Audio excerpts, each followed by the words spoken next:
Chapter 31. Su Fingyan laughed aloud and said, I was just saying it casually. In any case, I will be a good person. Whether you appreciate it or not, it has nothing to do with me. I like the way you are, always letting me take advantage of you. Doing business with you is the most profitable. Before leaving, Su Fingyan stabbed this little maidservant with a sentence. No matter how shabby your clothes are, aren't they still my things? If you have the ability to take them off, then you will be a heroine. Jiang and I pretended not to hear. When she bickered with the shameless and thick-skinned Su Fingyan, she always lost more than she won. Thinking about it carefully, she might not even be able to gain the upper hand even once. After Su Fingyan, who was in a good mood, saw Yu Yue, his mood became even better. Nyangqin once said that for a beautiful girl, no matter if he had the temperament of a bodhisattva or the heart of a snake or scorpion, he would still feel sorry for her. In his nearly 20 years of life, Su Fingyan had never done anything ruthless. On the contrary, he had directly or indirectly saved the lives of more than 20 maidservants who were as lowly as dust. Yu Yue was lazily lying in the warm bedroom, teasing the chubby Wu Meinyang whose fur was as white as snow. Every time it snowed, Su Fingyan would want to throw Wu Meinyang into the snow to see if she could distinguish the innocent cat from the white snow. He had been holding back this kind of evil interest, thinking that when Yu Yue and Wu Meinyang separated, he would definitely give it a try. Su Fingyan took off his boots and lay down beside Yu Yue. Leaning on her warm and graceful body, he closed his eyes to rest and said softly, I went to Mount Wudong and gave a good beating to a Taoist priest of the same generation as the sect leader. Wasn't that amazing? Yu Yue smiled faintly and said, It was the great pillar of the country that was amazing. Su Fingyan opened his eyes and turned her around. He gave her a hard smack on her round, peach-shaped buttocks and lectured, This prince will personally teach you how to flatter. Yu Yue blushed slightly. Su Fingyan was just about to take advantage of the situation when the light voice of Wutong Garden's second-rank maid, Lu Yi, came from the courtyard. She said that a letter from Mount Longhu had arrived. Su Fingyan didn't have time to take advantage of Yu Yue. He hastily put on his boots and ran out of the room to take the letter. Seeing that Lu Yi's slender shoulders were covered in snow, he smiled and gently brushed it off for her. When he arrived at his own Wutong Garden, he found that the floor tiles here were the best. It was fine to go barefoot as it wasn't hot or cold. It couldn't even compare to Su Zhao's room. Su Fingyan enjoyed being needed by his first-ranked maid and took out the letter. Oh, that old Taoist from Mount Longhu with the surname Zhao had good handwriting. Taking a closer look, his younger brother's cultivation at Mount Longhu was described as vigorous and courageous, advancing 1,000 miles in a day. To Su Fingyan, who had heard too much bureaucratic jargon, this kind of overflowing praise was already very impressive even if half of the exaggeration was taken out. It seemed that Huang Man, didn't go in vain. At the end of the letter he carefully mentioned that Su Longxiang was homesick, so the old Taoist implored His Royal Highness to write a letter home so that his disciple could cultivate in peace. After Su Fingyan put down the letter, he waved his hand and said, Grind. Immediately, the room began to grind with bare hands.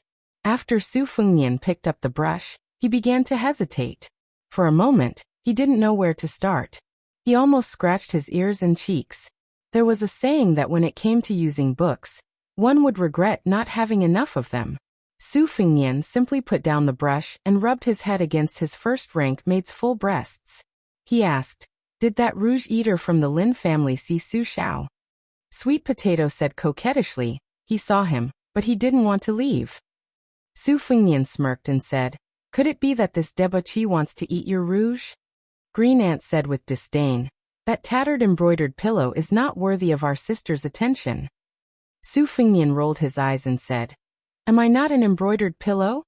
Sweet Potato's hands gently wrapped around His Royal Highness, squeezing her firm breasts into an astonishing curve. She said with natural charm, His Royal Highness is not a pillow, your servant is. Su Fingyan smiled and said, This little mouth of yours is quite impressive. Green Ant sat a little further away, picking up and putting down the chess pieces again and again, bored to death. Su Fingyan sat up straight and looked outside the room. Unsurprisingly, Blue Bird, the eccentric maid, was in a daze again. Wutong Garden was a small sparrow, but it had all the essentials. In addition to the fourth-rank maids and female servants, there were all kinds of odd-job workers. Because of His Royal Highness, they had a very high status in Bailiang Palace. Not to mention the first-rank maids that Su Fingnian especially favored. Even the second-rank maids were welcomed with smiles by the housekeepers and gatekeepers. Of these maids, Sweet Potato, who was nicknamed Red Deer, had a weak personality and was easy to talk to. Blue Bird was the complete opposite. She was respectful and close to Su Fingnian, but she did not follow blindly. Su Fingnian had been mischievous since he was young and had caused trouble many times. It was always the Blue Bird, whose temper was like a red-maned horse, who cleaned up his messes. Speaking of Blue Bird, ever since Su Fingnian was sensible, he had felt that she was always by his side. It was Wang Fei who had personally led her to him. She was not like a maid, but more like an older sister. She was not very close to the other maids in Wutong Garden. She was born with a cold face and a cold heart. Every year, she would not be in the Wang Fu for a few periods of time, but every time she came back, she would give His Royal Highness a small object that she cared about. After a small incident in his youth, Su Fingnian had kept it. Generally speaking, the people in Wutong Garden were all people with no big stories. They were pleasant people, but after chewing and chewing, they were bland and thin. It seemed that this was all because the Great Pillar State could not tolerate sand in his eyes.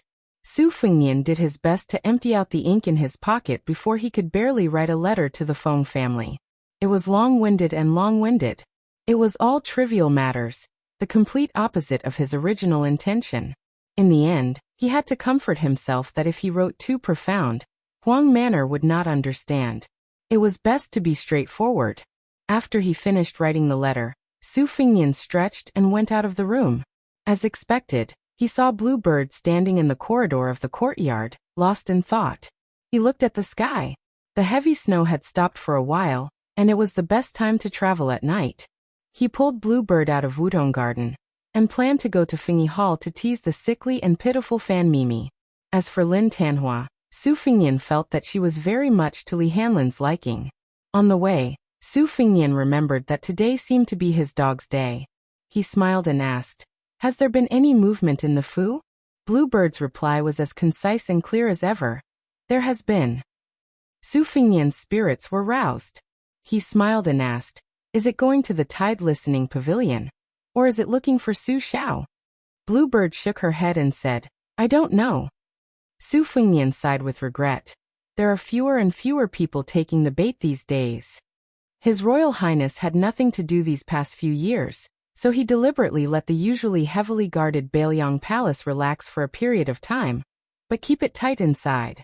He called it fishing, and it was specifically used to lure in those Jianghu heroes who coveted the secret manuals of the martial arts library, or those hot-blooded assassins who were full of enemies.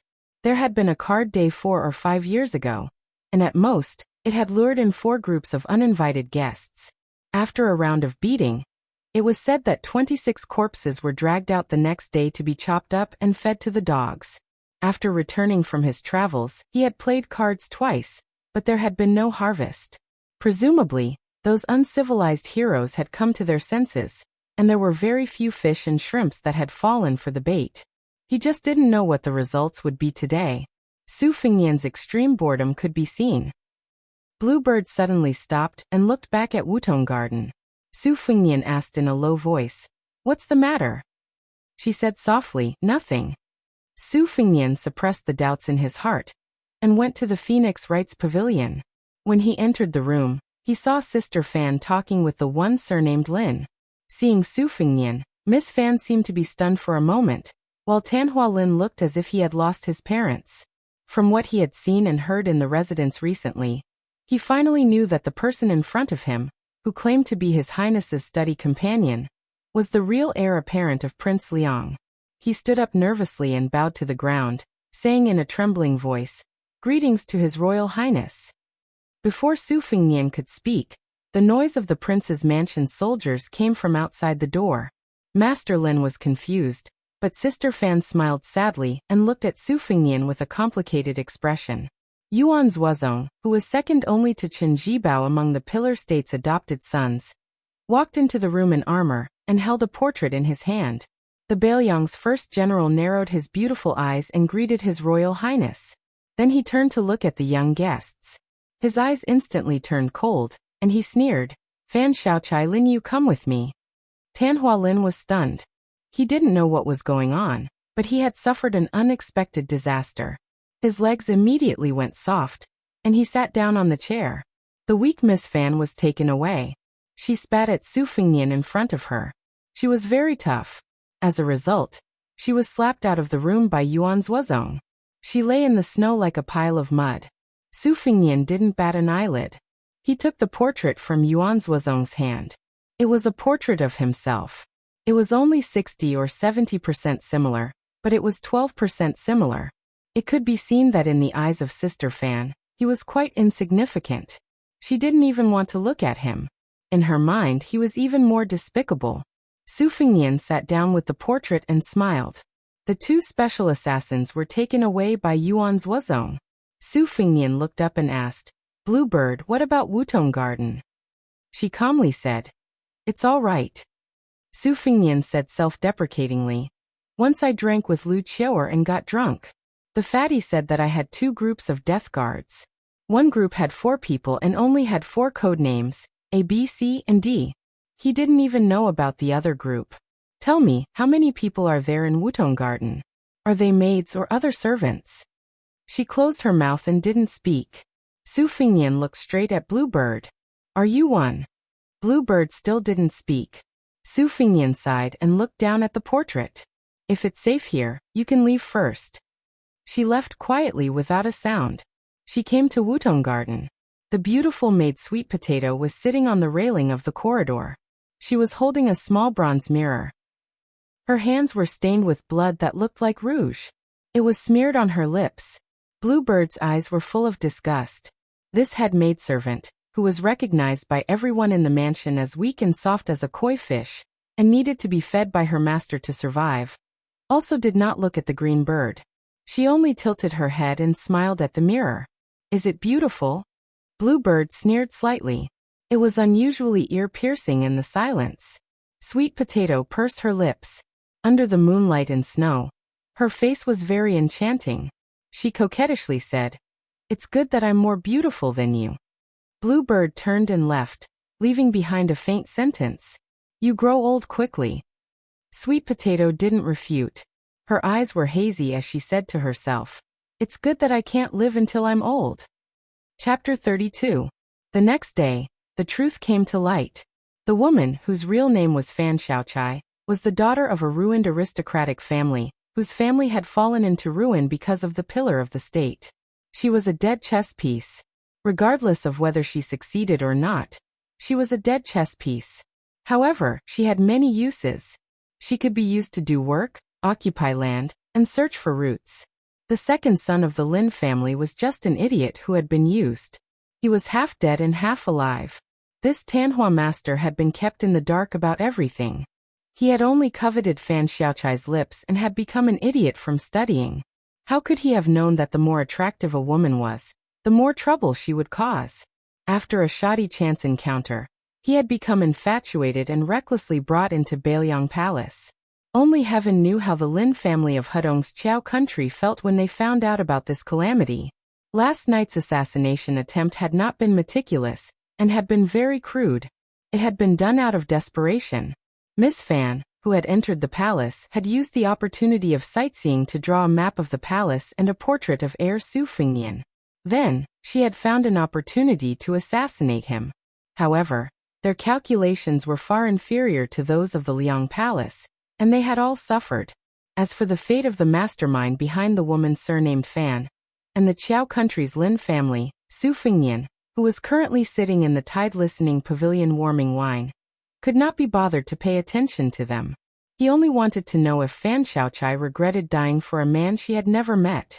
Su Fengnian did not have any pity for these people who were like moths to a flame. Beautiful women in the world were always like bamboo shoots after the rain and grass at night on the grassland. When one batch was gone, a new batch would pop up the next year. It would be impossible to get rid of all of them. If one were to go after them with pity, wouldn't that be tiring? Su Fengnian really did not have the leisure to do so. Moreover, after 3 years of hardship and traveling, Su Fengnian had also learned a lot about the shallow ways of the world. He remembered that he met a young swordsman who shared the same bad habits as him. That guy always liked to talk about how being merciful to the enemy was the same as risking one's life. It was said that he had learned it from some senior swordsman who had failed to achieve success.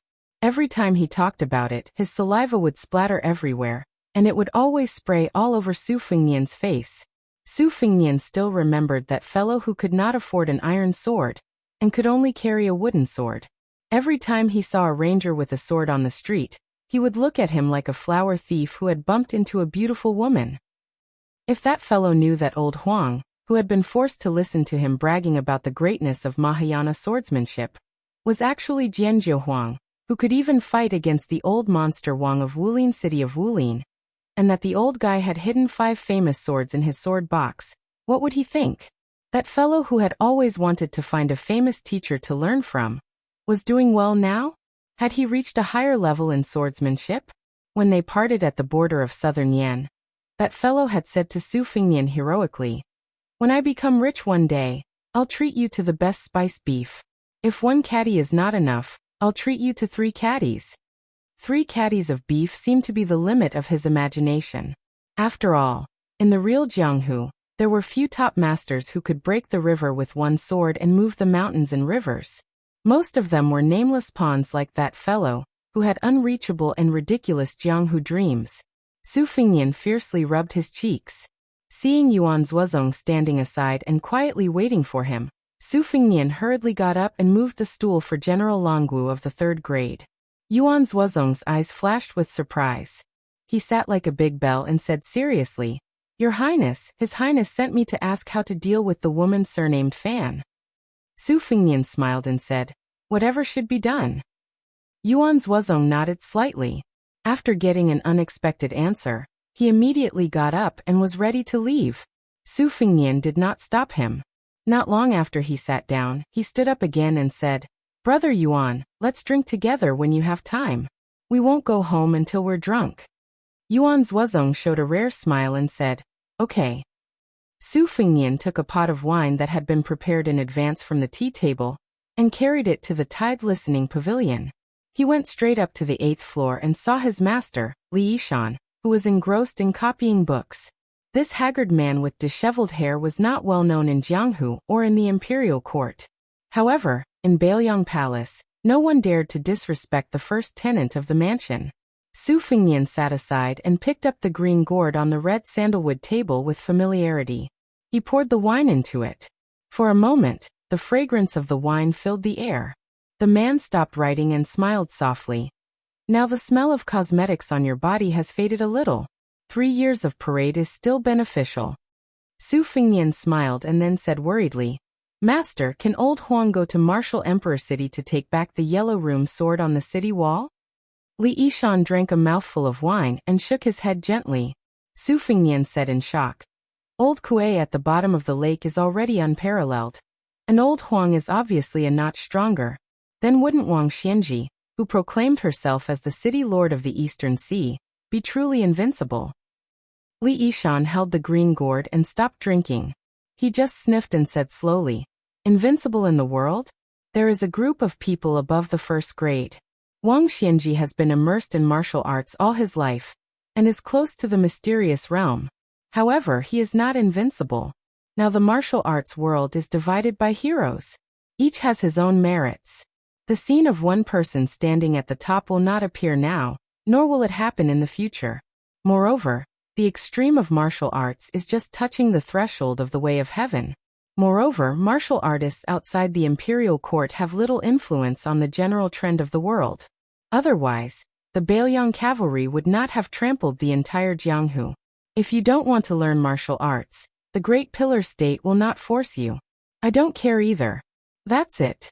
If millions of soldiers bow their heads, it's better to be a fearful national thief. A civil official may be able to interfere with the government, but an ordinary man will not cause chaos in the country." Su Fengnian laughed involuntarily.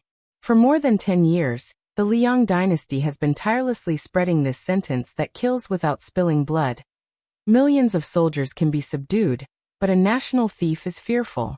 The first half of the sentence was praising the great pillar state's martial arts, which was suspected of flattery. The second half of the sentence was a blatant attack. This sentence was very knowledgeable. Even Su Xiao clapped and laughed after hearing it. However, after laughing he scolded, "Shangyin Academy is full of empty talk. They should be killed." Li Yishan lifted the wine pot and made room for Su Fingnian to copy the book for him. Su Fingnian had long been accustomed to this. His calligraphy was not bad, but he still could not cultivate any awe-inspiring righteousness. Whenever he saw Su Fingnian's drawing was not right, he would hit him with the green gourd. Li Yishan let His Royal Highness copy a lamp and sat down again. Su Fingnian lay on the side and looked at his master. His face was white, his hair was white, and he was in the declining state. The yellow scroll and the green lamp were hollow. It was said that the most bitter thing in the world was the declining state, and the hardest thing to cultivate was hollow. What kind of experience could make his master so calm? Li Yishan did not raise his head and said softly, "Go and see the guests you invited to the Tide Listening Pavilion. They are about to reach the 3rd floor." Su Fingnian nodded and quietly went downstairs. On the 2nd floor, Su Fingnian saw that under a quaint bookshelf that was piled up like a mountain, stood the white fox face with a dark identity.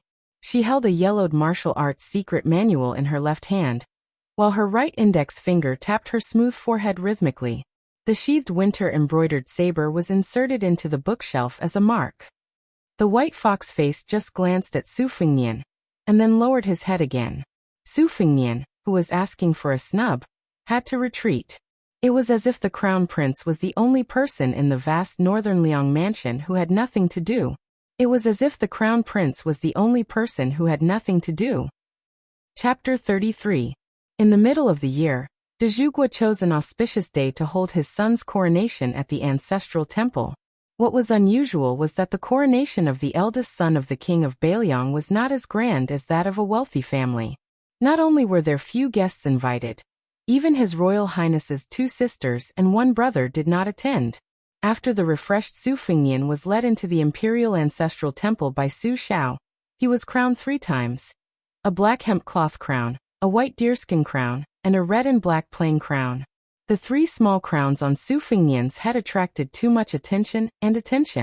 The first crown was what all of the court officials of the Liang dynasty cared about, because it represented that His Royal Highness could enter the court. The second crown was more practical and lasting, because the 300,000 cavalry of Beiliang were waiting. As for the third crown, it only had some symbolic meaning, and was not taken seriously. His Royal Highness had been busy all day, his face stiff.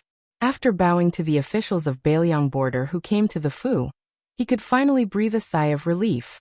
He enjoyed the tea and water served by the personal maids of Wutong Garden, and massaged his shoulders, back and legs. After a good rest, Su Fingnian finally took care of his hair and clothes. Finally, he went to the Wangfei's tomb with Su Xiao. A pair of tall, green and white jade lions were vivid and lifelike, both in the shape of young lionesses. The lioness on the right was protecting 3 young lions, symbolizing the Wangfei and her 3 children. The young lions were the eldest daughter Su Jihu, the second daughter Su Weisheng, and the youngest son Su Longxiang. The lioness on the left just lowered her head and kissed one of the young lions. The Wangfei's love and affection for her eldest son Su Fingnian had no end in life or in death. Su Fingnian stood in front of the stone lions, his eyes red. The great pillar of the country, Su Xiao sighed softly. Every time the young Fingnian felt wronged, he would sneak here and stay the whole night. No matter how cold or hot it was, he never fell sick. The tomb of the princess consort was surrounded by 2 walls made of white jade, forming the image of a city within a city. The main divine path was 600 feet long. According to the rules, there were only 9 types of stone beasts placed on both sides of the emperor divine path, but there were 14 types here. There were nearly 100 stone carvings, all of which were full of vigor. They were linked together and had an imposing aura. Other than that, the height of the mausoleum and the scale of the underground palace far exceeded that of any of the vassals in the dynasty. Furthermore, the mausoleum was constructed with a dressing table and 2 maids' tombs that were unique and unprecedented. When the mausoleum was first built, It was criticized by countless people. The emperor's imperial study was filled with impeachment memorials almost overnight, but they were all suppressed and ignored. The crippled Dezugwo stood silently in front of the grave. After Su Fengnian paid his respects, he squatted in front of the grave and said softly, "Father, I'll stay a little longer." Dezugwo said gently, "Don't catch a cold. Your mother will be worried." Su Fengnian grunted in acknowledgement. The king of Bailiang walked on the main divine path, and counted silently in his heart. It was exactly 365 steps. This one and only Dezugwo, who was powerful enough to overturn the court, clearly remembered that when he first entered the court and received his title, he walked from the red-painted door to the door of the Kuanji Hall. The first time he was young and vigorous, he walked 284 steps. Later on, when he got older and was crippled, he walked more and more, slower and longer, but he never exceeded 365 steps. After 40 years of military service, he had reached his current position. Su Xiao had a clear conscience and did not fear the heavens, the earth, or the gods. Dezugwo walked out of the main divine path and turned his head to look. That child was definitely humming that little song, the Ballad of the Spring Goddess, which the child's mother had taught him. Su Xiao thought of the secret letter that had been urgently delivered to his desk last night in the middle of the night. He was hesitant about whether to hand it over or not. Fengnian had just turned 20, so this letter came at a very bad time. The king of Bailiang walked along the small path to the top of Mount Qingliang. He seemed to be alone, but there were actually countless hidden sentries along the way. Not to mention the carefully selected valiant soldiers in the army. There were 3 first-rank masters who were only 2 ranks away from the great grandmaster realm. Su Xiao believed that his head was still worth some gold. When he was young, he felt that dying on the battlefield and being taken away by the enemy was not a big deal. It was also a happy thing to be buried in horse hide. The higher the rank of nobility, the more he cherished it. This was not purely because he was afraid of death, but because Su Xiao had always believed that the glory and splendor he had today was all because of his countless brothers risking their lives. If he went to the underworld too early, he would be letting down those brave souls who were buried so hastily north and south of the great river. Especially since most of these people had families and families, he had to take care of them to be at ease. A tall tree attracts the strong wind, and a fallen tree attracts the strong wind. Aristocratic families were no different from dynasties. He walked into the Yellow Crane Tower, which was a bit cold and cheerless. He climbed to the top of the mountain, and then climbed to the top of the tower, just like this prince with a different surname, who had lived a splendid life. He stood with his hands clasped behind his back, and did not pat the railings with his hands behind his back, just looking at the night view of the city.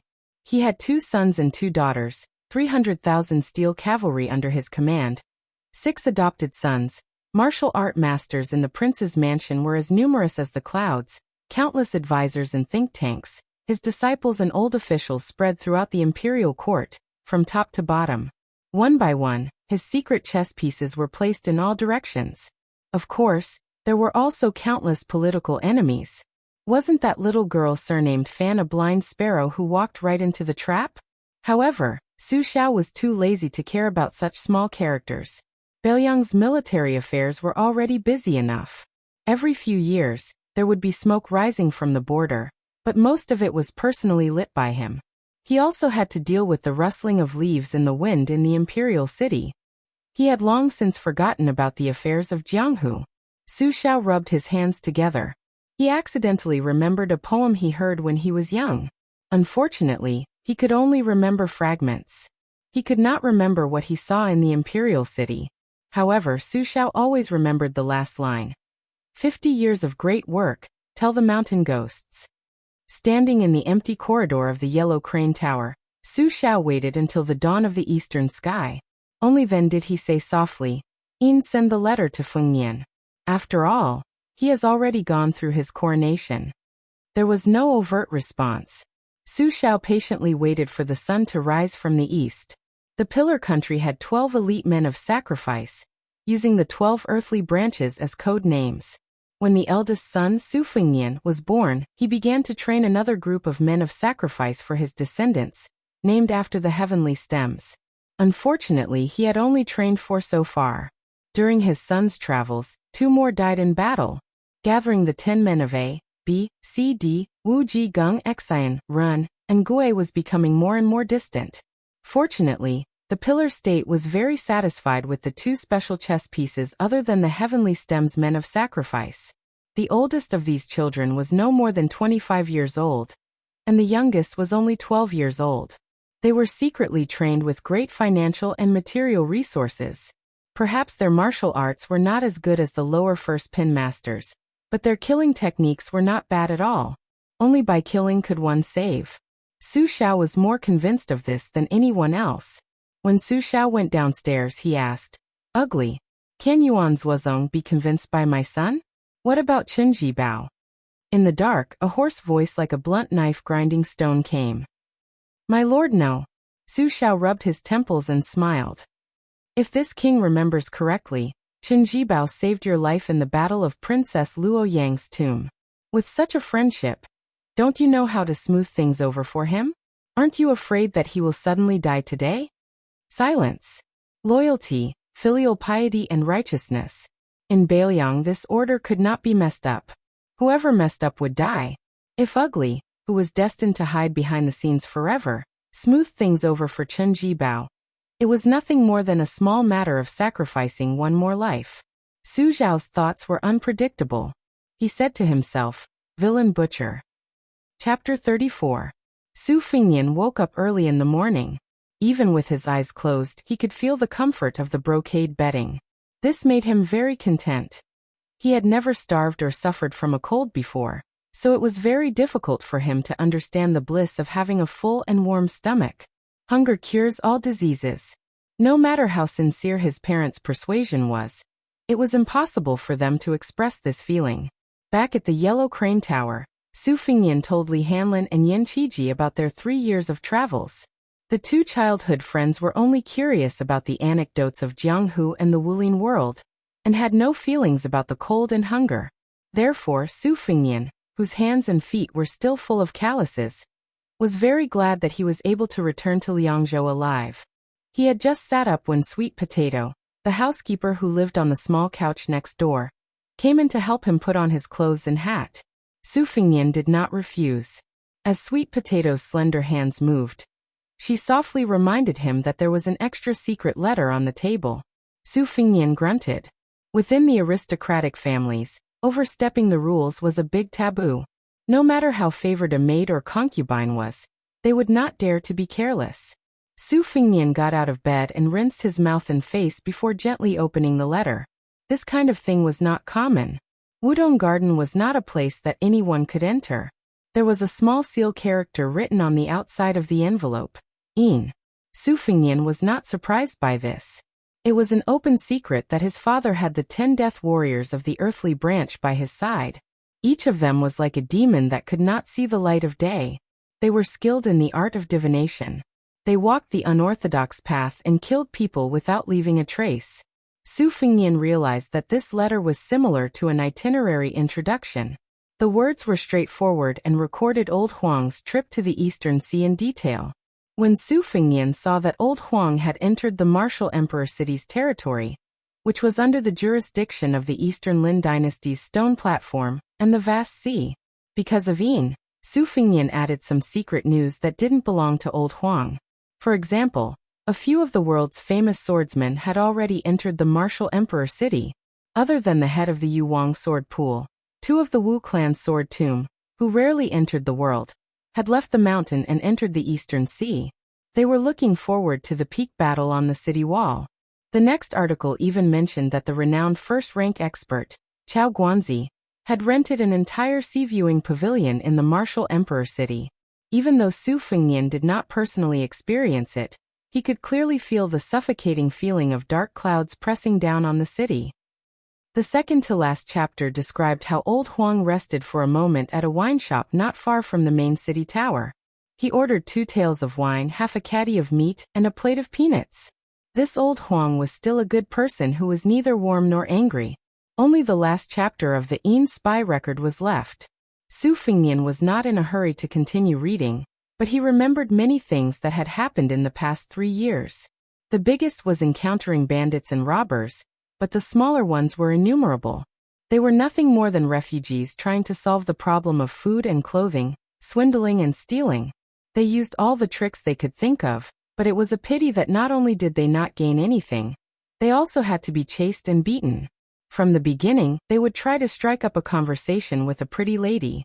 In the end, they would take a detour when they saw a pretty lady. From being picky, they would say that the meat was not exquisite enough, and the wine was not mellow enough. In the end, they would thank the heavens if they had a mouthful of hot tea that tasted a little meaty. It was a world of difference. He had borrowed 2 tattered Taoist robes and pretended to be a poor alchemist, telling people's fortunes. In the alley, he had played the 19 Go games that had not yet been spread among the common folk. In the end, he did not make much money. Instead, he lost a few copper coins to a few villains who were good at wooden go. He sold calligraphy and paintings, and also helped the villagers write letters to their families. It was rare to have the good luck of not being chased and beaten by the villagers for stealing chickens and dogs. Eldest young master, these are cucumbers stolen from the vegetable garden near the village. They can be eaten raw. Ba ba ba, can this thing be eaten? His Royal Highness, covered in dust, sat on a small mound and threw the cucumber that he had bitten into far away. After waiting for the time it takes to burn an incense stick, His Royal Highness weakly waved at old Huang, who was squatting beside him and chewing on the cucumber. Sigh, old Huang, help me pick up that cucumber. I really don't have the strength to get up. Young master, this is corn on the cob. It's better to roast it than to eat raw cucumbers. Cut the crap and eat. Old Huang, what did you dig out from the ground? Sweet potatoes. Can it be eaten raw? Yes. It's really King crispy and sweet. Eldest young master, can I say something? Say it. It's actually more fragrant when roasted. Damn it. Why didn't you say so earlier? Although stealing this chicken almost cost me my life, it's worth it. It's not inferior to tender yellow muntjac meat at all. It's fragrant. Old Huang, when you first entered the village, why did you keep staring at that slut's butt? Last time, you even stared at a village girl who was breastfeeding her child. What, can you see a baby just by looking at her? You don't dare to touch, you only dare to look. Useless. Old Huang, I'm not going to die, am I? If I had known, I wouldn't have touched the box in your bag. No. Eldest young master, don't think too much. People are scared by themselves. I like to think positively. Young master, think more about good wine, good meat, and that pretty lady. The more you think about it, the more you'll pass this hurdle. The more you think about it, the more you want to die. Don't. Eldest young master still owes me a few pots of rice wine. Once a man says something, even 4 oxen, 5 donkeys, and 6 horses won't be able to pull him back. In our hometown, even a loud fart can make a hole. Old Huang, it's really not funny at all. Then I'll change the joke for eldest young master. Chapter 35. Don't. You've already told me those old and dirty stories that you've heard from hearsay thousands of times. My ears are already tired of hearing them. Let's not talk about it, I'll sleep for a while. Don't worry, I won't die. In the middle. Old Huang, you've never had a wife? No, when I was young, I only knew how to do hard work, forging iron all day, but I couldn't save any copper coins. Later on, when I got older, which girl would take a fancy to me? That life was so boring and full of regrets. Fortunately, it's just like how I, old Huang, have never tasted bird's nest or bear's paw in my life. I won't think about their taste. At most, I'll take the opportunity to take a few glances, and then I'll be satisfied. Eldest young master, isn't this the case? I couldn't tell that old Huang knew some logic. I'm just blindly thinking. Old Huang, you said that when Hua only thought about practicing the sword all day long, but looking at his posture, he doesn't seem to have the talent to wield the sword. Eldest young master, I think that just looking isn't enough. It's just like when I went up the mountain to gather firewood when I was young. Those strong people wouldn't work after chopping for 4 hours. I'm clumsy, but if I sharpen the chopper and chopped for another 12 to 14 hours, I'll be able to carry more firewood down the mountain than them. Moreover, if I go up the mountain to gather firewood, I might be able to see some good wood. I can cut a piece and sell it for a lot of copper coins. This method is too stupid. Stupid people have to use stupid methods, or else they won't be able to live. It wasn't easy for me to be reincarnated into this world. I feel that I can't just do nothing. Sigh, I can't stand your reasoning. Right, old Huang, if I learn the sword, will I have a future? Then won't my future be at the peak? Old Huang, when this praise comes from your mouth, I really don't feel any sense of accomplishment. Hey, how many times have I told you don't look at me like that? The head maid, Sweet Potato, looked at His Royal Highness' expression, and the corners of her mouth curled up slightly. Su Fengnian collected his thoughts and finally opened the last chapter. Ninth sword. Huang carried the case and leaped onto the wall, standing 20 feet away from Wang Xianji. 5 swords in the case, 8 sword moves. Wang Xianji dealt with it with one hand. A total of 68 moves. Ninth sword. Wang Xianji raised her right hand. Saber 9 was like the Milky Way pouring down from 1,000 miles away, destroying Wang Xianji's right sleeve. Wang Xianji fought with all her might. Jianjiu Huang single-handedly broke through 49 moves until he died. Addendum 1. Jianjiu Huang's meridians were severed. He sat cross-legged on top of the city wall, his head facing north. He died but did not fall. Addendum 2. After this battle, no one in the world would dare to say that the ninth sword Huang is inferior to the sword god Dong Tai. Inside the Sea View Tower, Chao Guanzi praised the use of the ninth sword style. The sword intent was so vast that there was no better sword move in the world. Addendum 3. The ninth sword's name is 6,000 miles, as told by the ninth sword himself. Addendum 4. Jianjiu Huang seemed to have said something before he died, but only Wang Xianji heard it. Su Fengnian kept his head lowered as he stared at the letter. Looking at the side of his face, there was nothing unusual. After a moment of silence, he finally said softly, "Sweet Potato, boil some yellow rice wine." This was not the time to boil rice wine, and the crabs and bass in the lake were still small. Thus the head maidservant said softly, "Your Highness, are you going to drink now?" Su Fengnian nodded and said, "Yes, I want to drink." Sweet Potato was clever and didn't ask any questions. She went to the cellar of Wutong Garden and brought out a pot of old yellow rice wine from Mount Huizi. She boiled a pot for His Royal Highness and brought it to the small sandalwood table on the bamboo couch facing the window on the second floor of Wutong Garden. Su Fengnian asked for 2 wine cups and waved his hand to ask the maidservants, including Sweet Potato and Green Ant, to leave. The entire second floor, which was filled with priceless antiques and paintings, became quieter and quieter. Su Fengnian poured 2 cups of yellow rice wine and sat quietly for an entire day. He didn't show any joy or sorrow on his face. As dusk approached, he caught a glimpse of the embroidered winter saber that had been neglected for a long time. Su Fengnian got down from the bamboo couch and took off the embroidered winter saber that was even more beautiful than the Wenqi saber. He unsheathed the saber and the cold air seeped into his skin. That time, he recklessly stole old Huang's sword box and was half dead that day. It was enough to see how heavy the sword aura inside the box was. The embroidered winter saber and the other swords were all good weapons for cutting off people's heads. They couldn't be compared to the gold and jade ornaments worn by the dandy of Liangzhou. Perhaps even the housekeepers and servants who entered the residence later couldn't imagine that His Royal Highness, who only knew how to seek pleasure all day long, had touched a saber for the first time at the age of 6. Su Fengnian carried the saber downstairs and saw a group of maidservants gathered in the courtyard with worried expressions. Su Fengnian smiled and said, "Go to your own things. It's good to put on a show.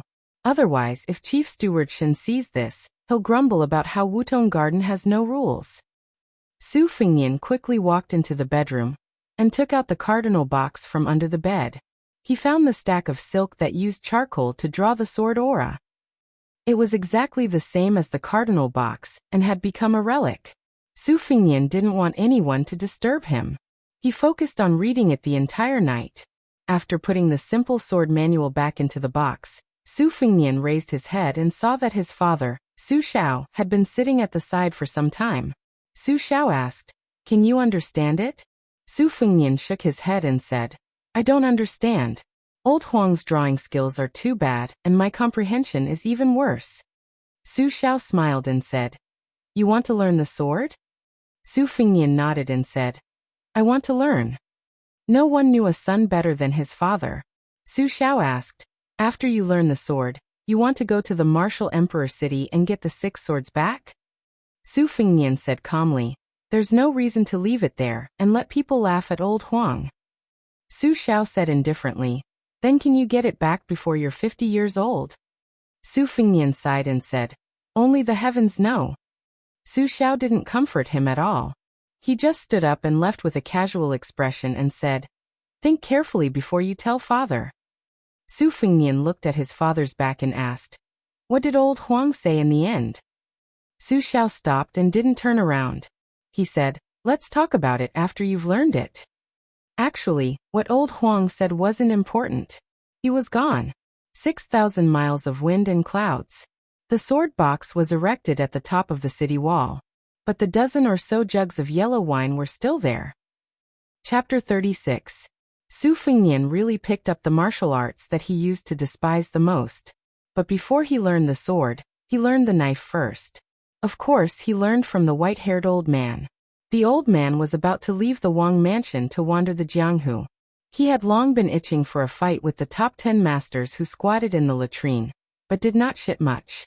He wanted to fight with the last 9 masters before he went to fight with the old man Wang. The old man hated this old man the most. If he was the best in the world, then he was the best. Why was he pretending to be the second best? How hateful. The old man, who was gnawing on a lamb leg, heard that Su Fengnian wanted to learn the knife from him. He laughed wildly and spat out a mouthful of lamb shredded on the ground. The old man saw that His Royal Highness did not seem to be joking. He threw away the lamb leg and stroked the scarlet knife he had asked a master to hook into his shoulder blade with his oily hand. He asked, why should Grandpa teach you? Su Fengnian replied, I asked Su Xiao to invite Wei Beishan, who used the Zamadeo, to Bailiang to spar with you. From now on, we will meet once a year until I learn the knife. The old man praised him for his generosity. He looked up at Su Fengnian and asked with a strange smile, boy, tell Grandpa why you want to learn the knife. Are the 300,000 strong cavalry in Bailiang not enough for you to show off? Su Fengnian pulled out Xiaodong and flicked it with his fingers. He grinned and said, those people's knives and spears belong to others. I also want to find one that is convenient for me. The old man curled his lips and did not comment. He only asked Su Fengnian to lift Xiaodong with one arm and stand for an hour. The knife could not be tilted. Otherwise, even if old man Wang was invited, he would not accept this cheap disciple. In the end, Su Fengnian held on for an hour and fainted on the spot. Xiaodong did not tilt at all. To be precise, it did not even tremble. The old man stared blankly at His Royal Highness. He walked over and pinched the boy's stiff right arm. He clicked his tongue and said, I found a treasure. After that, old Kuei didn't teach Su Fengnian any profound moves. He only made him repeat 4 boring movements. Straight stab, diagonal slash, vertical chop and back sweep. Stab 3,000, lift 3,000, hack 4,000, sweep 4,000. The old man thought that Su Fengnian, who was used to eating and drinking, would at least ask a few questions. However, Su Fengnian did not. Every day, he would go to the secluded courtyard at dawn to practice his knife. Every night he would stagger away. Xiaodong did not leave him for even a moment. This made the old man very depressed. At the same time, he was curious. Su Fengnian showed not only his willpower, but also his solid foundation in holding the knife. Could it be that His Royal Highness had been carefully trained by a military general? Did he learn the military's fierce knife for self-defense? During this period of time, he deliberately made things difficult for Su Fengnian to practice holding the knife. Half of it was to let the boy know that there was no shortcut in knife skills in the world. The other half was sincere. The first thing to practice the knife was to hold the knife. If one could not even hold the knife, then it was not using the knife, but being dragged by the knife. Even if one had a lot of peerless knife manuals, they could only play some seemingly fancy moves. Once they were faced with an enemy, only death would await them. The first day to practice the knife was the Great Summer. After the Great Summer came the beginning of autumn. From beginning to end, Su Fengnian practiced his saber with his upper body bare. His soft and smooth skin, which had been nourished with great difficulty, was tanned into a bronze color. He was even more robust. If he had some scars, he would be no different from a soldier. However, his knife skills were far from being mainstream. After the white dew and the cold dew, there was frost. The sweep of 4,000 became the sweep of 6,000. Su Fengnian finally asked the first question. The knife is the courage of 100 soldiers. It is open and closed. It emphasizes that although there are thousands of soldiers and tens of thousands of horses, this sweep of back is to withdraw the knife skills. Why do I have to practice more? The old man smiled and said, there are too many knife men in the world who are not afraid of death. However, the knife men who are not afraid of death are the easiest to die. The most powerful sweep of back in the world cannot escape the sweep of back. How can there be a good knife skill that takes the life of anyone with the knife? Grandpa's great principles were all thought up on my way back from wandering outside the palace of the King of Hell. Learn from it. There were mountains of knife skills and knife manuals in the armory. However, from the first day Su Fengnian practiced the knife, he did not set foot in the Tide Listening Pavilion, which was regarded as the holy land of martial arts by the martial artists of Jianghu. The old man was very gratified by this. The path of knife skills was not like the way of heaven that the child martial granduncle of Wudong Mountain practiced. The most important thing was that dripping water could penetrate a rock. As for how to choose the heart sutras to complement each other and cultivate both internal and external, the old man was not worried about this. The butcher Su Xiao had a lot of crooked ways. The problem was, how long could His Royal Highness last until that day? After Lidong, until the great winter, even if the surface of the lake froze, Su Fengnian would be brought to the bottom of the lake by the old man to practice his knife skills. The time he spent holding his breath became longer and longer. His knife skills had not reached a higher level, but he had developed water skills first. Recently, a few bands of roaming bandits had appeared outside the city, clamoring and causing trouble right under the eyes of the Great Pillar State. This was simply provoking the Almighty. However, there were rumors in the city that these bands of bandits were not trampled into meat paste by the Bailiang cavalry. Instead, they were slaughtered by a machete man wearing a ferocious mask. Chapter 37. The bystanders in the city would always say that it was a pity that His Royal Highness had not seen him in the past 6 months. Otherwise, he would have been greatly rewarded. As for those nobles in the city, they were all at a loss. Not to mention who that sneaky swordsman was. Who was he? Where did those bandits come from? Although it was not true that de Zhugua did not pick up any leftovers, he would not believe that the rumors were true that the northern barbarians were causing trouble in Bailiang. On the 28th day of the lunar calendar, Su Fengnian followed de Zhugua to Mount Jiuhua, the Ksitigarbha Bodhisattva's dojo. This time, he would be the one to ring the bell. He took off his armor and climbed up the mountain. He spent the night in the Thousand Buddha Pavilion on the top of the mountain. Su Fengnian took the time to read the thick letter from the immortal of Longhu Mountain. Su Fengnian smiled. The letter said that Huang Man saw hawthorns all over the mountain and brought them back to his master's place. As a result, the courtyard was filled with hawthorns. Fortunately, the respected immortal on the mountain did not dare to reprimand him. He only kindly explained that the hawthorns could not be stored for long after they were picked. It was better to wait until they went down the mountain to pick them. As a result, Huang Man almost destroyed the house. Su Xiao was not asleep. He walked into the room and glanced at the winter embroidery saber on the table. He held another letter in his hand. It was from his second daughter Su Weisheng. De Zhugua said bitterly, "Your second sister wrote a letter to scold me." Su Fengnian smiled and asked, "Just because I learned martial arts and the saber?" Su Xiao sat down and sighed. "If you continue to practice, she might come back from the Shangyin Academy and scold me." Su Fengnian did not read the letter. He just gloated and said, "What did she say?" Su Xiao squinted and said, "She asked me to ask you, so what if you are the best at using the saber?"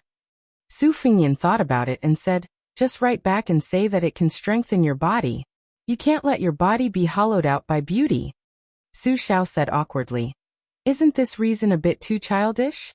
Su Fengnian said confidently, "This is the only way to deal with second sister. Otherwise, do you think you can win against her when it comes to reasoning with her?" Su Xiao gave a thumbs up and flattered, "You didn't learn this blade for nothing." On the morning of the 29th, mountain fog filled the air. Su Fengnian placed his hands on the hilt of his winter-embroidered saber and looked into the distance. After Lidong, the several groups of bandits were all wooden training dummies arranged by his father, Su Xiao. Su Xiao did not give any hint, but Su Fengnian naturally guessed that most of them were criminals sentenced to death in the Beiliang army, who had committed a major offense. Su Xiao was very strict in his management of the army, and was very clear about rewards and punishments. Even his adopted son, Chen Jibao, who had violated the law, was publicly whipped until he was covered in blood. If not for this, the rumors in the capital would not have spread that the Beiliang army only recognized the Liangwang tiger seal, and not the emperor's jade seal. These military criminals who were temporarily acting as bandits did not inherit any orthodox martial arts, but their skills were all obtained by risking their lives on the battlefield. They were ferocious and had the unique fearlessness of the Beiliang cavalry. They were most suitable for Su Fengnian to practice his straightforward and fierce saber skills. The old man saw Su Fengnian kill 3 groups with his own eyes. After that, he did not pay any more attention. He only gave the address and had Su Fengnian go there alone with his saber. After the first group of bandits, Su Fengnian was hit 6 times, 5 light and 1 heavy. The one that hit his back was not fatal. He lay in a pool of blood, his saber still in his hand. In the end, he was carried back to the prince's mansion by the old man. After that, the other groups of Su Fengnian fought with injuries. The old man did not give him the slightest chance to be lazy or complain. If it were any other master raised by the prince's mansion, they would not dare to trample on his royal highness, whose nobility was comparable to that of the emperor's relatives. Practicing the saber with the fierce bandits was difficult and dangerous. It was not something that outsiders could understand. Su Fengnian closed his eyes and slowed his breathing. He wondered if it was time to start practicing internal martial arts. No matter how domineering the saber technique of the outer sect was, it was like a child's play in front of a true master of both internal and external martial arts. It would only be a joke. However, the cultivation of internal martial arts was more about advancing step by step. The big and small acupoints and meridians in the body had to be polished and connected like a marching army. It was like the Wudong sect, which claimed that half of the world's internal martial arts came from the Jade Pillar. Especially those Taoist priests who were talented and had masters to guide them. They had to practice every day they were on the mountain. They had to strive to reach the realm of the Great Way, where they could resonate with the heavenly design. Internal energy was not food that could be stuffed to the brim. Where could Su Fengnian find the precious internal energy that he had spent 10 or 20 years to polish? Should he go to the Tide Listening Pavilion and look for some evil ways? Su Fengnian frowned and opened his eyes. His eyes were filled with the sea of clouds and his ears were filled with the sound of pines. He felt relaxed and happy. For some reason, he thought of the previous owner of the winter embroidery saber. He wondered when that white fox face would ascend to the 3rd floor. Would this beauty think that the winter embroidery saber was given to the wrong person? That year when it was snowing heavily, White Fox Face wielded the saber on the lake. That was the true path of the saber. Su Fengnian knew the difference between heaven and earth, but he was not discouraged. An old man with missing front teeth who always laughed foolishly once said that it was comfortable to fart after a full meal. However, it was more comfortable to fart one after another and take it slow. His current practice of the saber was the stupidest way. It was time to ring the morning bell. Because Su Fengnian had been practicing his saber, the sound of the bell was loud and clear.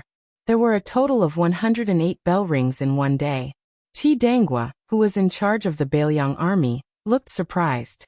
Among the other foster sons, Yao Jian and Yi Shizhen looked at each other and smiled. Chu Lushan's eyes almost popped out. As for the little people Chen Jibao, Zhuo Xiong and Yuan Zuozong, they were patrolling the border and did not appear. The group walked down Mount Jiuhua. De Zhugua, who was walking side by side with Su Fengnian, said slowly, "If you really want to practice martial arts, the masters in the mansion know some unorthodox ways. It depends on whether you are willing to put down your airs." Su Fengnian laughed involuntarily.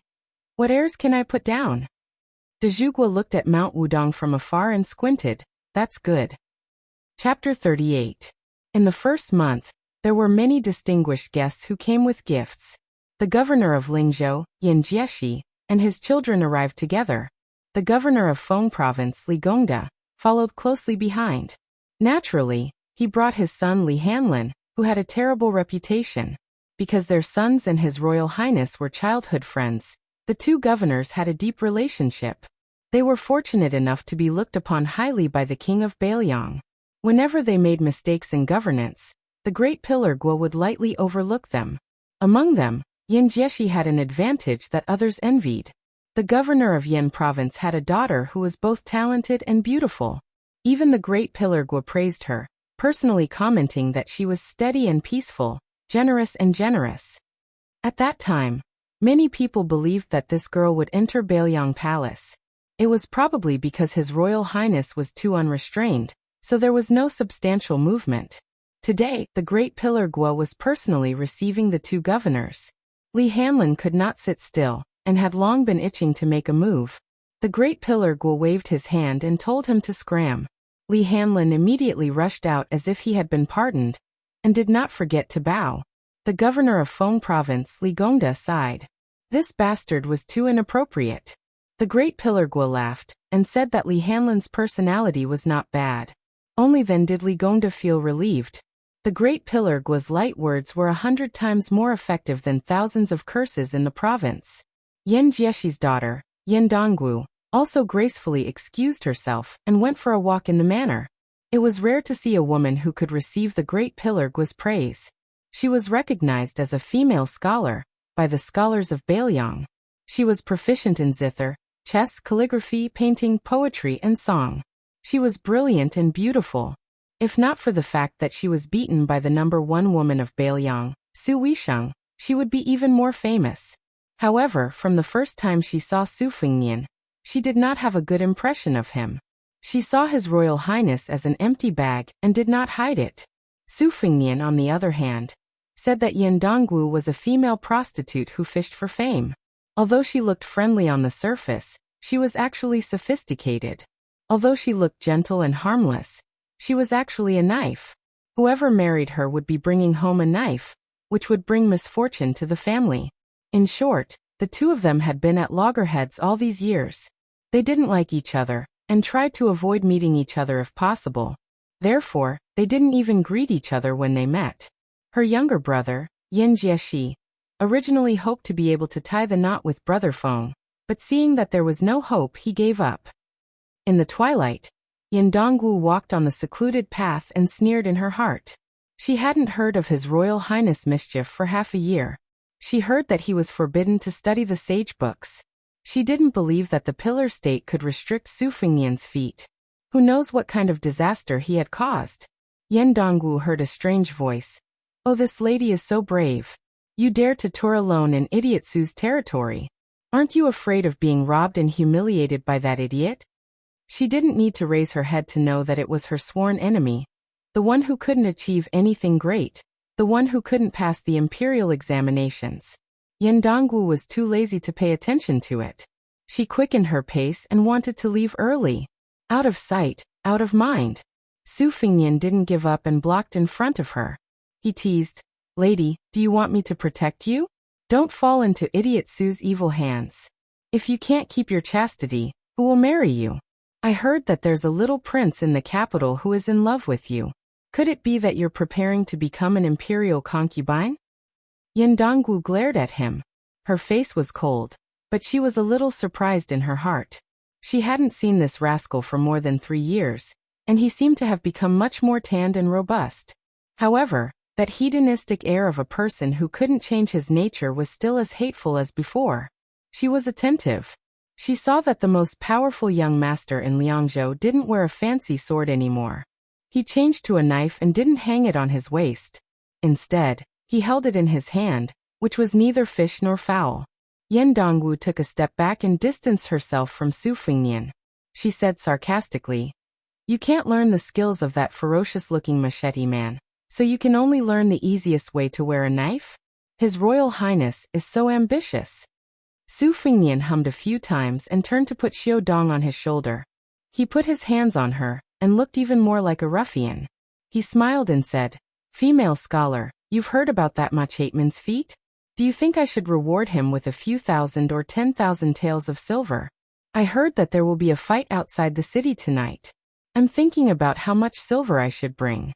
Female scholar, you're quite good at calculating. Why don't you give me some advice? Yin Dongwu sneered and said, Do you dare to see that bloody scene? How much silver to give is your highness's private matter. Dongwu kindly reminds your highness to bring an extra set of clothes. Su Fengnian clicked his tongue and said, Female scholar, you've really calculated everything. You've even calculated that I'm about to pee in my pants. You're amazing. I used to say that you don't know anything when you don't ask. Now it seems that I've misunderstood you. Yen Dongwu didn't have the patience to argue with Su Fengnian. She said coldly, Get out of my way. Su Fengnian put Xiaodong's knife on his shoulder and said casually, Female scholar, do you dare to come with me to see that machete man? Yen Dongwu said firmly, I don't dare. Su Fengnian joked, Are you afraid of seeing me, or are you afraid of seeing the machete man and can't help but elope with him? I heard from Yen Qiji that you always like to peek at some paladin biographies. Aren't you curious what kind of hero is behind that ferocious face? Yen Dongwu was exposed, but she didn't feel embarrassed. She kept silent. Su Fengnian said regretfully, Forget it if you don't want to go. It's better for me to enjoy alone than others. Carrying Xiaodong's knife, he brushed past Yen Dongwu. Yen Dongwu suddenly wrinkled her nose. She turned around and asked for the first time, Do you really want to be that spendthrift? Su Fengnian smiled and said, There are 2 horses in the stable. Finally, the 2 of them rode out of the city. Chapter 39. Yen Dongwu, who was wearing a thick fur coat to hide herself, was very annoyed as she galloped away. How could she be bewitched by this idiot? She had thought that there would be cavalry and retainers from the prince's mansion, but there was no sign of them after 20 miles out of the city. She curiously asked, Su Fengnian, where are you taking me? Su Fengnian held his saber with one hand and turned his head with a smile. You will know after another 20 miles. Are you still afraid that I'll take you to the wilderness to do something improper with you? Don't worry, a forced melon is not sweet. I know this better than anyone. In the starlight of the night, Yen Dongwu saw a face that seemed unfamiliar to her. Another 20 miles. She saw a bonfire flickering on the opposite side of a small hill. Su Fengnian was the first to jump up the hill. Yen Dongwu's face turned pale when she reached the top of the hill. At the foot of the slope, more than a dozen burly men were sitting and drinking wine and eating meat. All of them looked sinister. When they saw Su Fengnian, they seemed to see a big fat sheep. When they looked at Yen Dongwu, who was dressed luxuriously, their eyes were full of lust. They were scared to be thrown into this desolate place. Now that there was such a beautiful woman in front of them, they would be punished if they didn't eat her. Yen Dongwu looked at Su Fengnian's side face in a daze. Was this foppish man going to use this vicious method to take revenge on her? Su Fengnian stared at the bottom of the hill and smiled softly. Miss Yen, don't be in a hurry to kill yourself by biting your tongue. Su Fengnian is not as dirty as you think.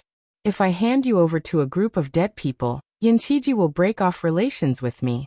No matter how you look at it, I will suffer a great loss. Su Fengnian exhaled deeply. In the cold season, this wisp of white mist was particularly clear in Yen Dongwu's eyes. Then she saw this idle man, His Royal Highness, take out a ferocious mask, cover his face, pull out his saber, and insert the sheath into the soil. A series of silent actions caused his temperament to change instantly. Yen Dongwu covered her mouth and did not dare to make a sound. It was a good time to kill. On a snowy day, the corpses would soon become like icicles under the eaves and would not be dirty. Especially the puddles of dirty blood, after being frozen, would look like a woman's embroidery. This made Su Fengnian, who could only kill people quickly, very pleased. After killing 4 or 5 batches of killing, he had some experiences that were not convenient to talk to others. But when he was in Jianghu, he had no friends, otherwise why would the masters be fighting on the top of a building or mountain? At the very least, there were a lot of people. But he was actually pleasing to the eye. Her face is Yen, he was actually very pleased with her face. But her face and her face and her. He was actually he was her face and her. So Yen, 4. Of her yen he, of he. With great difficulty, Su Fingyan finally had a rare spectator other than old Kuei. He felt that it was necessary to kill her more attentively, more decisively, and more ruthlessly. It would be best if he could scare her to death. The leader of the bandits gave them a look. They were not very willing to let two capable, but not trusted men be the vanguard. They had heard that the machete man on the hillside who specialized in killing their peers was not gentle. The bodies were rarely intact. But the leader said that as long as they killed the one wearing the mask, they could have a taste of the little woman first. This made the two bandits, who had been holding back for too long, not even care about their lives. Most importantly, after they were mysteriously thrown here, they learned that as long as they killed the person who wanted to kill them, they would not be sentenced to death. Not only would they receive a large reward, but they would also be able to return to the army. It was a life-or-death situation. They were hot-headed. They did not care too much. Xiao Dong collided with a fine machete in a bandit's hand. Su Fingyan leaned to the side and slid down the machete, cutting off several fingers of the charging soldier. Without waiting for the man to cry for his father and mother, Xiao Dong raised the machete and cut off a head. Xiao Dong did not stop. She rolled and cut down the second bandit at the waist. Su Fingyan charged straight into the enemy's formation. Xiao Dong moved like a snowball. In just the time it takes for an incense stick to burn, very few of their corpses were complete. Su Fingyan finally let out a long breath. The so-called one spurt of energy was very reasonable. The biggest taboo when using a machete was to mess up one's chi. He began to understand. Su Fingyan took off the fanged green mask covering his face. His chi changed again, and he returned to being that sloppy and handsome young master. He flicked his wrist lightly, and threw the blood on Xiao Dong's machete onto the snow. Then he carried the machete up the slope. Yin Dongwu, who was sitting on the horse's back, was trembling. She gritted her teeth and persevered, as if she was not willing to lose the noble and virtuous aura she had accumulated over the years. Su Fingyan glanced at her and wiped the Xiao Dong's machete on her expensive fox fur coat, leaving a light mark. This rough action scared the golden branch and jade leaf into crying out in alarm. Her delicate body was about to fall. Su Fingyan did not scare this smart and blank girl. He put the Xiao Dong's machete back into its scabbard. He walked a few steps and flipped onto the horse. He said softly, "Let's go back." 40 li back to the city. Su Fingyan was in the front. Yen Dongwu, whose riding skills were average, followed behind him with great difficulty. Su Fingyan, who was on the horse's back, spent most of his time with his eyes closed and breathing deeply. Practicing the machete and killing people were secondary. The real training was still waiting for him in the small courtyard of the prince's mansion. The guard at the gate opened his eyes wide and recognized His Royal Highness. He hurriedly shouted to open the gate, afraid that if he angered this Baelyong devil incarnate, he would pack up and go home to raise chickens and farm. Su Fingyan sent Miss Yen to the governor's mansion. He said with a smile, "You have to return this horse to me." After Yen Dongwu got off the horse, she still kept quiet. Su Fingyan did not think much of it. When he bent down to take the reins from her hand, he used the Xiao Dong's scabbard to pat her buttocks. He teased, "Is your soul gone?" Yen Dongwu's face was sullen. Su Fingyan used the Xiao Dong's machete to lift her delicate chin. He said slowly, "Your father sent a letter to Wang Taibao in the capital. It's on Su Zhao's desk. Therefore, you didn't go in vain when you put down your pride and went out of the city with me, His Royal Highness, to admire the snow." Yen Dongwu's eyes were flustered. Su Fingyan smiled frivolously and threw the green-faced mask in his arms to her. "Miss Yin gave me face tonight. As a gift in return, I'll give this to you. If you hate me in the future, you can take it out on me." Chapter 40. Inside the Tide Listening Pavilion, De Zhugua saw the two of them leave the residence with his own eyes. He smiled as he returned to the pavilion and sat opposite the chief advisor Li Yishan. He asked softly, "Brother Yuanying, do you think this rascal will cheat more of the little girl from the Yen family or save that bookworm Yen Qiji's family of 69 people?" Li Yishan said calmly, "Both." Su Xiao smiled. "Is the position of Lingzhou's magistrate so worthless? That old fellow Yen Jieshi is too much of an armchair strategist. Does he think that by forming a relationship with Wang Taibao, even if his daughter is lucky enough to become the imperial concubine, she can escape from my hands? Does he think he can bring me down by hiding under the emperor's feet and complaining about me? He didn't even think about who gave him the money he earned in Liangdi. Without this money, what can he use to win over Wang Taibao and become brothers with that Han Diaoxi from the inner palace? On this point, Li Gongda is much smarter. He still remembers who is his true source of income. Only this kind of person can live long. Li Yishan said calmly, "How can there be so many docile dogs for you to order around? Occasionally, a few crazy dogs will jump out and jump over the wall. Isn't that what you want? If Liangdi is peaceful every year, there won't be soldiers training horses at the borders. Without Yan Jieshi and the other so-called loyal ministers who are ready to make trouble, wouldn't your position be even more difficult?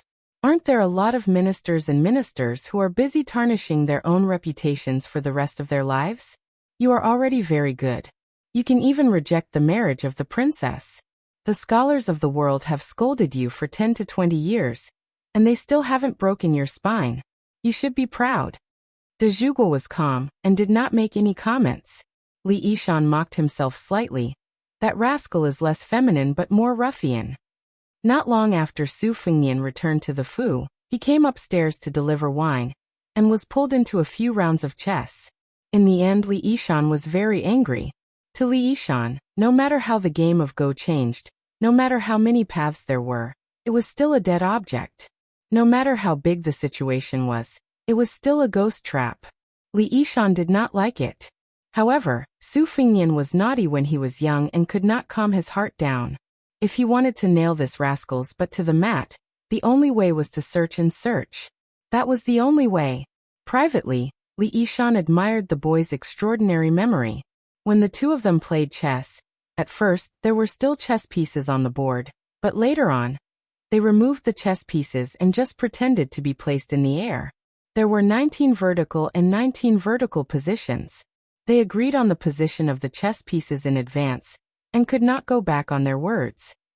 Who would have thought that after returning from this trip, Su Fengnian would learn an endless stream of unreasonable hand tendons from who knows where. The more he learned, the more violent his fists became.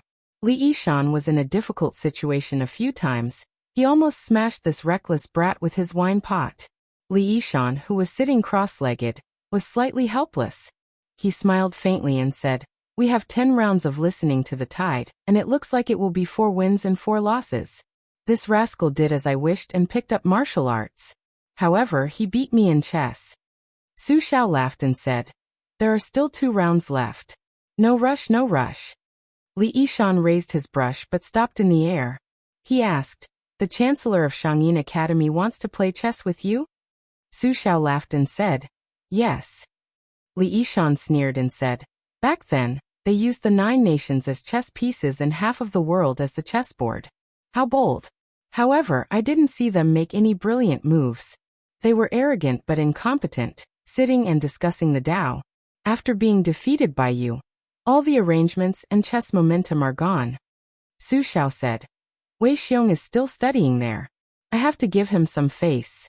Otherwise, you also know my temperament. The spirit of a scholar and the spirit of righteousness are the 2 things that stink the most to me." Li Yishan smiled and didn't say anything. Su Xiao suddenly asked, "Do you think Black Tortoise is going to flourish or not?" Li Yishan asked back, "Wang Zhongluo has wasted his time cultivating the difficult Great Yellow Court Pass. Aren't you afraid that Wudong Mountain will fall out with you?" Su Xiao laughed it off.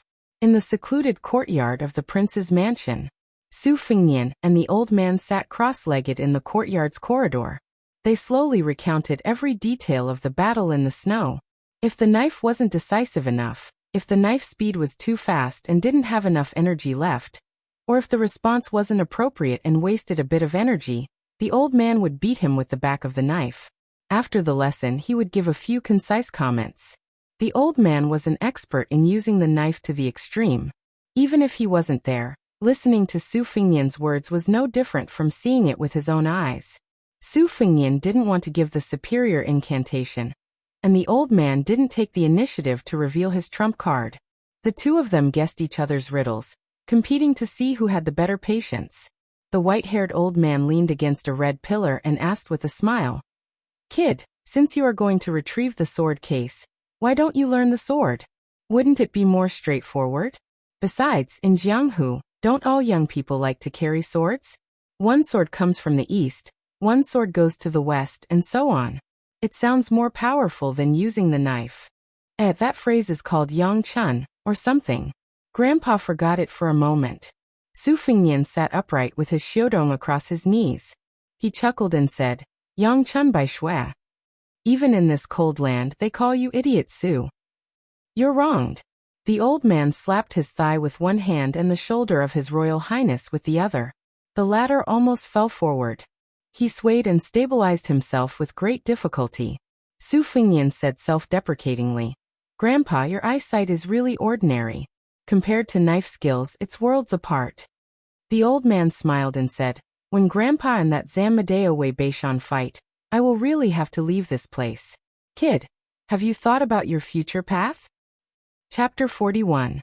Su Fingnian put his hand on the scabbard of the winter-embroidered saber and smiled bitterly. "What else can I do? I'll go to the pavilion to find a quick manual of inner strength and leave it to fate. If it doesn't work, I'll just memorize all the martial arts from various sections. In the future, I'll be able to take advantage of the enemy. My foundation should be quite ordinary. It's unlikely that I'll be able to defeat 10 people with brute force like the old grandpa. If I don't use some underhanded tricks, when will I be able to go to the martial emperor city? By the way, did Wang Xianji really break the wooden bull of the older generation's sword godly Chungang with 2 fingers?" The old man nodded, feeling a little sad. For the most outstanding martial artists in the world, the old monster Wang Xianji was always a mountain that they had to face. Even if they could not defeat him, as long as they could fight to a draw, they could be ranked among the top 10 masters. It was enough to show the strength of the century-old man. Su Fingnian got up slowly. He still had to get up early tomorrow. Tonight, the future imperial concubine's mansion must be in chaos. The next day, a distinguished guest came to Bailiang Palace. It was a teacher from Shangyin Academy. It was said that his position was second only to the Grand Chancellor, and he was one of the 3 chancellors. The 3 of them were generally respected as Mr. Jishang. What they taught was not ordinary scriptures and classics, but the great way of the sage. The scholars of Shangyin Academy came from all over the world, regardless of region, identity, wealth, or wealth. As long as they passed the triennial examination of the academy, they could enter the academy and become a scholar of Shangyin. These scholars were also known as the Jixia scholars. Today, the Grand Chancellor of the academy, Qi Yanglong, was the imperial preceptor. His position was extraordinary and he was elusive. The visiting chancellor was only known by the surname Wang. He taught the art of traversing and Wang Balu in Shangyin Academy. He had won 2 famous debates in the world. He won the debate on name, but lost the debate on heaven and man. Since then, he rarely showed up. For the past 10 years he had only accepted the second daughter of the butcher Su Xiao, Su Weisheng, as his student. He even said that she would be his disciple in closed-door training, and that he could pass on his legacy to her, and that this lifetime was enough. From the few letters that Su Fingnian exchanged with his second sister, Su Weisheng, he vaguely learned that this Mr. Jishang was a chess fanatic who loved to watch chess and talk a lot. As for the depth of his knowledge, Su Fingnian did not doubt it. Since he could become second sister's master, he could not be too bad. There was a game of chess under the White Crane building. His adopted son, Yuan Zuozong, stood in the distance. Only Su Xiao, the Great Pillar State, and Mr. Jishang, who came from afar, were chatting happily. Su Fingnian climbed to the top of the mountain, and only saw Mr. Wang's side profile. Mr. Wang was thin, wearing a plain green gown, a pair of hemp shoes, and a mutton-fat jade pendant around his waist. He was facing off against Su Xiao on the chessboard with a confident demeanor. His demeanor was elegant, and his imposing manner was otherworldly.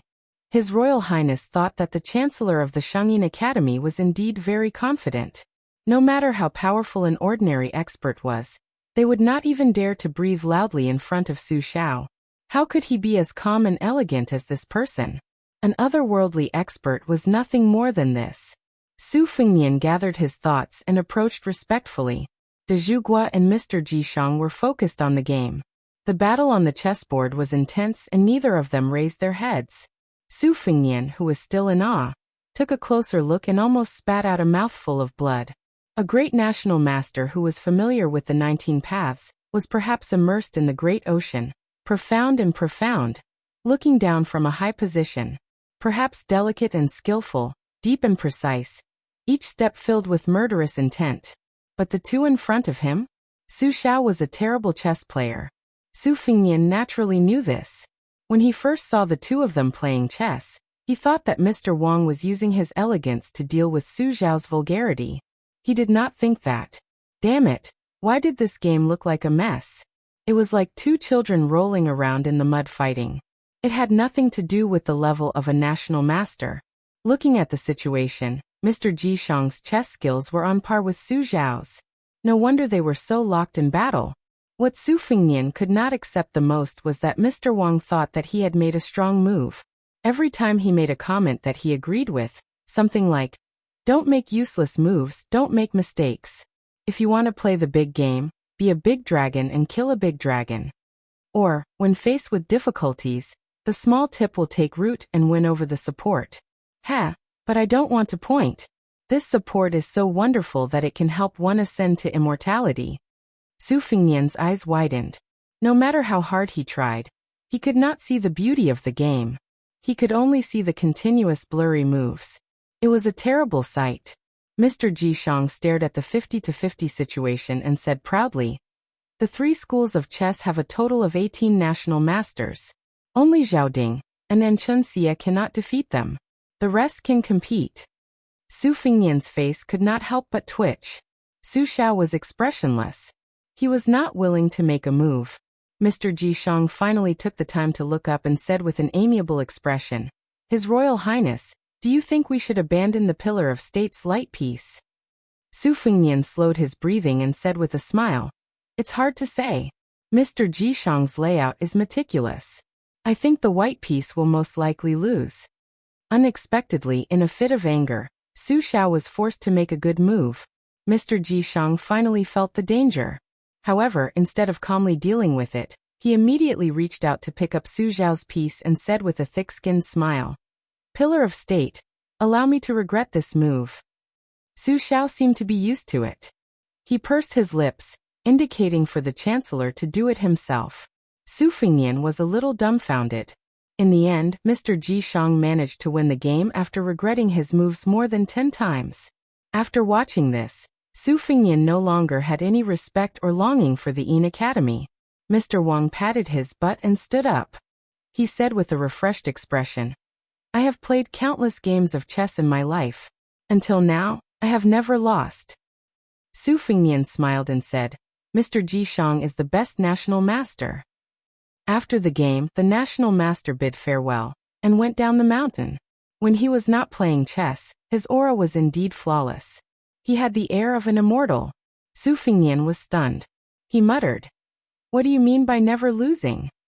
Su Xiao laughed and scolded, "It's true that he has never lost. It's only because he only plays chess with those who are weaker than him. If he is not confident, he will tactfully watch from the sidelines." Su Fengnian said dejectedly, "Second sister is learning the art of classics from this Mr. Jishang?" Su Xiao stood up and looked at the foot of the mountain. He smiled and said, "To be able to stand in an undefeated position, isn't he a national master?"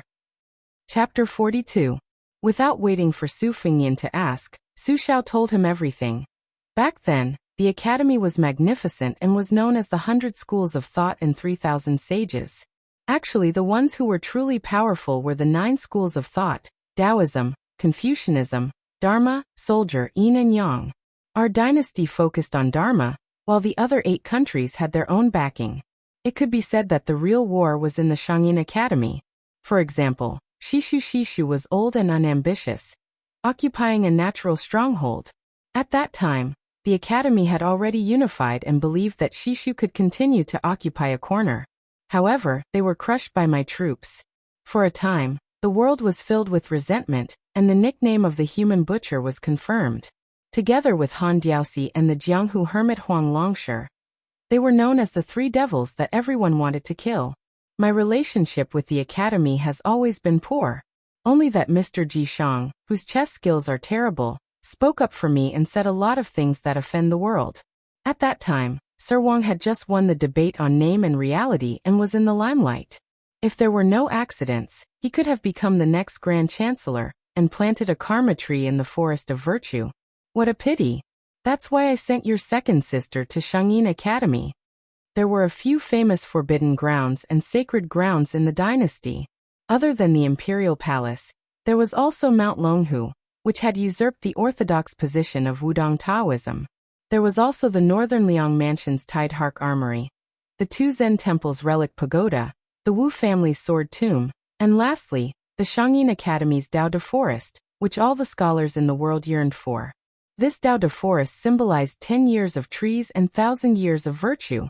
As for the three devils, the eunuch with the surname Han was called a cat. His reputation in the dynasty was only slightly worse than that of Su Xiao. However, the white-robed Huang Longshi was the most controversial. His hands were not stained with much blood, even less than some of the Jianghu heroes. But this person's mouth was really powerful. During the chaos of the 9 countries, more than half of it was started by him. He was the proudest disciple of Shangyin Academy and called himself Huang Sanjia. This was not him boasting. Huang Longshi was recognized as number 1 in the 19 Daos, number 1 in cursive script, and number 1 in yin and yang divination. He was renowned throughout the world. In the end, it was widely spread among scholars that the Shangyin Academy had almost erected a stone tablet that Huang Longshi could never set foot on in his lifetime. As for Su Fengnian's second sister, Su Weisheng, many scholars in the academy secretly said that she was the second Huang Longshi. One could see her elegant demeanor. Su Xiao said softly, "Mr. Wang came here today to ask for a favor, but I didn't agree." Su Fengnian said helplessly, "You really don't give Shangyin Academy any face." The hunchbacked and lame de Zhugua had his hands in his sleeves. He looked like an old farmer, but his words were extremely arrogant. "Those scholars have been scolding me from thousands of miles away. They've been scolding me until now, and I've already spat out several large vats of saliva. Your second sister slaps their faces in their house every day, loud and clear. In terms of Dao, they can't win against your second sister. It's even more so when it comes to chess. As for fighting, your second sister's sword can chop up those weak scholars. She can chop up hundreds of them in one breath, and there won't be a wrinkle on her sword. Those fellows from Shangyin Academy are only good at scolding people. As for chopping people, they're pretty lame." Su Fengnian said with a headache, "Don't hit people in the face. You're good." Su Xiao smiled. "Your father hasn't studied much, so how can he understand so many great principles?" Su Fengnian said disdainfully, "That's pretentious." Su Xiao turned his head and glanced at the winter-embroidered knife in his son's hand. He smiled and said, "I'm really not pretentious. Using the knife to talk is the most effective." Su Fengnian said softly, "That's also how you talk to that person in the capital." Su Xiao always had no inhibitions when interacting with this son of his. He said straightforwardly, "Of course. 300,000 Bailiang cavalry. Even their farts will shake the heavens. Even if you don't want to, you can smell it."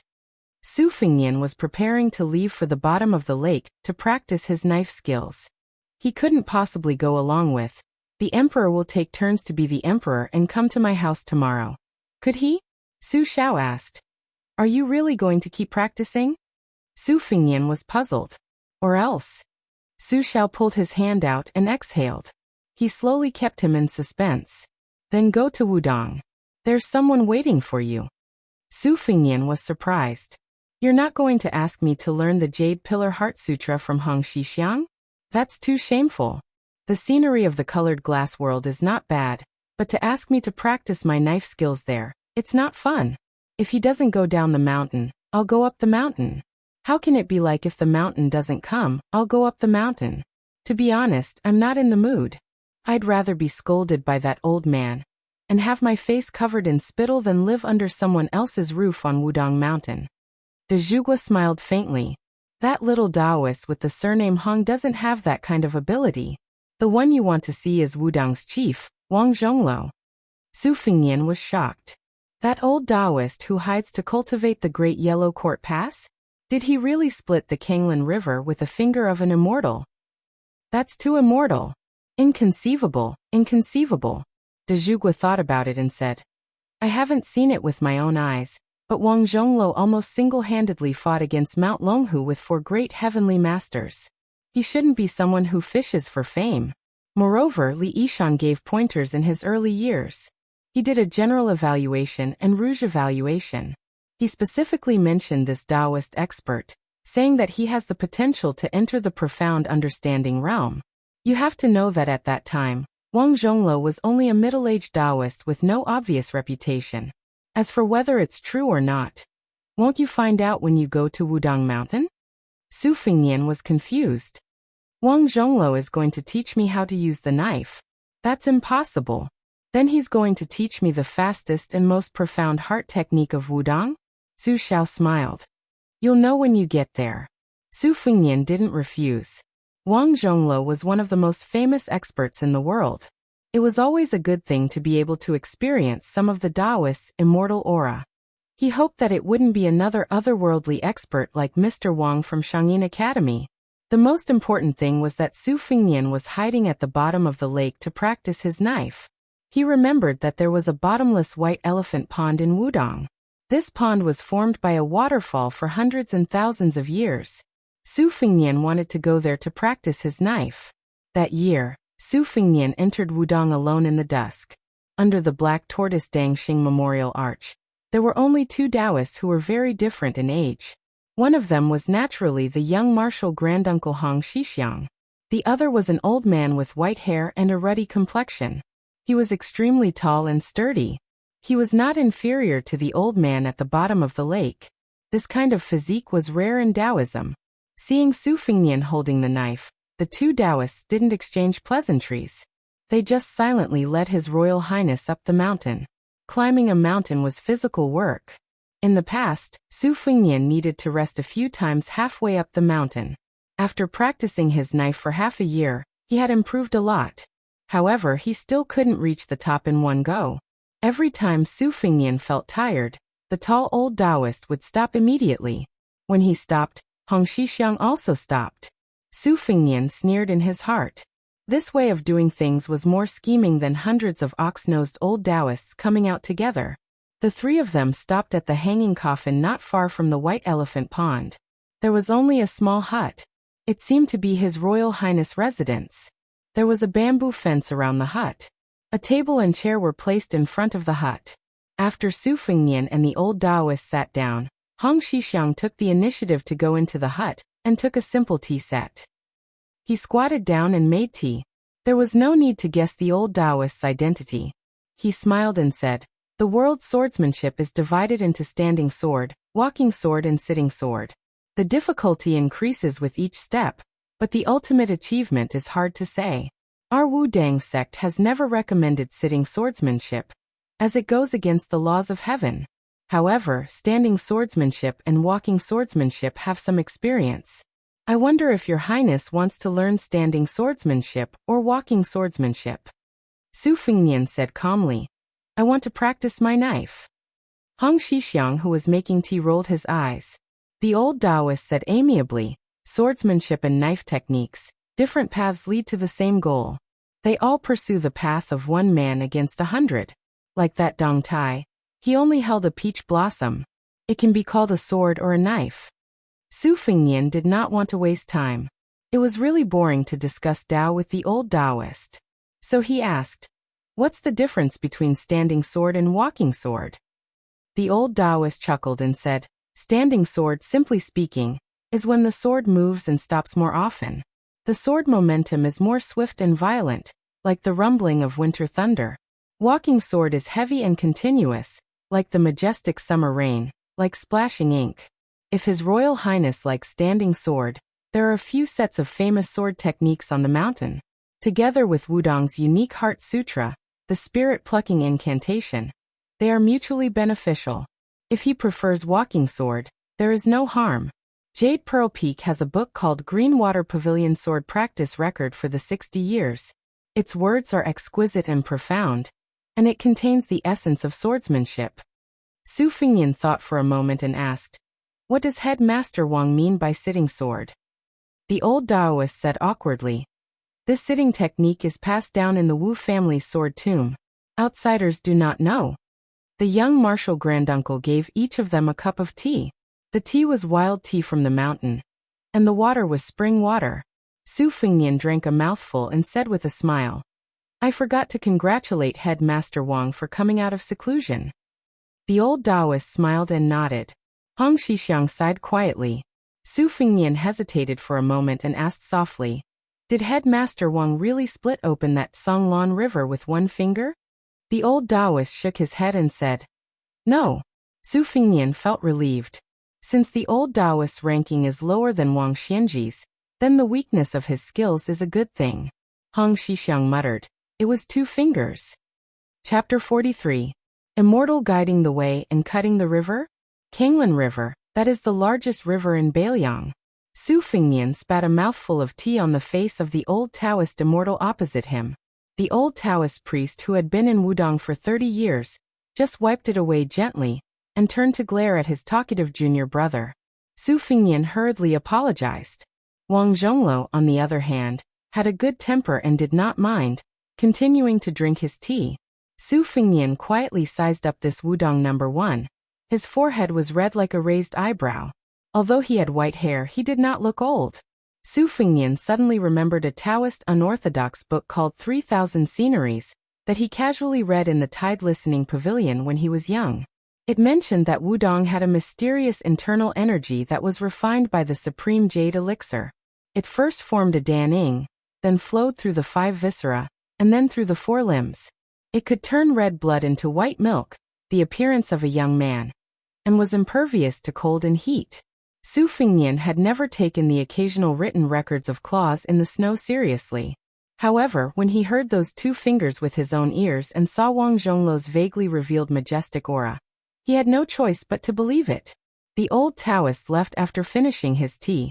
Su Fingyan saw Hong Shixiang still squatting on the side in a daze. He frowned and said, "Bull Rider, why aren't you leaving?"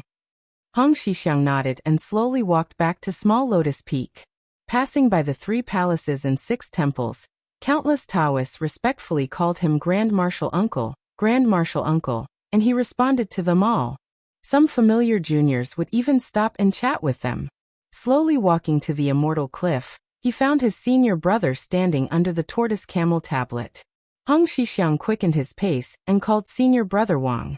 Their generation on the mountain was already the highest, unlike Longhu Mountain's Taoist masters who were in seclusion and did not care about worldly affairs. Wudong also had a senior brother surnamed Wang, who used the sword to crown Wudong. He was habitually called Junior Brother Wang by Hong Shixiang, and had been silently comprehending the sword at Big Lotus Peak for 16 years. Wang Zhongluo, who was almost a head taller than Hong Shixiang, turned around and saw the unhappy junior brother. He joked, "Senior brother Chen took away your private stash of forbidden books again?" Hong Shixiang shook his head, hesitating to speak. Wang Zhongluo patted his junior brother's shoulder and left under the moonlight. Su Fingyan practiced the rolling knife technique once. There was no set pattern to it. The most important thing was the angle and direction of the first cut. Following that, dozens or even hundreds of moves would follow the momentum of the first cut. Su Fingyan strived to do it in one go without leaving any gaps, using the least amount of strength to use the fastest knife. This was not something that old man had taught him privately. It was a simple knife technique that Su Fingyan had figured out himself. It was very appropriate to call it a rolling knife. Compared to what Headmaster Wang had said about standing on the sword and moving the sword, it seemed to be slightly different. He returned to the thatched cottage and lay down on a hard plank bed. It was as hard as the Wudong Mountain. Su Fingyan had no qualms about this. This was because he was used to living in the wilderness with old Huang. On the table, other than an oil lamp, there were 2 piles of yellowed books, 2 sword manuals, 1 spirit extracting technique, and at the bottom was Qingshui Pavilion Sword Practice Record. Su Fingyan did not have any pajamas. He simply stayed up all night to memorize these books. Wudong's mantra was widely circulated in Jianghu. Most of them were fakes, crowned with the name Jade Pillar Internal Strength. They were still very popular. However, there were indeed some genuine low-grade Jade Pillar mantras that the Jianghu people were familiar with. Wudong Mountain had never deliberately tried to stop them. This was because the Jade Pillar mantras were indeed brilliant. However, it was only one of the yin-yang fish. It still required the Wudong Taoists to train their bodies day in and day out to complement each other. Su Fengnian was not interested in the sword manuals. He also did not feel that the spirit extracting technique was beneficial. He only loved the sword practice record so much that he could not put it down. This 60-year sword practice record was the painstaking work of a Wudong ancestor. It was just that the words were obscure and not easy to learn. Su Fengnian looked at the dimly lit sky outside the window. He put down the sword practice record and walked towards the White Elephant Pond with his embroidered winter saber. The closer he got, the louder the sound of the waterfall hitting the rocks. A cold water vapor assaulted his face. There was a large rock in the middle of the pond. Su Fengnian walked along the edge of the White Elephant Pond. Unexpectedly, he walked along a bluestone path into the waterfall. It turned out that the hanging immortal peak where the ivory waterfall hung had been hollowed out by the Wudong ancestors. Legend has it that an immortal ascended from here and left an ancient sword in the pond. Su Fengnian stood still. He was only 2 arms away from the waterfall. His clothes gradually became wet. Su Fengnian used all his strength to make a horizontal chop with his saber. That old Taoist priest was able to cut off the river with 2 fingers. So what if he used all his strength to make a chop? Su Fengnian felt a piercing pain. The embroidered winter saber had just made contact with the falling waterfall when it flew out of his hand. It drew an awkward arc in the air and fell to the ground. Su Fengnian raised his hand to look. There was a large bloody crack. Su Fengnian grinned. He picked up the embroidered saber that was destined to be buried in his hand for a long time. He let out a long breath and made another chop. The result was the same. Su Fengnian sucked in a cold breath. He tore off a piece of cloth from his body and wrapped it around his hand. He sat on the ground and picked up the embroidered saber. He no longer hoped to make a horizontal chop with his saber. He only hoped that it would not fall out of his hand. He switched to his left hand and made another chop. It was even worse. He fell out of the pond along with his saber. The young martial granduncle came into the cave at some point. He said in surprise, "You're exactly the same as senior apprentice brother Chen when he was young." Su Fengnian tried to find joy in his misery. "All experts are like that," Hong Shixiang said softly. "But I heard that senior apprentice brother Chen can make a several-inch wide gap with his sword when he reaches your age." Su Fengnian said in annoyance, "Help me pass a message to the royal palace. There's a white fox face in seclusion there. Tell him to pick 40 to 50 martial arts manuals first, and have someone bring them up the mountain." Hong Shixiang asked curiously, "What's that for?" Su Fengnian lowered his head and used his mouth to tie the cloth around his left hand's wound. He ignored Hong Shixiang. The young martial granduncle obediently went out to run errands for His Royal Highness. There's a Purple Sun Temple a mile away. He's going to ask the juniors for help. Of course, Martial Granduncle won't go down the mountain. A few days later, a slender woman carrying a heavy bag climbed up the mountain with difficulty. What's the heaviest thing in the world? Friendship? Loyalty? Bullshit. Books are the heaviest. Jiang and I sat on a step halfway up the mountain. Her waist was almost broken.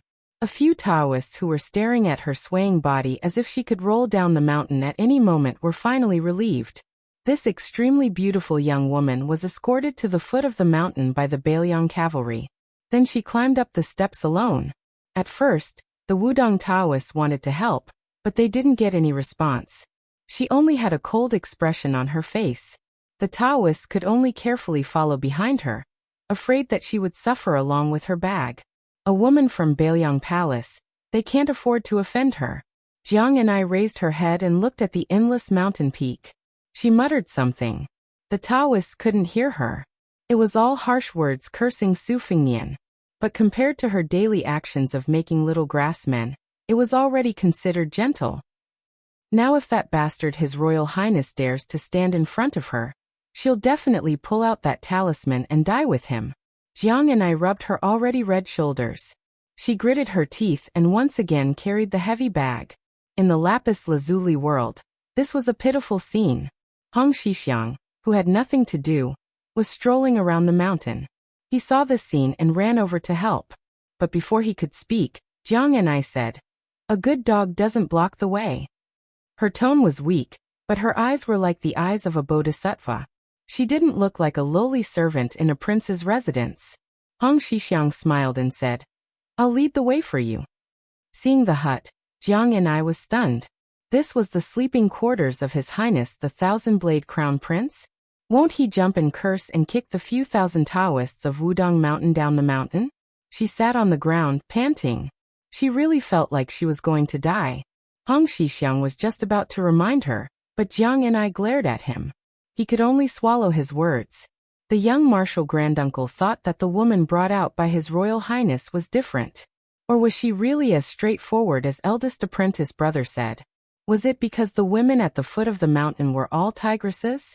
Although his good intentions were treated as ill intent, Hong Shixiang still took the opportunity to lift the bag and move into the hut. This time Jiang and I didn't reprimand him. She really didn't have the energy to do so. Right now, she wanted nothing more than to sit down and fall asleep. As for the pain in her shoulders and back, it was already numb. She just didn't want to touch it. Jiang Ni's back was hit a few times by a hard object. The action wasn't big, but for the current Jiang and I, it was no different from adding oil to a small fire. A thick layer of frost covered the little snow. Jiang and I, who was in extreme pain, turned around with a sobbing tone. She raised her head and saw that repulsive, hateful, and murderous face. She didn't know where she found the strength, but she opened her mouth and bit down, biting His Royal Highness's leg. Su Fengnian used the scabbard to slap Jiang Ni's face, sending this captive princess flying. The strength was just right, not too light nor too heavy, not enough to hurt anyone. Su Fengnian frowned and scolded. "Are you a dog?" Jiang and I, who was more embarrassed than she was in pain, couldn't move. She could only grab the dirt on the ground and throw it at Su Fengnian. Su Fengnian didn't get angry. He only used Xiaodong to slap the dirt back one by one. Jiang and I instantly turned into a little mudman. "Su Fengnian, you won't have a good death." Come, little puppy Jiang and I, bite me to death. You're not human." "Yeah, Jiang and I, you look so fresh right now, so cute.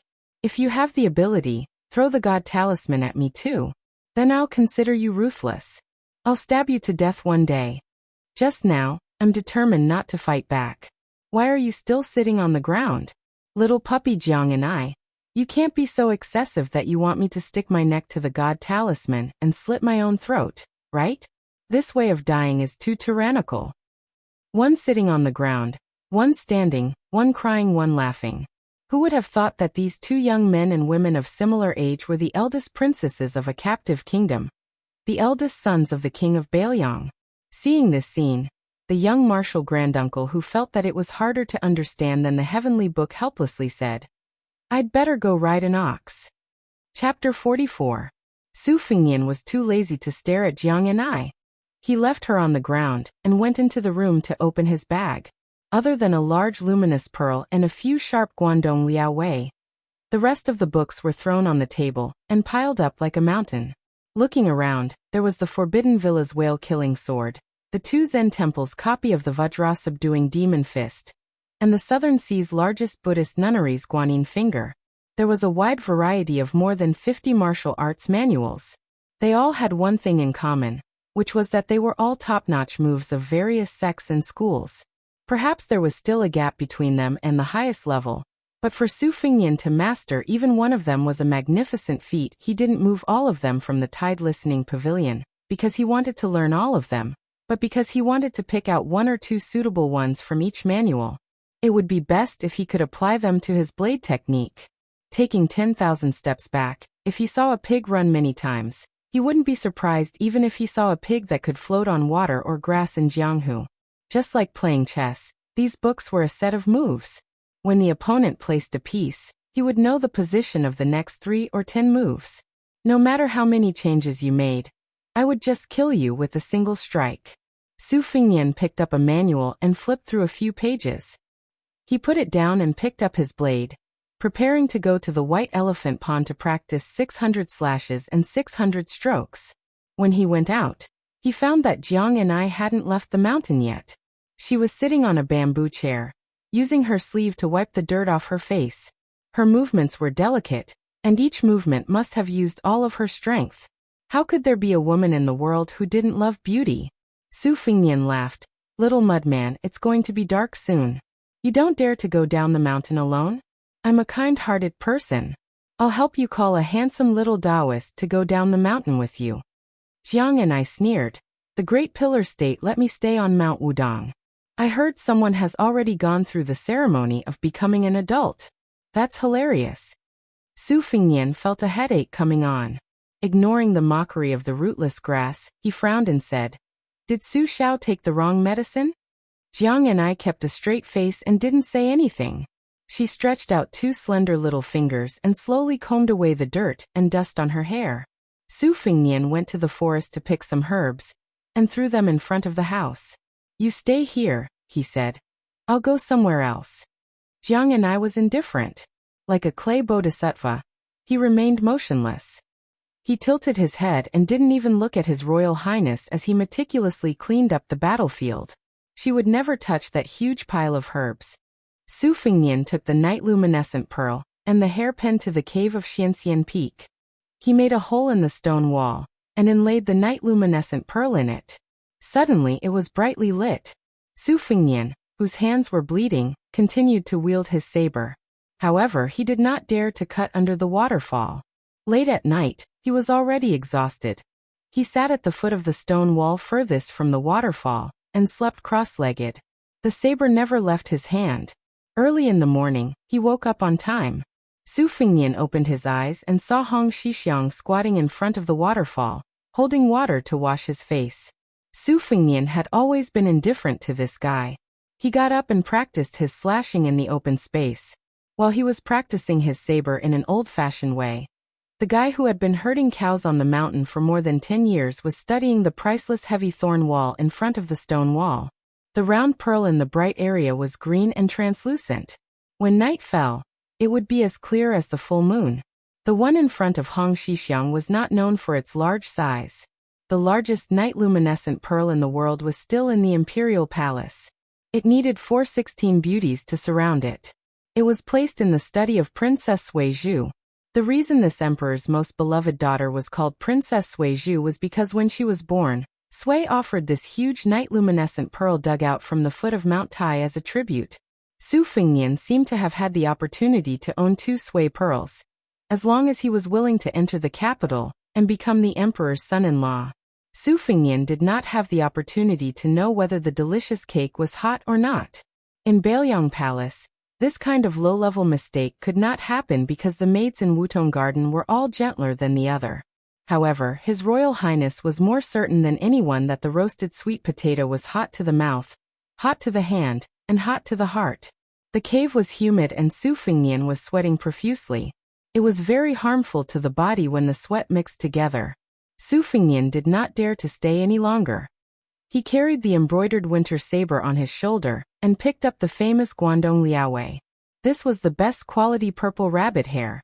Rabbit hair was originally a hard hair. The north was stronger, but the Guangdong purple rabbit hair was worthy of being called the first hard hair. This kind of brush was most suitable for writing strong and square characters. The tip of the brush was like an awl and sharp like a knife. This was the real knife of the brush. From a young age, Su Fingnian had been instructed by Li Yishan to only use hard hair. The soft and edgeless sheep hair was absolutely not to be touched. The soft and boneless characters had always been spurned by the #1 scholar in the prince's residence. However, Su Fingnian knew that sooner or later, he would have to pick up a soft hair when he had to write large characters on a signboard. Although Su Fingnian was scolded for being an idiot with a golden exterior, doing the shady business of buying poems and songs like a poor scholar, he knew the 4 arts of zither, chess, calligraphy, painting, tea, and wine. It was just that he was not proficient in them. Practicing the saber was a major matter of strength, but practicing calligraphy was a minor matter of strength. It was especially difficult to practice calligraphy after practicing the saber. Su Fengnian dipped the Guangdong Liaowei in water and wrote the incantation for the whale-killing sword on a green rock. The words came from his heart, and the semi-cursive writing on the ground appeared murderous. Hong Xixiang squatted to the side and observed. He clicked his tongue in wonder and said, "Good writing, good writing. It's 100 times better than De Xixiang's earthworm crawl." When he communicates with his junior apprentice brothers or people outside the mountain, he has to get me to write for him. Su Fengnian ignored this fellow's praise and chewed on the Guangdong Liaowei brush. Before coming up the mountain, he had practiced the saber painstakingly. However, it was not to the extent that he had to forcefully peel off the calluses that he had honed from 3 years of traveling. Now his hands were covered in blood every day. When he was not practicing the saber, Su Fengnian would put the embroidered winter saber on his shoulder and swing it around. It looked quite poetic, but Su Fengnian's heart was filled with murderous intent. Chapter 45. Walking towards the thatched cottage, he remembered where he had left the herbs yesterday. Su Fengnian smiled and pushed open the door. He did not see Jiang and I sleeping on the bed at first glance. Had she gone to see the scenery of the lazuli world? When he looked again, he saw that the little mud figurine had already cleaned herself up and was facing the wall, asleep. She did not touch the bed. Su Fengnian understood perfectly that she despised the place he had slept in for being too dirty. The reason why she did not sleep against the wall was clearly because her delicate back could no longer bear any contact after carrying the luggage up the mountain. Su Fengnian opened his mouth and spat out the rabbit hairbrush on the table. He used his foot to kick the princess who had fallen from the world's noblest imperial city to the cage of Bailiang Palace, and then to this little thatched cottage on the mountain. She was probably exhausted, for she did not react at all. She muttered a few words in her sleep. Su Fengnian did not have to listen to her to know that she was scolding him. Su Fengnian stared at her for a while. She was a budding beauty. Although her face could not compare to White Fox's, it did not lose out to Sweet Potato and Bluebird by much. In the future, she would definitely be even more attractive. Su Fengnian felt that the way she sat on the ground and fell into the mud yesterday was very interesting. Jiang Ni's body slanted in her sleep and almost fell to the ground. Su Fengnian's shoulder shook and Xiaodong fell down. He used the scabbard to gently support her body and slowly straightened it. Only then did he stop disturbing her. When he went out, he saw that the bull-riding fellow had tactfully begun to cook porridge. There were a few small jars of pickled vegetables in the house. During this period of time, unless Grand Marshal Uncle was too busy with the small seal bamboo slips or the precious and unique annotation classic, he would usually cook for His Royal Highness. He worked hard without complaint and enjoyed it. Hong Xixiang cooked the porridge and watched the heat while he dipped his finger in his saliva and flipped through the Book of Rites. Su Fengnian really couldn't figure out how this cowardly fellow could become the person responsible for the black tortoise's resurgence. After leaving 2 bowls of porridge for Jiang and I, Su Fengnian carried his saber and went to the top of the hanging immortal peak. The Jiazi sword training was a collection of sword practice experiences, but occasionally, it would also contain some summaries of the vast martial arts. It strongly advocated climbing to the top of the mountain to look at the stars and the sea, which were useless to swordsmanship, but beneficial to swordsmanship. Unfortunately, Su Fengnian couldn't find anything that was related to the way of the sword, even after looking at it for a long time. The guy riding the bull didn't say a word. He just stood to the side and watched with great interest. Su Fengnian, who felt unbalanced in his heart, asked, "You've been watching it for more than 20 years. Aren't you tired of it?"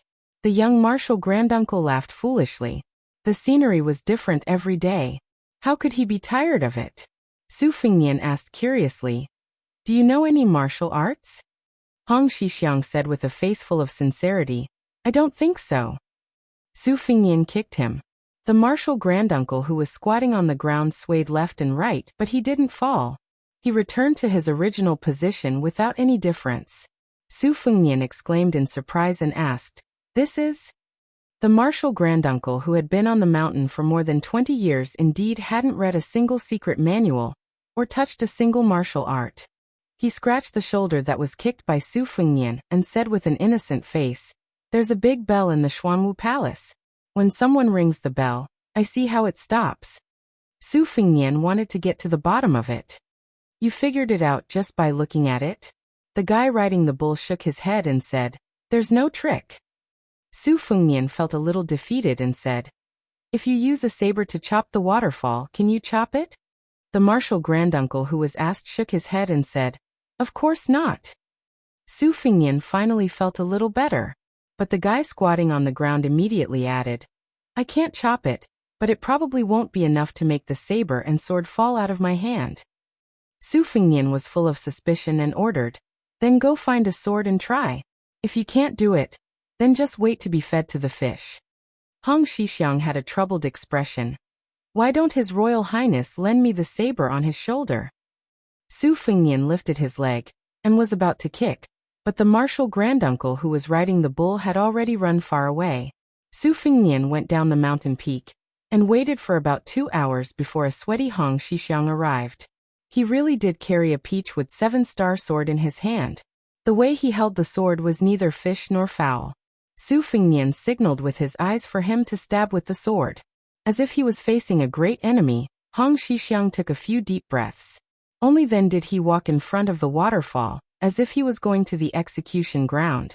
He raised his arm and swung the sword, lightly stabbing.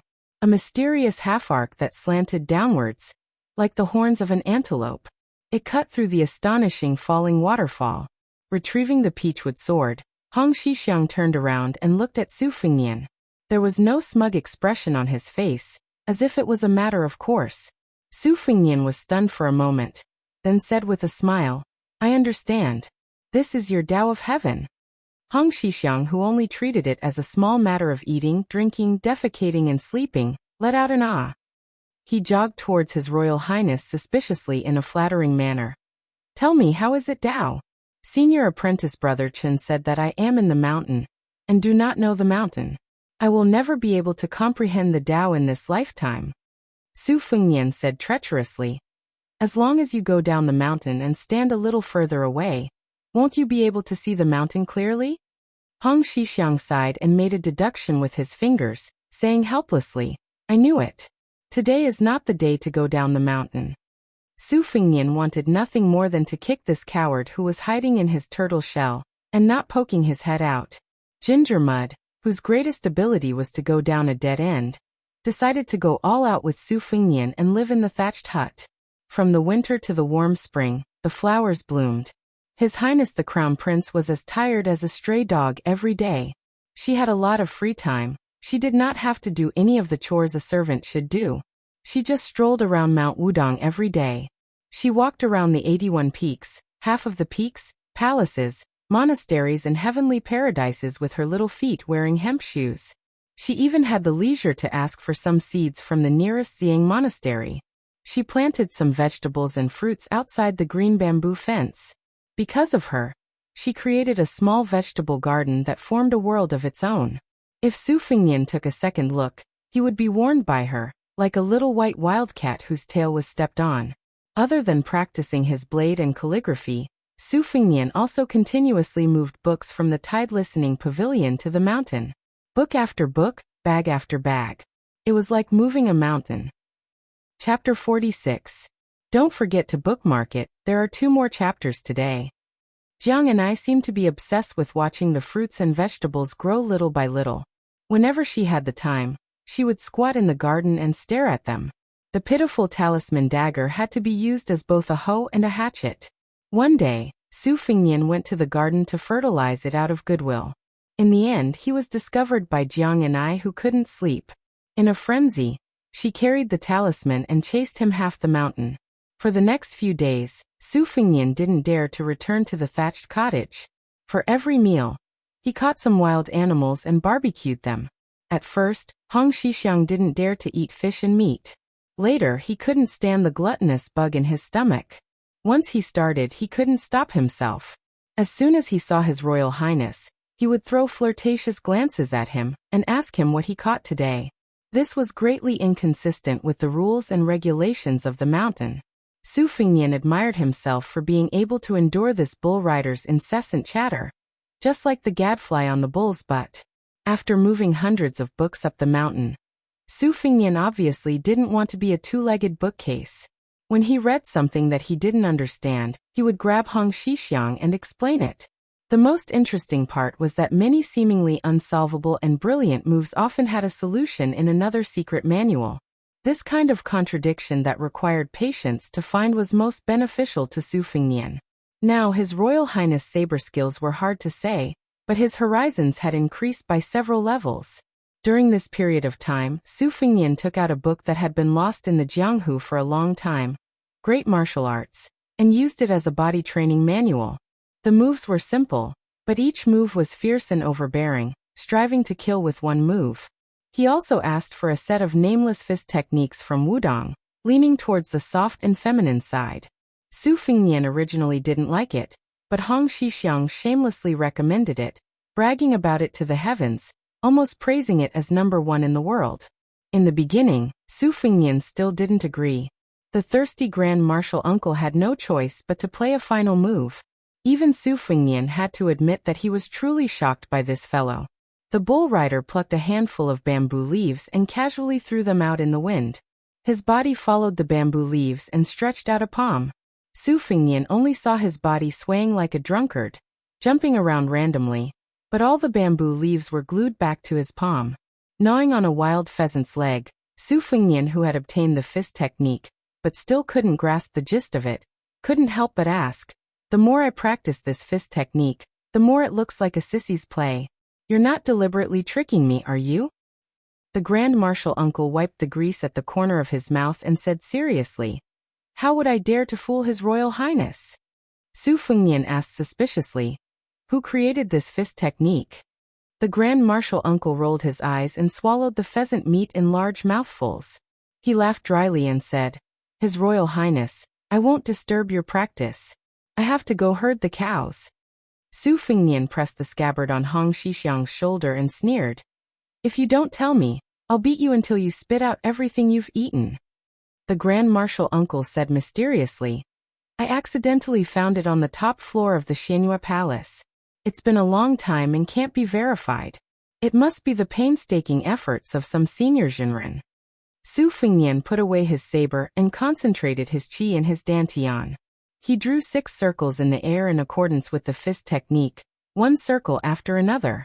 It looked like it, but he always felt that it was several mountains away from the bull rider's wrist technique. Not to mention the spirit, even the shape was barely satisfactory. The Grand Marshal uncle, who was busy leading the green cow, looked at Su Fingyan's posture and nodded slightly. He smiled brightly and said, "This fist technique goes from the 8 trigrams to the 4 symbols, the 3 powers to the yin and yang, all the way back.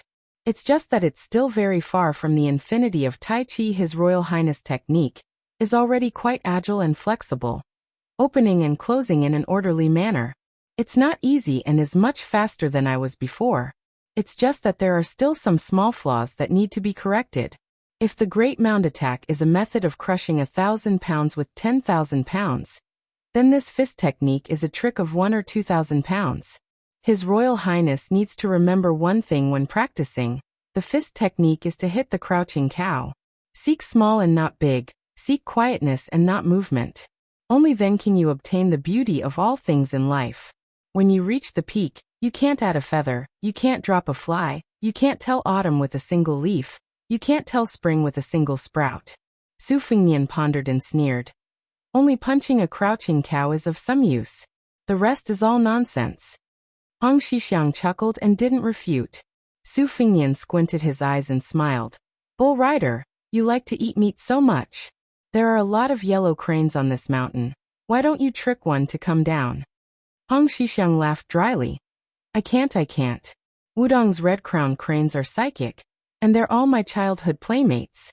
Killing them is more painful than killing me." Su Fingyan joked.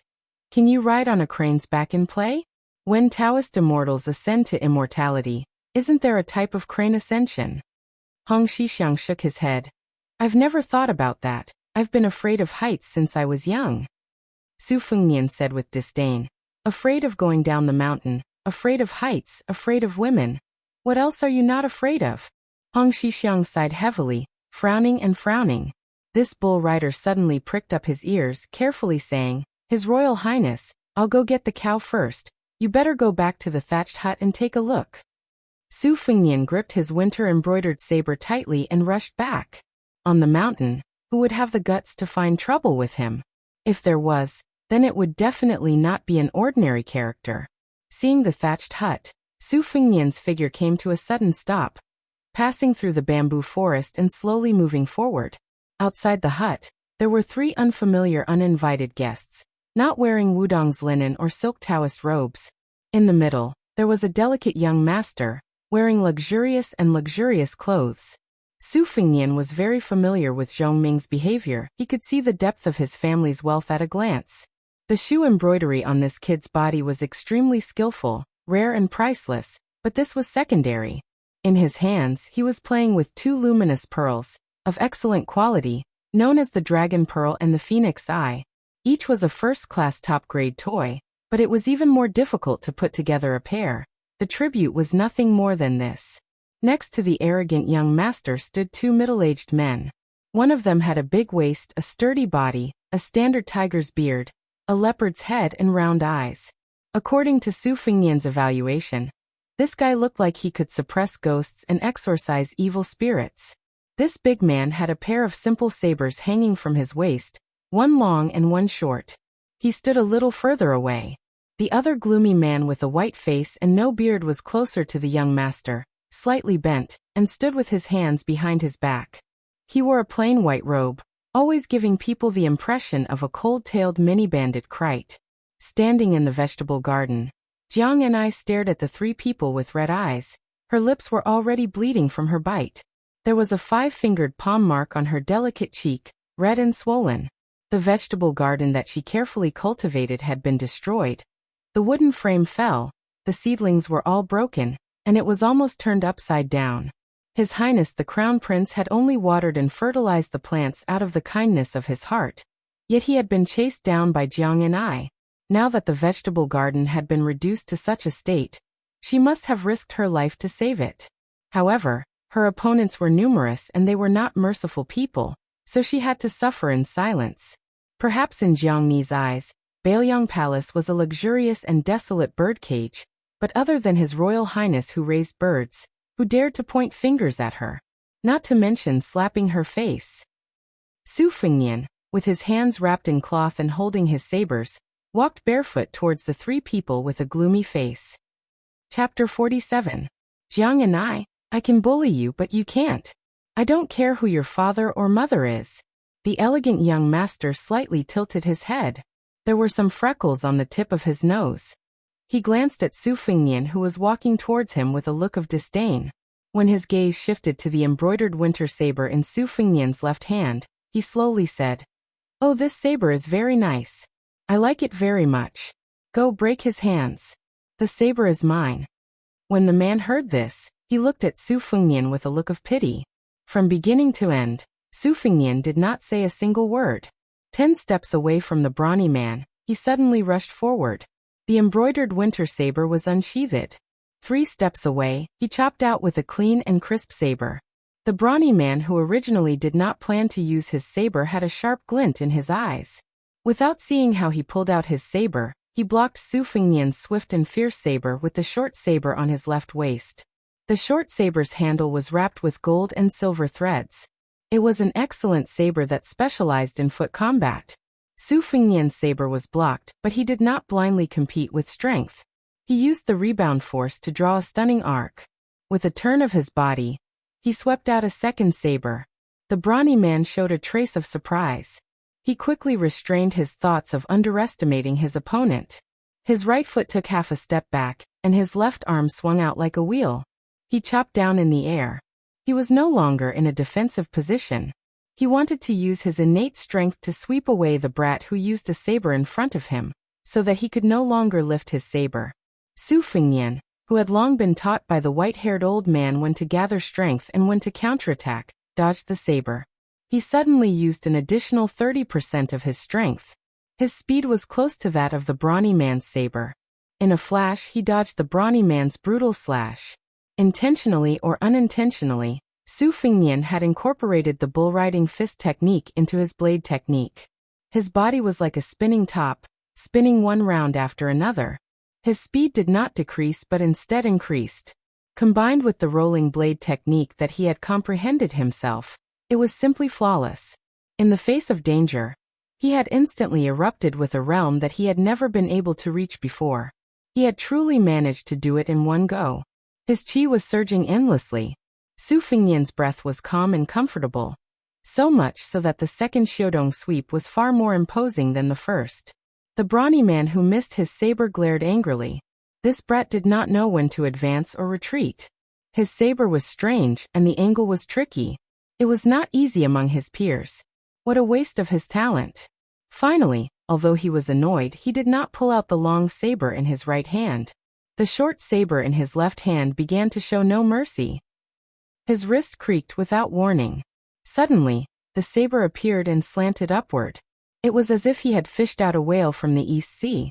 It suddenly hit the exceptionally bright saber of Xiaodong.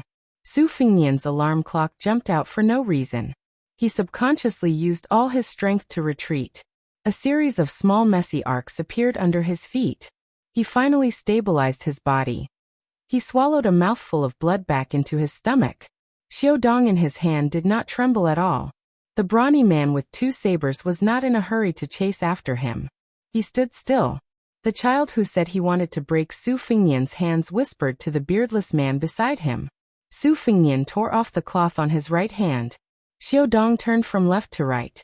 He just stared at the short saber of the brawny man who was probably 3 times the weight of Jiang and I. He clicked his tongue and said, "Good saber. I thought that after the fall of Dongyue, the sabers of the Eastern Yu imperial family, that were only used by the Eastern Yu imperial family, had been confiscated into the national treasury. The big one was called the man saber of the Eastern Yu imperial family, and the small one was called the brocade saber of the Eastern Yu imperial family. I never thought that I would be able to see the true faces of these two beauties here." The brawny man with the brocade saber on his waist showed a strange expression. He twitched the corner of his mouth and said, "You have good eyesight." Su Fengnian pretended to be naive and said, "Then aren't you the Eastern Yu imperial family of the fallen country? Why would a stray dog come to Mount Wudong to bite people?" The brawny man who was poked in the ribs was not angry. His calmness and cultivation skills were as outstanding as his saber art. He just said with an expressionless face, "I gave you 10 minutes to rest. Is that enough?" Su Fengnian held Xiaodong in his right hand and did not speak. The freckled child with the tip of his nose said impatiently, "Why are you talking to him? I only want the saber. After cutting off his hands, whether he lives or dies is up to fate." Su Fengnian, whose left hand was covered with blood, unexpectedly lifted the scabbard. Was he afraid that his opponent had 2 sabers, and he would be at a disadvantage if he fought with only one saber? Seeing this, the Eastern Yu imperial family people sneered. Su Fengnian rushed forward again, rolling his saber like a snowball. His half a year of saber practice was incisive and vivid.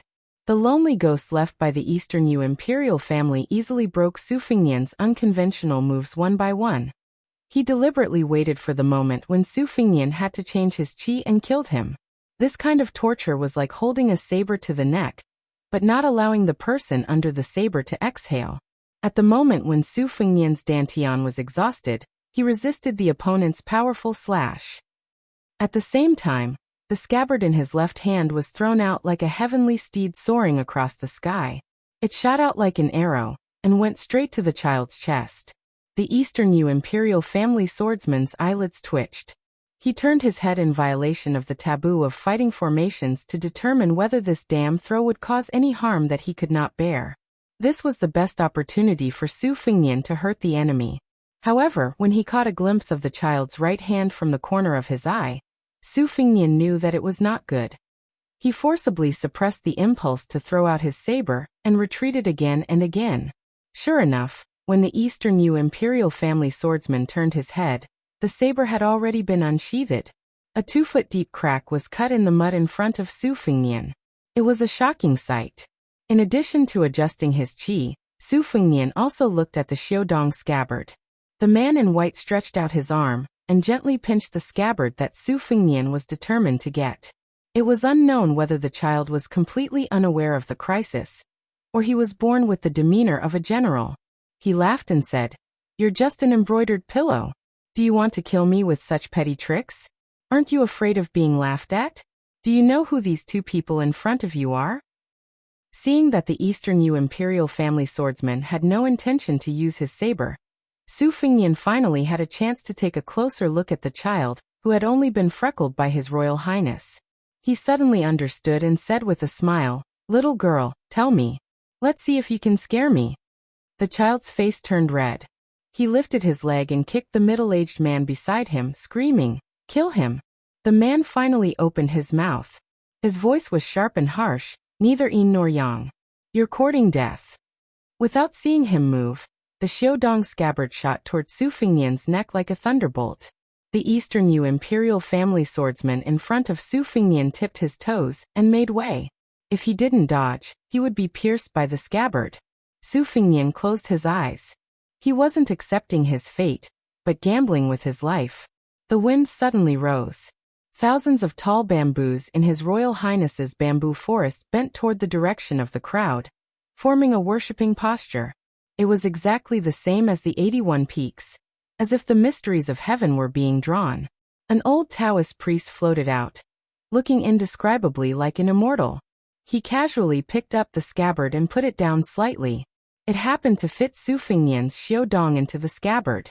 The old Taoist priest calmly stood beside Su Fengnian. The guy dressed as a child but was seen through by Su Fengnian as a woman kicked the man who threw the scabbard and scolded, "Useless thing! Kill! Kill them all for me!" The young martial granduncle hiding in the bamboo forest sighed, "This mountain really can't be left. The women at the foot of the mountain are all tigresses." Chapter 48. Su Fengnian opened his eyes and whistled. A handsome spear falcon swooped down from the sky and landed steadily on His Royal Highness's shoulder. The snow-white six-year phoenix stretched out its head and rubbed its master's cheek. Su Fengnian didn't care about the pain. He flicked the scarlet beak of his beloved pet with a finger and glanced at the white-faced man who was about to attack. He sneered, 100 Liangzhou cavalry are going up the mountain with crossbows. I'd like to see who's going to kill who." The freckled woman who pretended to be a rich man was still not afraid. She angrily said, "How dare you?" Su Fengnian laughed wildly. "In Beiliang, there's nothing I don't dare to do." The Dongyue machete man frowned. The secret report did say that there were 100 Beiliang cardinal crossbows stationed at the foot of Mount Wudong. The crossbows made by Beiliang were much more powerful than ordinary crossbows. Many of the West Chu great halberd soldiers were killed by these weapons on the battlefield. A few dozen crossbows were insignificant in a battle, but if more than 800 of them were gathered together, it was enough to intimidate people. Su Fengnian tapped his nose and said lecherously, "Hey little sparrow, come to my big bed and have a good fight. Let's fight for 300 rounds. It's best if it's a baby sparrow. I'm good at all kinds of martial arts. I'll definitely let the sparrow go up the mountain happily, but it's too weak to go down." The woman who called herself, I gritted her teeth. But this time, before she could kick and curse, the man who looked like a man from the netherworld leaped, and was only 5 steps away from Su Fengnian. With a gust of cold wind he said with a piercing voice, "You're not human." At that moment, Su Fengnian remembered the cold wind of walking on a snowy night. Old Huang's thin body was in front, but the wind was still blowing in all directions. The chill was bone-chilling. Wang Zhongluo stood between His Royal Highness and the beardless man. His Taoist robe swelled up like a ball. He took the hit head-on. The old Taoist leader's feet used his pair of dark-colored light boots as the center.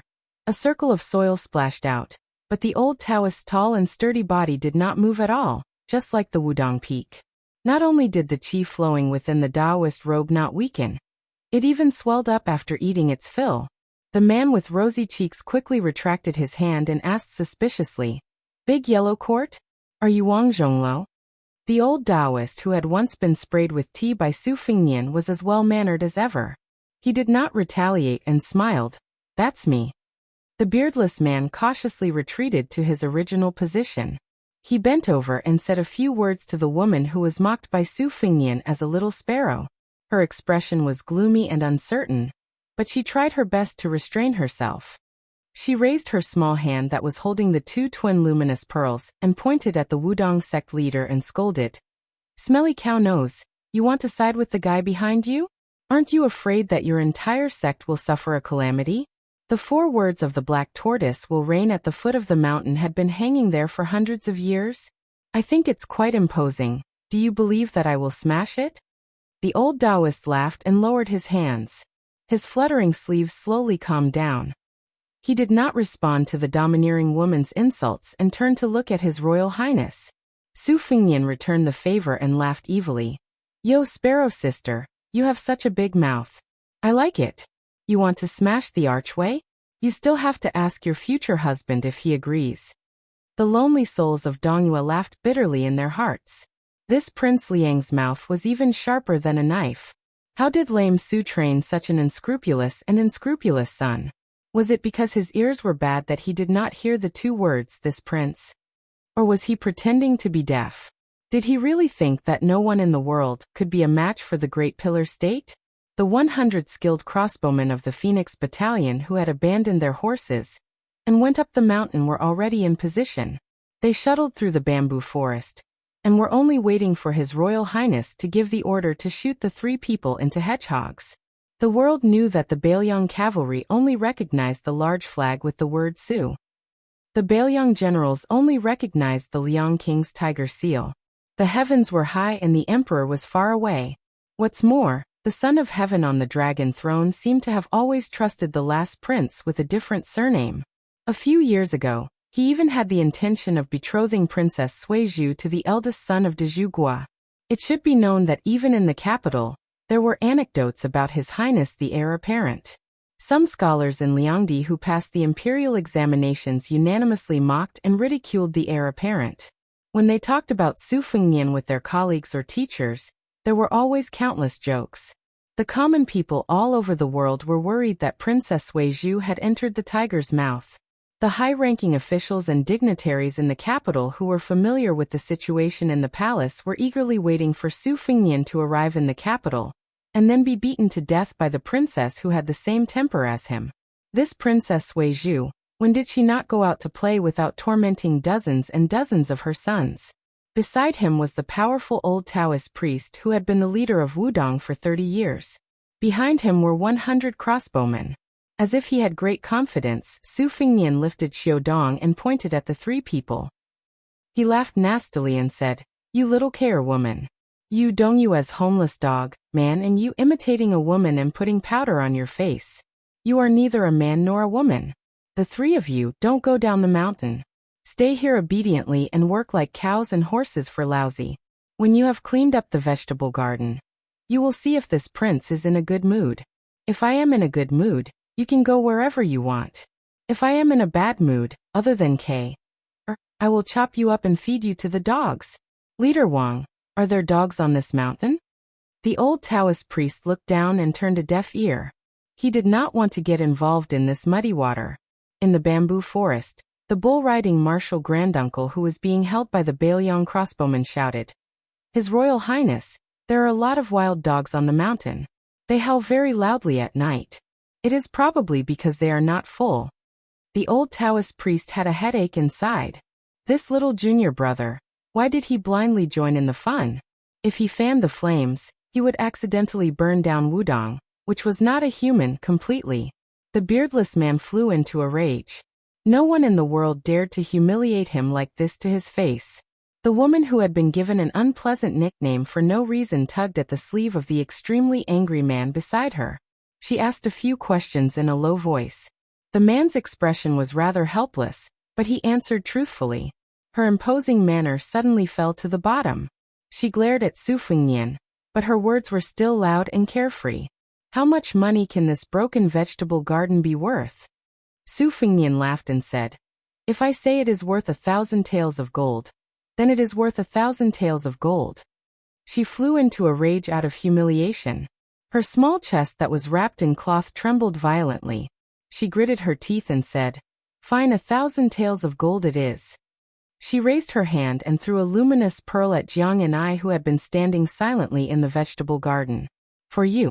Probably because she was angry at herself for showing weakness for the first time. She once again threw the female pearl in her hand with a sobbing tone and screamed, "All for you." She never thought that she would take the initiative to lower her body, like the sun rises from the west. That girl who looked somewhat sloppy and had an even more rustic temperament. Not only did she not shed tears of gratitude, she instead had a straight face with a bit of disgust in her eyes. She bent down and picked up 2 luminous pearls that were stained with mud. With one in each hand, she threw it back. She used even more strength and almost hit Jiang and I, who had a priceless body. Fortunately, the white-faced man caught the dragon pearls and phoenix eyes. To her, there was no reason to throw something and then get it back. She endured the heartache and gloomily ordered the attendants to destroy the pair of luminous pearls that she had played with since she was young. She glared at the girl who did not know what was good for her. "Do you want to die?" Jiang and I calmly said. "I only want the vegetable garden. You turn it back to the way it was just now." She repeated with a heavier tone. "I only want the vegetable garden." Su Fengnian did not have time to appreciate Jiang Ni's words, which were extremely suitable to his taste. Seeing that the girl who was neither a man nor a woman was about to crush the luminous pearls, he hurriedly shouted shamelessly, "Wait, my maid doesn't know the value of the pearls. Give me that pair of pearls." The owner of the pearls and the maid Jiang and I spoke at the same time. "You want it?" "I don't know the value of the pearls." Su Fengnian answered the 2 princesses with a mischievous smile. "Little sparrow, of course I want the pearls. If you give it to me, then I'll forget about today's matter." "Little mudman, you don't say. This pair of pearls is slightly more valuable than you think." The foreign girl, who was forced to use a vulgar nickname, seemed to have caught something that could be used against her. She threw a look at the attendant beside her and said with a neurotic smile, "You want it? I won't give it to you." The 2 luminous pearls were immediately crushed into powder by the 2 fingers of the beardless man. Su Fengnian's face was full of regret. It was not that there were no such good things in the palace. On the contrary, there were quite a few of them. But wasn't it better to have more good things in the world? Jiang and I did not give up and said coldly, "Give me back my vegetable garden." The girl said with equal harshness, "With just you." Jiang and I glanced at Su Fengnian like an outsider. Su Fengnian was somewhat helpless. This was Jiang and I, the little mudman, being a rascal. Killing him was a matter of heaven and earth. If something happened, it was reasonable for him to take responsibility. The well-dressed girl said sarcastically, "I've only heard of a golden house hiding a mistress. I've never heard of a thatched house hiding a mistress. Su Fengnian really cherishes you." Jiang Ni's mind was exquisite. She immediately exposed the last layer of paper. Cherishes? Not really. No matter how bad it is, it's still better than someone refusing to marry. The girl's face was blank. "What are you talking about? I don't understand." Jiang and I stretched out her hand and said, "Give me back my vegetable garden." This was already the 4th time. Princess and princess. Neither was willing to give an inch. Su Fengnian secretly felt that it was interesting. Why did the princess make things difficult for the princess? Chapter 49. Daily updates and the number of words that are not updated will be recorded in the top post of the book review section. This book says to work hard. It is definitely not empty words. The bull rider hid in the bamboo forest, biting a bamboo leaf in his mouth, squatting and watching the show. Speaking from the bottom of his heart, this young martial granduncle did not have any bad feelings towards His Royal Highness, especially after he went up the mountain to practice his blade. Every time he brought books to Wudong, there would be 1 or 2 good books that had nothing to do with martial arts. The scenery on the mountain was naturally good. Otherwise it would not be called the glazed world by the ancients. Among the 5 great mountains of the world, for 1,000 years before the previous dynasty, Wudong had always been known as the Tai Mountain. The buildings on the mountain were connected to the heavens and connected to the earth. However, after looking at this scenery for more than 20 years, Hong Shixiang did not get tired of looking at it. He also always hoped to see some new people and new things. His Royal Highness said that this was called liking the new and not getting tired of the old. It was a good thing. The young martial granduncle was sincerely happy to see the old people and old things on the mountain. Not to mention that eldest senior brother was like a loving father. Senior brother Chun had read all the scriptures on the jade pillar. It was just that he was a little strict. Every time he dug out a forbidden book from the bottom of the mountain, he would sigh and sigh. He habitually walked like an ant in front of Hong Xixiang, circle after circle, at most 30 circles at a time. There was also senior brother Little Wang who practiced his sword in silence. His swordsmanship was extraordinary. Other people would rack their brains to practice sword moves and sword forms, especially in the Wu family's sword tomb. They could not wait to use the moves to the extreme. However, senior brother Little Wang cultivated the will of the sword alone on the single-plank bridge of swordsmanship. He was similar to the legendary powerful Dong Tai. He once saw with his own eyes that senior brother Little Wang stood on the huge rock of the Xixiang pond and used his sword qi to split the waterfall apart. There were also a few older senior brothers who had different personalities. They were all good people, with the demeanor of ancient alchemists. They were even more protective of Hong Xixiang. However, things got more interesting when His Royal Highness went up the mountain. Hong Xixiang looked at the tense situation outside the thatched cottage. He couldn't help but feel anxious for His Royal Highness. Of those fellows from the capital, other than the wealthy woman who was disguised as a man, the other two were not easy to deal with, especially the gloomy uncle who had exchanged a blow with De Xixiang. His internal energy cultivation was unfathomable. If it wasn't for the fact that De Xixiang had cultivated the rarely seen De Huang Ting Pass in 100 years, he wouldn't have been able to retreat so easily. The outside world only knew that the last pass in the cult was extremely difficult to break through, but they didn't know that it was even more difficult to break through the De Huang Ting Pass. The reason why the De Huang Ting Pass with extremely high seniority on Mount Longhu was mostly because they had cultivated the De Huang Ting Pass, but couldn't come out of it. The delicate stalemate was easily broken by a man with a sword on his back who slowly walked over from the other side of the waterfall. Senior brother Little Wang, who was known as Wudong's #1 nerd. Little Wang Xixiang had already passed the age of 40. His appearance was lean and incomparably confident. On his back was a slender peach with sword the color of purple copper. Named Shen Tuesday, legend has it that the ancient immortals had once used this sword to kill a 1,000-year-old fox spirit that brought calamity to the country and people. The immortal energy and demonic energy coexisted on the sword. Only people with great willpower would be able to wield it. The old Taoist Wang Zhonglo said warmly, "It's not good to fight on the mountain. Why don't we all go to the Xiang Palace not far away and eat some vegetarian food?" Su Fingnian laughed and said, "Only when you're full will you have the strength to fight." The impatient woman whose appearance could only be considered average sneered, "It's not enough that the Wudong sect leader personally came to protect us. Even the #1 swordsman on the mountain, Wang Xiaoping, came to watch the battle with a sword in hand. Wudong's hospitality is truly touching. I'll remember this kindness. The next time we meet, I'll definitely repay you with a great gift." Su Fingnian smiled heartlessly. "Listening to your words, Little Sparrow doesn't intend to tangle endlessly with your future husband.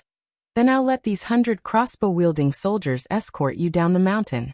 When you reach the foot of the mountain, I'll call for 200 or 300 cavalry to escort you all the way out of the desert." She clenched her teeth and said good 3 times in a row. She was so angry that she laughed and said, "Good, good, good, I'll remember it all. Su Fingnian, you just wait." Su Fingnian was just about to say something when Jiang and I interrupted. It was still inappropriate and did not understand the ways of the world. "Vegetable garden, compensate me." Su Fingnian angrily glared at Jiang and I. Jiang and I glared back at him. They stared at each other with murderous intent. But in the woman's eyes, they were flirting. With a cold snort, she ruthlessly stepped on the dirty muddy ground, as if she wanted to trample Wudong Mountain to the ground. Then she led her 2 attendants and swaggered away. On the way down the mountain, she repeatedly yelled that she was tired and stopped to rest. Without caring about her status, she sat on the flagstone and massaged her calves. When she was going up the mountain, she wholeheartedly wanted to beat the bones and scatter the ashes of her enemy, so she did not notice the pain in the soles of her feet. Now that she took off her boots and saw the shocking bloodstains, she burst into tears. She wailed loudly, full of energy, mournfully echoing on Wudong Mountain. The 2 attendants behind her did not dare to look directly at her. Although their status was high, they felt like they were walking on thin ice when facing this master. When they heard her cry, They became even more nervous and did not even dare to console her. The woman, whose family background was the most noble in the world, cried for a while before gradually quieting down. She braced herself and put on the exquisitely made boots. Wiping away her tears, she muttered to herself, Sun Diao Temple, you can't beat Wang Zhongluo, and Zhang Huan can't beat Wang Xiaoping. Alas, if I had known, I would have brought more palace experts. Only the top eunuchs in the palace would be called Diao Temple or eunuch. There were only 8 or 9 of them in the dynasty. Seeing these eunuch leaders who were naked and did not have a beard, even the vassal kings who had a close personal relationship with His Majesty, or some influential ministers who held great power, would pinch their noses and take a detour. Those who had a good relationship with the eunuchs might even take the initiative to say a few polite words. In the establishment of the Li Yang dynasty, there were 13 stone tablets set up in a hall. It clearly stated that the eunuchs were not allowed to interfere in politics, and were not allowed to go to the capital without permission.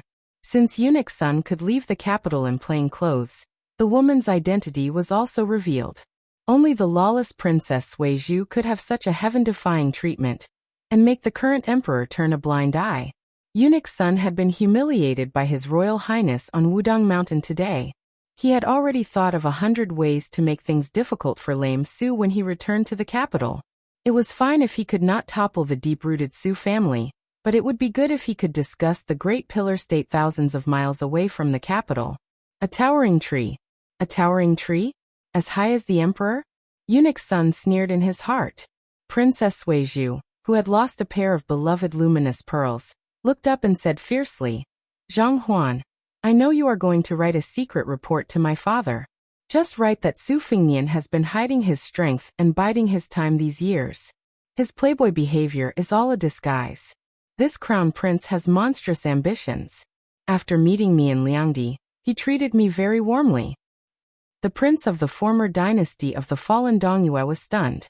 He did not know whether to agree or not. If he did not agree, he would not be able to get through this hurdle. If he agreed, he would be guilty of deceiving the emperor. The Dongyue royal family had already withered and there were only a few people left. Chapter 50. Sun Diao Temple solved the problem and said in a shrill voice, Your Highness, the country's affairs are not to be trifled with. If we report the truth, His Majesty will definitely stand up for Your Highness. If His Majesty mistakenly believes that Su Fingnian is really ambitious, won't he be more determined to become in-laws with lame Su? What will happen to Your Highness then? She thought about it seriously and frowned. Yes, then I will be greatly embarrassed. Living with such an idiot, won't I be ridiculed by the world? Eunuch Sun and Zhang Huan looked at each other tacitly, and saw that the other was relieved. The two who did not see eye to eye with each other had a tacit understanding after this trip to Wudong. Princess Sui Zhu limped down the mountain and asked softly, Sun Diao Temple, what do you think of this Su Fingnian? Eunuch Sun sneered. He is unscrupulous to the extreme. I used to think that the rumors in the capital were exaggerated, but after coming to Liangdi, which province and which county is not scolding him? Seeing him with my own eyes today, it is even more so. Princess Sui Zhu's thoughts were complicated. She lowered her voice and said, Zhang Huan, is he good at using knives? He even made you use your knives. The old royal family of Dongyue laughed. If we really want to kill him, 10 moves with a Baodang knife is enough. The princess made a no sound and scolded Su idiot, but did not say anything else. Behind them, 100 Baoyang soldiers were watching them from afar. On the mountain, the old Taoist priest left with his junior apprentice brother Wang Xiaoping. Before leaving, he gave Su Fingnian a bottle of elixirs. Hong Shixiang went to lead the green ox.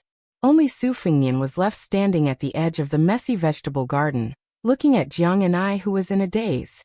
His Royal Highness laughed. If she doesn't want to compensate, I will compensate you. Jiang and I squatted on the ground and gently lifted a seedling without saying anything. Su Fingnian followed and squatted down. He wanted to help but was pushed away by Jiang and I and fell on his butt. She suspiciously raised her head, and saw that even though Su Fingnian was covering his mouth, his fingers were still bleeding. He didn't seem to want Jiang and I to see such a miserable scene. He suddenly stood up and left the garden. Su Fingnian, whose internal injuries were not light, swallowed a fragrant dark green pill in a small cave inside the waterfall, slowly recuperating his chi. In fact, he was not seriously injured when he fought with the Black Panther Party's swordsman. It was only an external wound on his hand. This was not a problem for Su Fengnian. After all, he had been practicing the saber for half a year. It was just that, unsurprisingly, the head eunuch of the palace who made the move that was the most lethal. If Wang Zhongluo hadn't blocked most of it, Su Fengnian wouldn't have been able to crawl back, much less stagger his way here. After practicing the saber, Su Fengnian placed the most emphasis on breathing.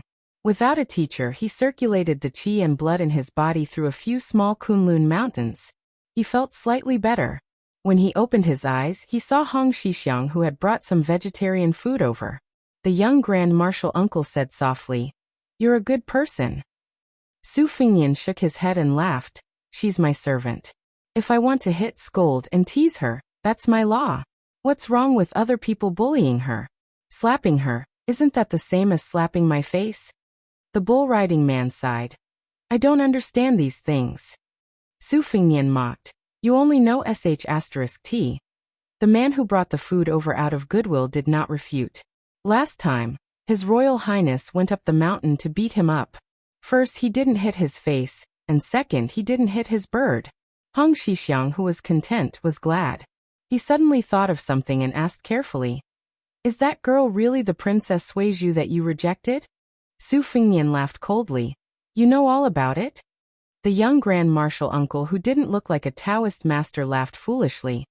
"I heard the little Taoist and the pilgrims talk about some things that happened at the foot of the mountain." Su Fengnian leaned against the wall, his slender fingers stroking the simple embroidered scabbard.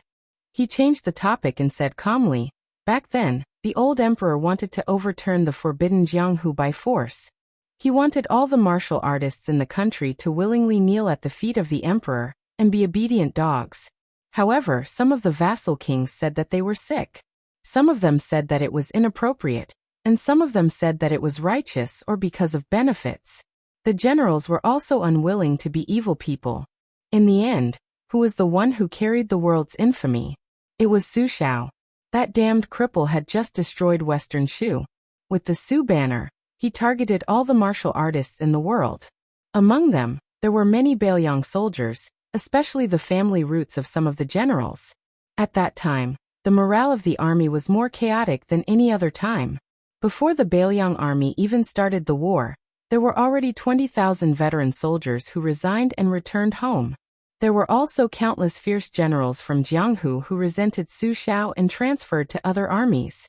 Did Su Shao ever complain? Hong Shixiang didn't find it strange that His Royal Highness called his father Lame Su. He heard that His Royal Highness would even use a broom to hunt down the Great Pillar State. The young Grand Marshal uncle didn't understand the things that happened at the foot of the mountain, let alone this strange father and son. Su Fengnian calmly said. Later on, the current emperor was dissatisfied with the Shangyin Academy. The academy said that Western Shu couldn't be destroyed because it would harm the dynasty's fortune. The academy also said that the royal family of Western Shu had to be treated well. Otherwise it would disappoint the scholars of the world. What could His Majesty do?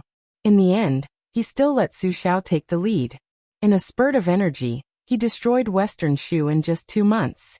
As for the royal family of Western Shu, who had won the hearts of the people, even the old emperor was stabbed to death by Su Shao. Nearly 100 members of the royal family were hanged on the city wall. Almost everyone in Western Shu was wiped out. As a result, the emperor could sleep soundly. Let's not talk about how Su Shao has been these years. Even I, a dandy who at most brought disaster to the young ladies of cold lands, was assassinated countless times. If I wasn't lucky, I would have died long ago. Jiang and I is like this, I can accept it. She's just a little girl who lost her parents when she was only 5 years old. If she wants to make things difficult for me, it's reasonable. But there are so many old foxes who have lived for several decades or even 60 years. How could they be so unreasonable? Dragging a group of young talents who were cultivated with great difficulty to be buried with you? Isn't it good to live well? Su Fengnian's expression became surprisingly gentle. He softly said, "It's good to die, I can accompany my mother." The bull rider didn't dare to say anything, afraid that he would be slapped in the face. Su Fingnian regained his composure and said, "You might not believe it, but I held a saber when I was 6 years old and killed people when I was 9 years old. At that time, my wish was to be the #1 martial art master in the world, to ride the fiercest horse, to use the fastest and biggest saber. When I saw injustice on the road, I would draw my saber to help. In the future, I would marry a woman who was as gentle and kind as my mother. What does Baoyang's hundreds of thousands of armored cavalry have to do with me? But after I grew up, I realized that many things can't be done as you wish. Many people, when you tried to reason with them, they would not listen to reason. So when Su Xiao told me not to touch a saber for 10 years, and then to travel for 3 years after 10 years, I did it. Last year, old Huang, who was missing his front teeth, died. I didn't ask Su Xiao if this was because he wanted old Huang to die on top of the martial emperor city wall. I didn't dare to ask. Today, I practiced the saber. In the future, I practice the sword. Even if I can't master it well or give up halfway, I will still." The young martial granduncle broke out in a cold sweat and kept quiet out of fear. Su Fingnian leaned his head against the stone wall and didn't speak his final thoughts. He only looked at the luminous pearl on the other side of the wall and said self-mockingly, "You asked my sister to live a better life in Jiangnan. If she's not happy, I won't be polite to you. I learned this from everyone in the world." Hong Shixiang said with a bitter face, "But I can't be more reasonable than anyone else." Su Fingnian remembered that during his 3 years of travel, by the banks of the Luo River, he saw a graceful figure in the distance. He said in a daze, "The lovesickness saber is best at killing people." Hong Shixiang was just about to flatter him and say that His Royal Highness' words were very knowledgeable and particular, but Su Fingnian saw this coming and said, "Shut up." Chapter 51. Su Fingnian told the bull rider to shut his mouth. He was just about to have this fellow go to the thatched cottage and bring some paper over. His experience on the mountain required him to write a letter to Su Xiao. If the Golden Princess Sui Zhu had come to Baoyang and Wudong out of childishness, then there was no need to be overly concerned. It was just a matter of old enmity adding to new hatred. Su Fingnian had plenty of lice and was not afraid of an itch. In any case, he most likely would not go to that majestic and imposing capital city in his lifetime. But if it was someone or a small group of people who instigated it, then he could not let his guard down. Don't look at how Su Xiao was an extremely high official with boundless glory. Who knows when dark clouds would descend on the city? When dealing with people, there were 2 kinds of people most afraid. One was extremely intelligent, and the other was self-righteous idiots. And in Baoyang, these 2 kinds of people were the most common. Su Fingnian was just about to order this martial granduncle of his, when a strange phenomenon occurred. The huge waterfall that was cascading downwards suddenly exploded. The waves were like a wild horse that had broken free of its reins. Su Fingnian and Hong Shixiang both became drowned rats. Su Fingnian did not care about this splash of water. He stared fixedly at the scene on the huge rock in the middle of the white elephant pond outside the waterfall. In the blink of an eye, he could vaguely see the sword maniac Wang Xiaoping, whose seniority in Wudong was as high as the sect leader. He stood proudly, the peachwood sword in his hand pointed straight into the cave. This sword was incomparably domineering, giving His Royal Highness a show of strength. Wang Xiaoping, who had been silent for more than 10 years, really did not say anything. He floated away, coming and going in an unrestrained manner.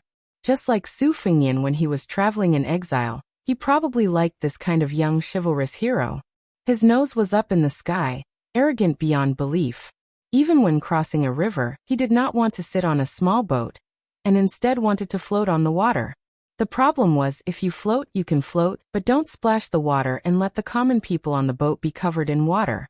If His Royal Highness were to bump into them, not to mention cheering and rewarding them, he would definitely drag these bastards out and beat them up.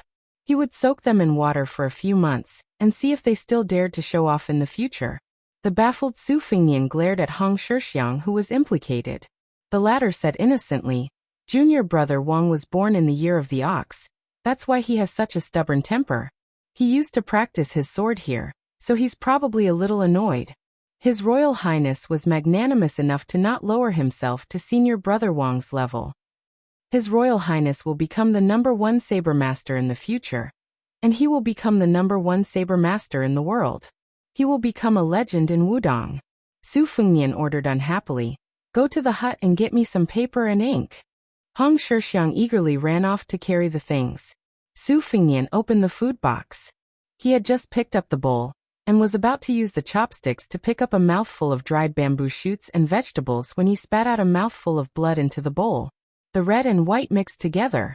Su Fengnian exhaled a long breath. Wudong's medicinal pills were indeed extraordinary. After spitting out the blood, his qi and meridians were much more comfortable. Su Fengnian expressionlessly swallowed the bowl of rice, chewing it carefully and swallowing it slowly. After finishing the bowl, what he ate was not the food that Hong Shixiang brought, but Jiang and I, who had never set foot on the hanging immortal cliff before. In her hand was an ancient inkstone and several pieces of green sandalwood paper. The origin of the palm-sized ancient inkstone was frightening. In West Chu, there was a man who did not love the country nor did he love beauties, but only loved brush and ink. He was Jiang Ni's imperial uncle. This ancient inkstone was ranked second among the ancient inkstones in the world by him. It was the best quality fire clay inkstone. Its quality was outstanding. It was warm in the winter but did not freeze, cool in the summer but did not wither. It could accumulate for several years without rotting. Even though Jiang and I was a country's imperial uncle, he was still reluctant to use it. When it fell into Su Fengnian's hands, he would use it every 10 days. Seeing ginger mud, Su Fengnian still had her grind the ancient inkstone. He picked out the best Guangdong Liaowei, and waited patiently for the ink to become uniform under Princess Taiping's delicate hands, until it glowed with the unique reddish hue of clay. Only then did he pick up the brush and start writing. Today, after meeting with Princess Suizhu, he wrote down everything, no matter how big or small. Su Fengnian's xiaojia was the most outstanding. The ancients said that learning to read a book must be done first to learn the regular script. The big script was based on the facial bones and willow tendons. The regular script was based on the Ouyang script. Finally, it was reduced to the mosquito regular script, imitating the Zhongwang. This was an ancient teaching. Most of the scholars in the world followed this order step by step. However, under Li Yishan's guidance, Su Fengnian did the opposite. Learning xiaojia, he followed the Xiaozhuan ancient script. If he could not write xiaojia well, he was not allowed to touch other things. As soon as he was discovered, he would be beaten with a green gourd wine pot. Among the contemporary calligraphers, only an old monk from the two Zen temples, who was addicted to wine as if it was his life, could enter Li Yishan's discerning eyes. He was said to be, "When this monk is drunk, there is only Vajra's glaring eyes, there is absolutely no bodhisattva's lowering eyebrows." Therefore His Royal Highness calligraphy carried a rare charm, full of murderous aura. Speaking of which, of Su Zhao's 2 daughters and 2 sons, only Su Fengnian's calligraphy was presentable. Needless to say, Su Longxiang did not know a single word of Duda. Su Jihu could be considered mediocre. Even the amazingly talented Su Weisheng was pitiful. His poetry and literature could be said to be the best in the world. Only this word. Even Su Xiao could not be thick-skinned enough to say that it was good. Su Weisheng's letters back home to Bailiang were few and far between. Perhaps this was the reason. Su Fengnian blew dry the last few drops of ink and folded the letter. Who would deliver the letter became a problem. He did not want this secret letter to fall into the hands of a Wudong Taoist priest. But the people of Bailiang Palace next to him were the last of the imperial bloodline of West Chu. Not to mention the distance between him and the trusted direct line of descent. His thin and weak body was also not suitable to deliver a letter. It was hard to guarantee that there were no deranged death warriors or assassins waiting around Wudong endlessly. The Bailiang soldiers at the foot of the mountain were escorting Princess Suizhu and the other 3 people away. Could it be that he had to call several Wudong masters to make a trip there? Su Fengnian lamented. Fine, he used his final trump card. He went out and chopped a small section of green bamboo with embroidery and stuffed the letter into it.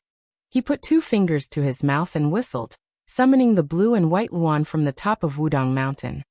He tied a piece of cloth to its claws and the 6-year-old phoenix flapped its wings and flew away, disappearing in an instant. Su Fengnian came to the edge of the white elephant pond and looked at the sparkling water in the pond.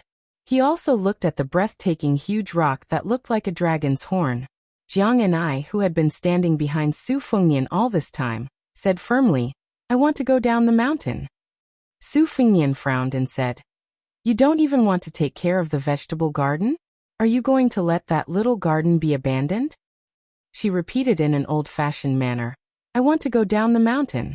Su Fengnian said angrily, "Let's make this clear first. The moment you go down the mountain, I'll flatten it." Unexpectedly, Jiang and I was not moved at all. "Up to you." Su Fengnian was completely at his wit's end. His heart was moved. He laughed and said, "If you want to go down the mountain, then go down the mountain. Your feet are on your body. I can't tie you up. But before you go down the mountain, come with me to do something. In return, I'll give you the fire clay inkstone in your hand. How about it?" Chapter 52. Without another word, Jiang and I threw the inkstone in her hand into the white elephant pond. She didn't want this ancient inkstone to be ruined by the guy in front of her.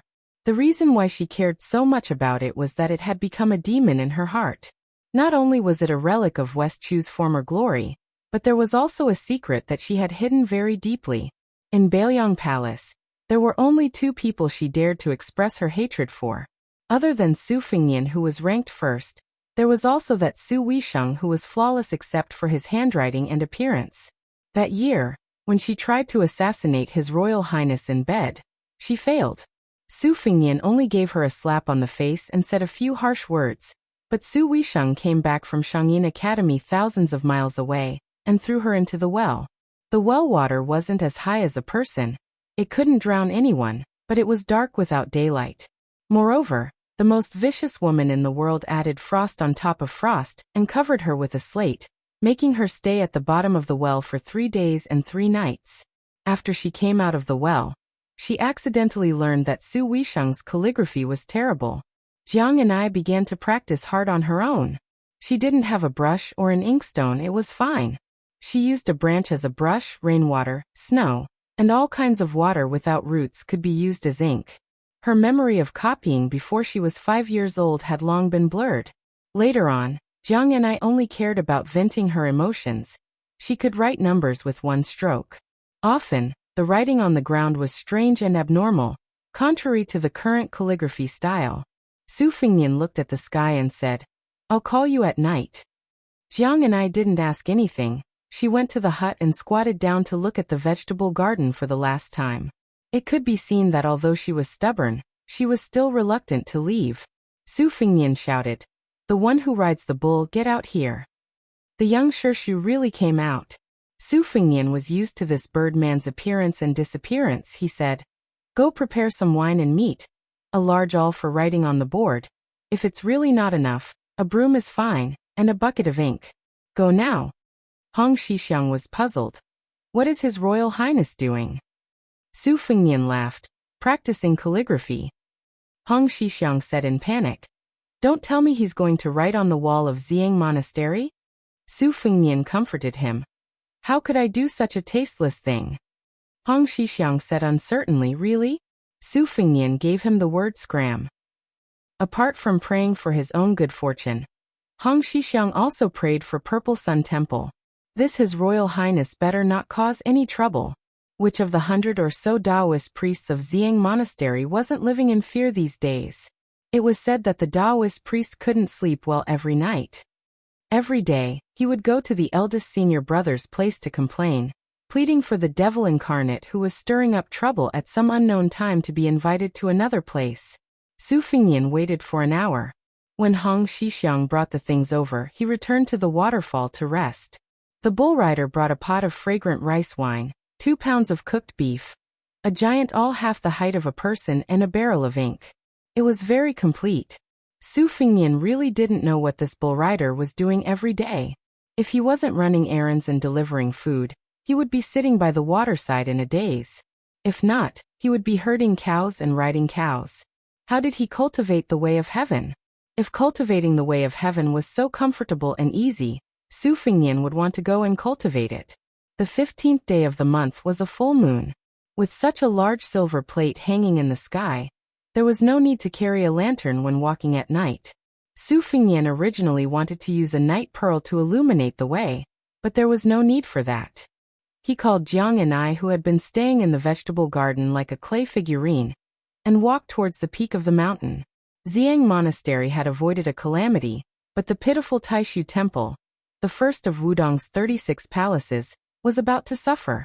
The night is like a worm, the mountain is like a crouching cow, the bright moon is like a cocoon, it wraps me and Jiang and I. Su Fingyan's poetic spirit was greatly aroused. He improvised a lame 5-character poem with an uneven rhythm, and was immensely proud of himself. This poem is superb. Little clay figurine. What do you think of the moaning poems of the scholars of Liangzhou?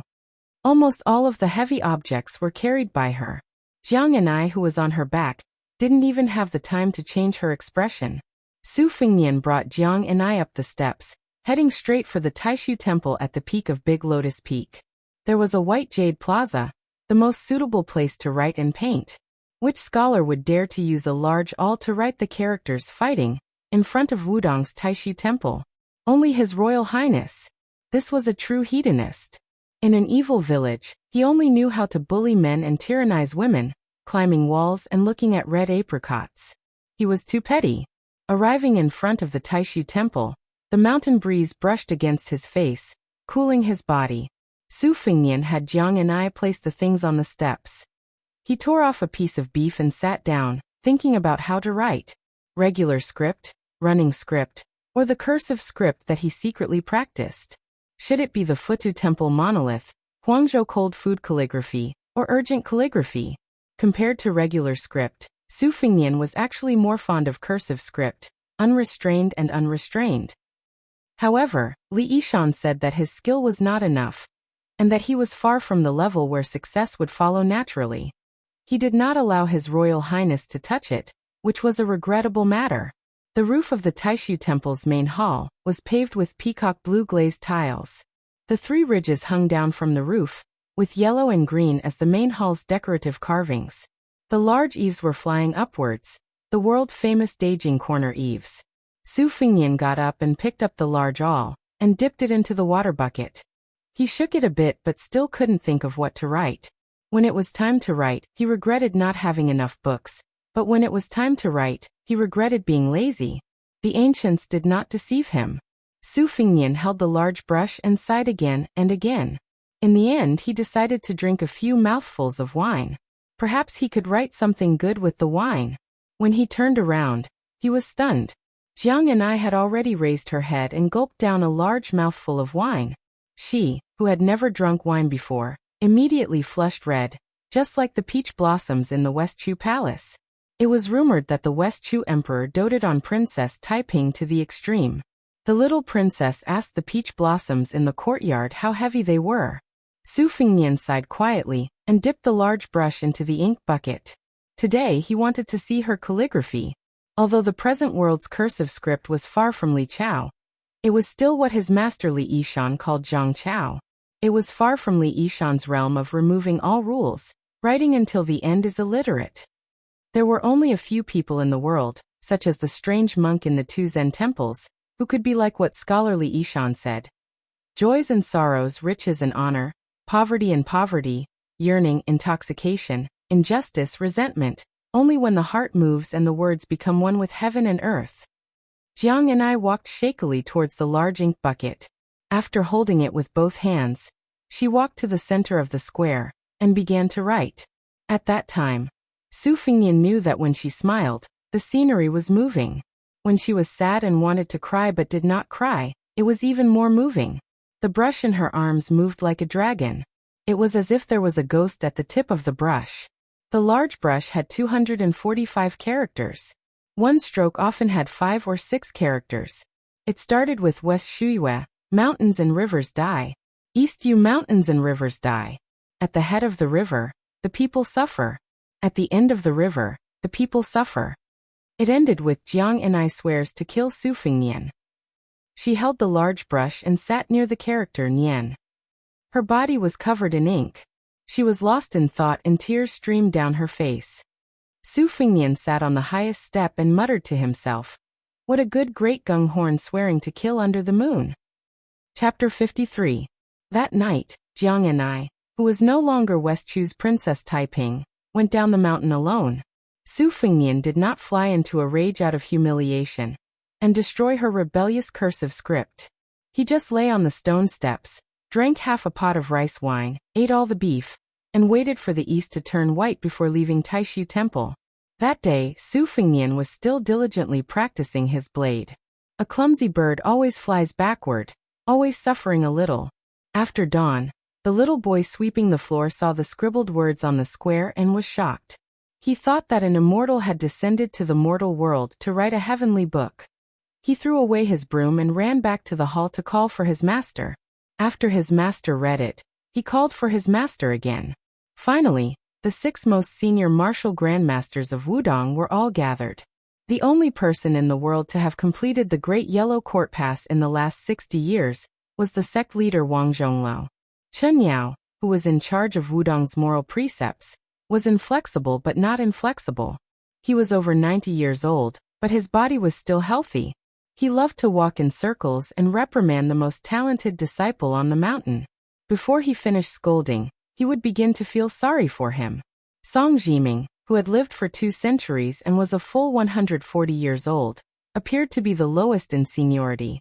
He had already come out of the last prison pass 7 or 8 times. If he wasn't the first in the world, then he would be the second. At the same time, he was in charge of refining external elixirs. Wudong had nearly 100 elixirs, most of which came from his hands.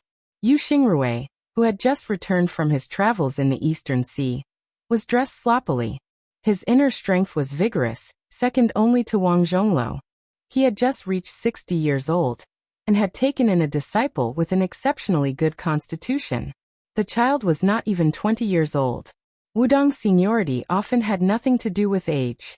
The sword maniac Wang Xiaoping, who was even more mute than a mute, was like an ancient well without ripples. It was as if he had no other concerns in his life besides the sword. In addition, the last person on Wudong Mountain was probably the one who did not do proper work, and only pursued the illusory heavenly Tao, Hong Shixiang. Good writing. Chen Yao praised from the bottom of his heart. Excellent. Yu Xingrui nodded in agreement. Good writing is good. Apart from the 7 words at the end, this Dexiong is filled with grief and indignation, yet unyielding. This is the first time I have seen something like this. Song Jiming, who was twice the age of an average person, sighed heavily. He bent his waist and stood at the beginning of the book, studying it carefully. Twirling his vine-like white eyebrows with one hand, he exclaimed in surprise, "Come to think of it, it seems that the seemingly redundant 7 words at the end are the finishing touches. What a great oath of death. Good calligraphy. Compared to the current cursive script, it's even more boundless and unrestrained. The dragon leaps over the heavenly gate, and the tiger crouches on the mountain. What's more, it's a good piece of writing. It's hard to imagine that it came from a girl who's not even 20 years old." Wang Zhongluo's words sealed the coffin. "Shh. Be softer," Junior Granduncle said nervously. "What's there to be afraid of? His Royal Highness is practicing his swordsmanship down there," Wang Zhongluo teased. "In any case, I'll be the only unlucky one when the time comes." Hong Shixiang muttered. "It's easy to get along with young people. We're all old," Wang Zhongluo said with a smile. "Eldest senior brother, just because I'm young, you're pushing me into the fire pit?" Hong Shixiang said with grief and indignation. "Junior brother, you have to understand that if I don't enter hell, who will? The heavenly Tao is nothing more than this." Wang Zhongluo laughed. In front of his junior brothers, how could he have the demeanor of a transcendent Taoist immortal? Bullshit. That's Buddhist language. Hong Shixiang shouted. 10,000 streams flow from the east into the sea. The words are different, but the logic is the same. Yu Xingrui laughed, adding insult to injury. "Did you hear that? Your senior brother Yu's words are reasonable."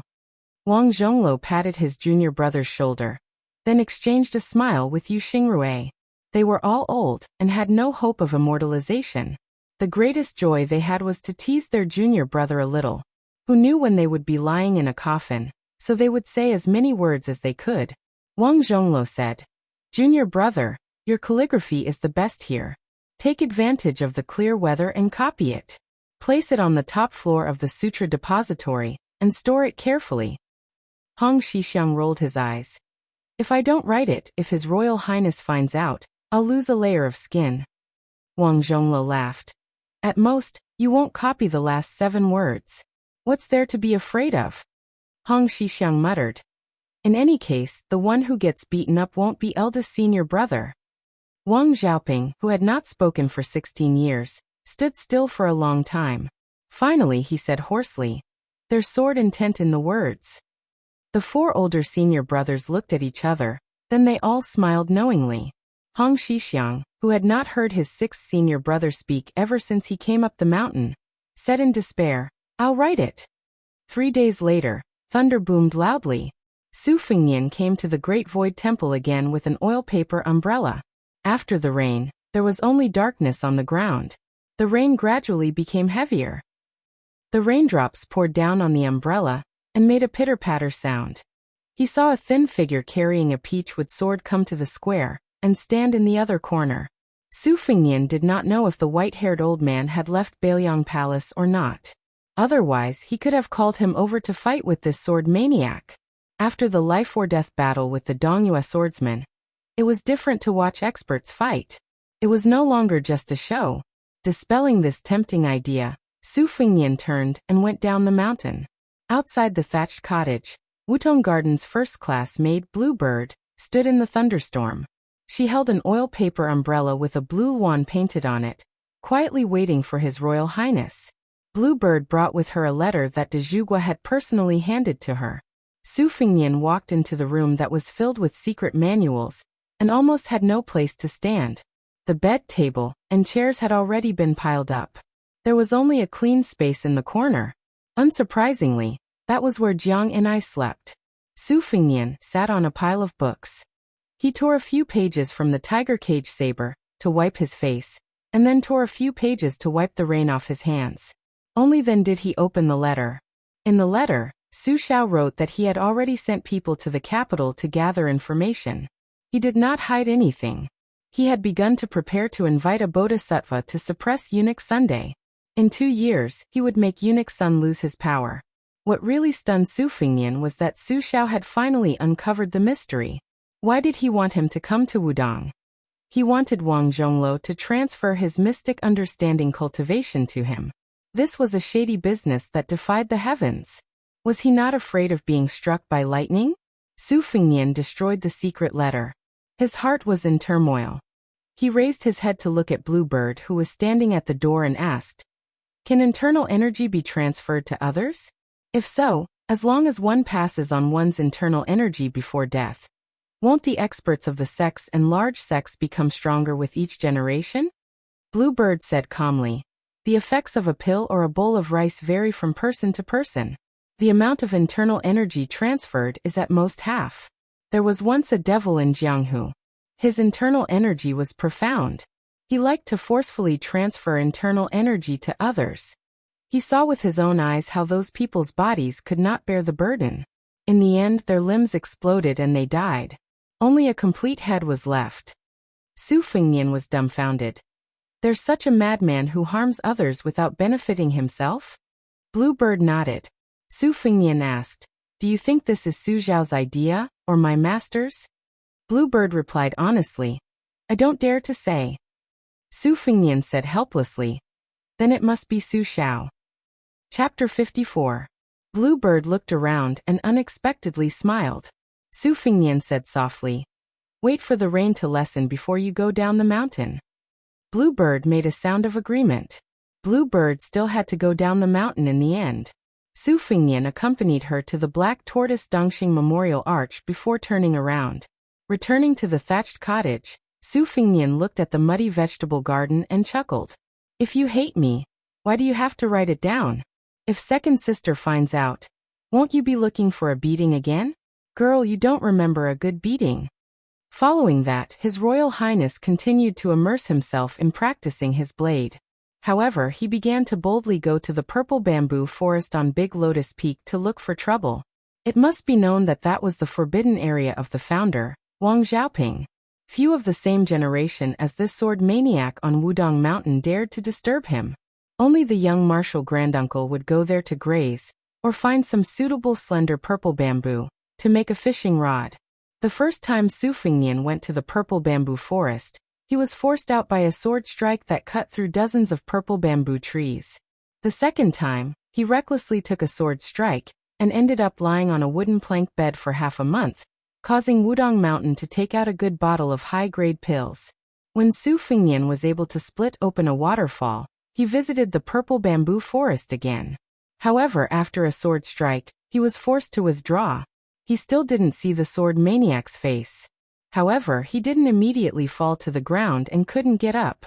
In any case, he was able to stagger back to the thatched cottage. Wudong Mountain and Mount Longhu were both of the Cauldron branch. Not only did they promote the cultivation of the dragon and tiger embryonic breathing technique, but they also accepted the external pills that Mount Longhu condemned as heretical. Qingyun Peak had several Qianjun cauldrons. The alchemists were the ones on the mountain who were most willing to endure hardships. Every year, they consumed nearly 10,000 caddies of charcoal. Su Fengnian once went to Qingyun Peak to observe the cauldron opening ceremony. It was said that apart from the main peak of Lotus Peak, this mountain was the most evil and inviolable. One had to choose an auspicious day to build an altar and burn talismans. The alchemists would kneel at the foot of the peak and pray to the heavenly sovereign of the great Tao. Only after the ceremony did they ascend the mountain. This finally made His Royal Highness understand that cultivating the Tao wasn't easy, and alchemy was even harder. However, this didn't stop Su Fengnian from eating pills like a cow chewing on peonies. This made Hong Shixiang, who had finally convinced his third martial brother Song Jiming to allow His Royal Highness to enter the mountain to watch the alchemy, extremely angry. He had no choice but to throw a flirtatious glance at this heartless blind man. Eldest martial brother had said that young people were easy to communicate with. This was completely unreasonable. The scent of osmanthus on the mountain was very fragrant. Other than competing with the waterfall at the foot of the immortal hanging peak, Su Fengnian would occasionally go to the purple bamboo forest to fight with Wang Xiaoping. Finally, he was barely able to withstand one sword strike without falling. Although it was just one sword strike, whether or not Su Fengnian fell, or not meant that Su Fengnian had reached a higher level in his saber practice. Probably because he suddenly discovered that the number of purple bamboos in the purple bamboo forest had suddenly decreased. The sword fanatic's next sword strike was even more unpredictable. Very few people could have predicted that the notorious His Royal Highness could really stay on Mount Wudong for half a year. Some of the young Taoists who had come into contact with the affairs of the mortal world were guessing whether or not His Royal Highness had hidden a dozen or so beautiful maids on the mountain, or whether or not His Royal Highness was feasting on fish and meat every day. At the same time, the number of times they saw their young martial granduncle decreased. Therefore, there were also young Taoists who spread rumors that His Royal Highness was the reincarnation of a devil, and needed the reincarnation of Great Emperor Zhenwu's young martial granduncle to suppress him. The bull-riding Hong Shixiang turned a deaf ear to the rumors, and did not take the initiative to explain anything. When he met a younger Taoist who was younger than him and asked such questions, he would answer with a smile. His Royal Highness is reading the Cloud Bookcase 7 Lots and Taoist Ishu. He is very attentive. If it was someone else who said this, naturally no one would be willing to believe it. But when it came from the martial granduncle's mouth, it was still doubtful.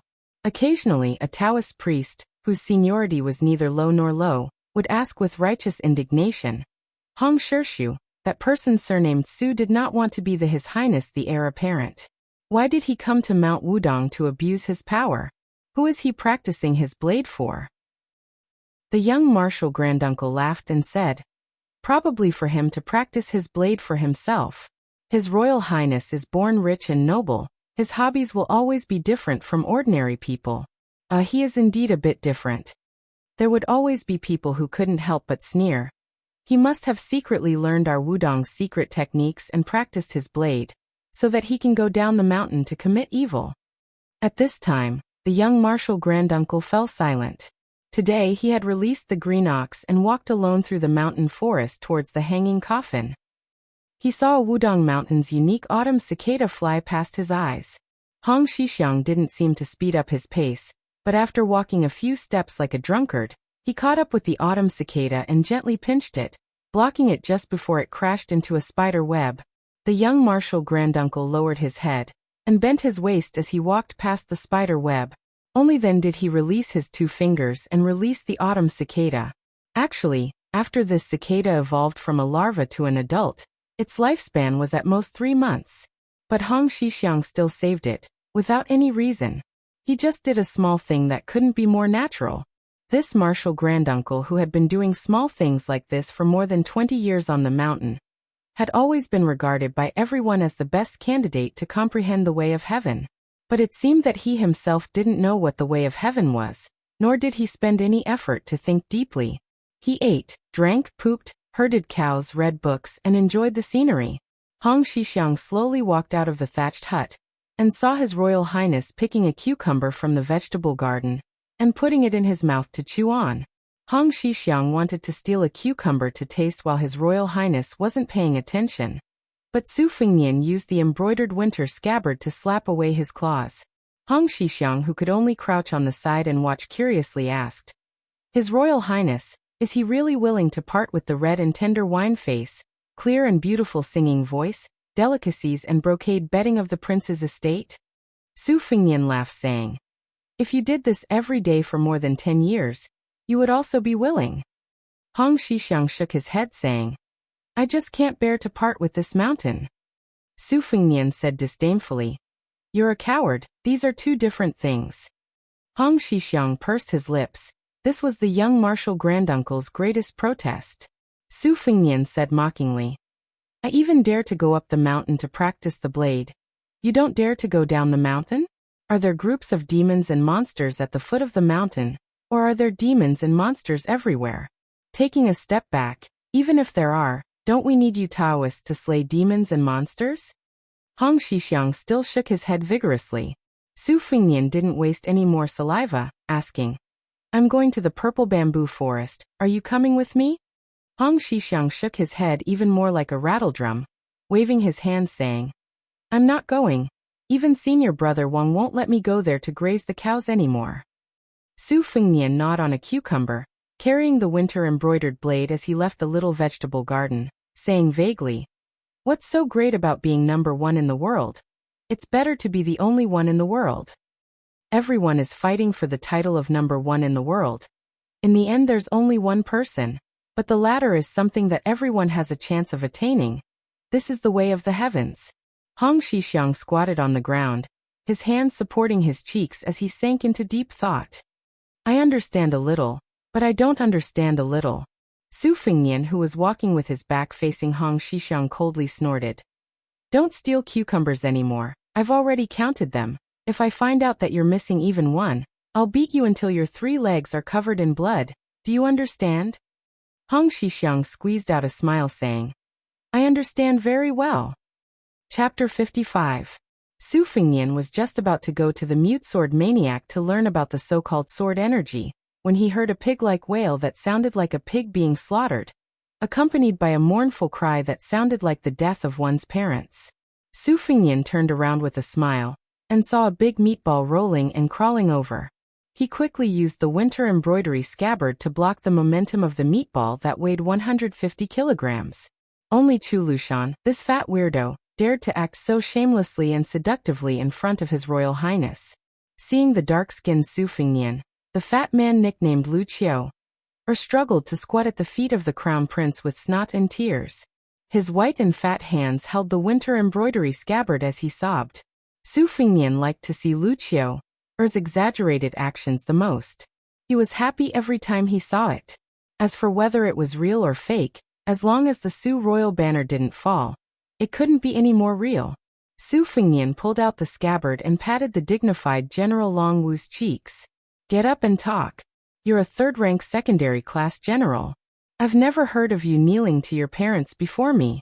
However, I've heard that you vent your anger on your parents for no reason. By the way, Wuxia, have you finished the task that Su Xiao gave you?" Chu Lushan didn't bother to wipe off the buckets of sweat that he had crawled out of Wudong. He struggled to get up, the fat on his body trembling. He really didn't know how his maidservants and concubines could withstand the pressure of 150 kilograms of fat. The round fat ball smiled flatteringly and said, It's almost done. There are people watching over the rest. There won't be any loopholes. Luccio's parents are two disrespectful old people. They only gave birth to me and did a good deed. Why should I kneel? On the other hand, His Royal Highness is wise and powerful. He monopolizes the world and is talented. Today he has achieved great success in his saber practice. He is a master of both the pen and the sword. He is willing to kneel to your highness even if he dies. Your highness, this mountain is really not a place for people to stay.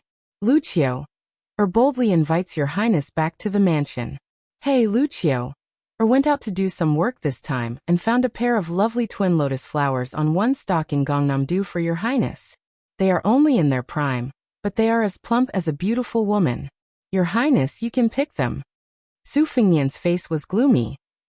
Chu Lushan, who did not know how he had angered His Royal Highness, suddenly thought of the old servant with missing front teeth. Among the 9 sabers, sword 2 seemed to be called twin lotus flowers on one stalk. The fat man quickly slapped himself twice. He used a lot of strength and was not careless at all. His whole face was red as braised meat. He said regretfully, "This lowly one deserves to die." Su Fengnian put his arm around Chu Lushan's shoulder and laughed. Look, the relationship between us brothers has become estranged, hasn't it? I was just trying to scare you, and you took it seriously? You deserve to be slapped. Lucio nodded vigorously and slapped herself twice. The slapping sounds were unusually loud.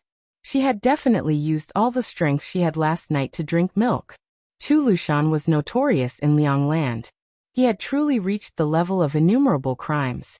One of them was that as long as he heard that a beautiful woman had given birth to a child, he would kidnap her and bring her to his mansion to drink milk. If the milk was good, the result would be good. After eating and drinking, she would be rewarded with silver tails. If the milk was bad, her breasts would be cut off. This kind of jackal had always been a dog in Liang Prince's mansion. But this dog had followed the Great Pillar State to the north and south.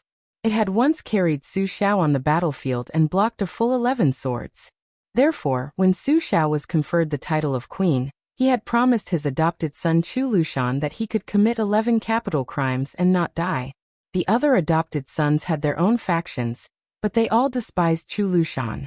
For example, Yuan Zhuozong had never looked at this fat man properly, let alone the butcher Chen Jibao, who had even said that he would light Lucio's body up as a sky lantern in the future. Su Fengnian brought Chu Lushan to the elephant washing pool. It was immediately cool. Looking at Yuanqiu carefully squatting down and splashing some water on her face, Su Fengnian asked with a smile, "You didn't come all the way up the mountain just to howl a few times in front of me, right?" Chu Lushan raised his head and smiled. "There are some interesting news recently. I was afraid that your highness would be lonely on the mountain, so I wanted to tell you to relieve your boredom." Su Fengnian was interested. "Lucio is still the warmest? Quickly tell me."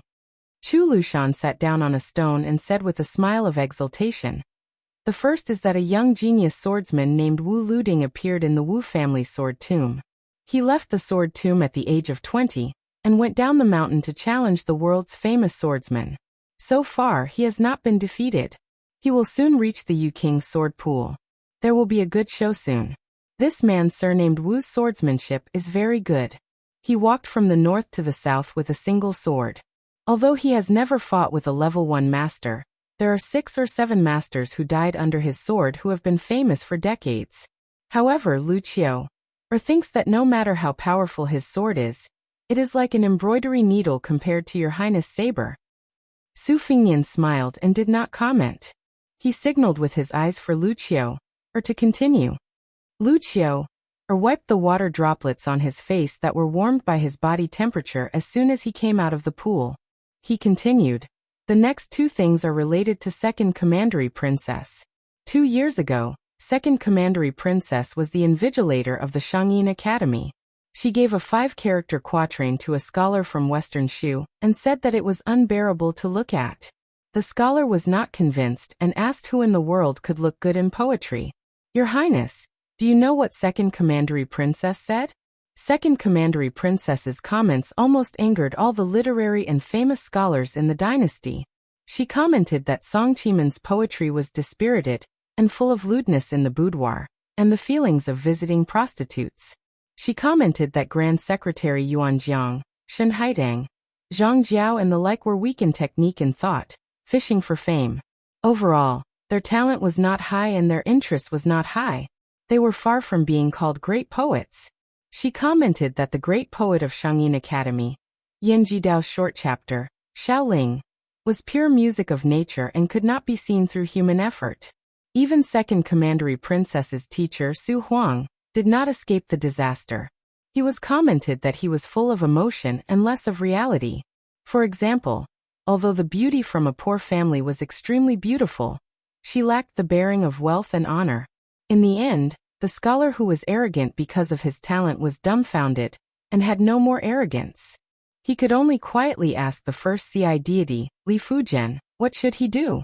Who would have thought that second commandery princess still commented that the poem could only be read as unreadable, could not be called a poem, and could not be sung.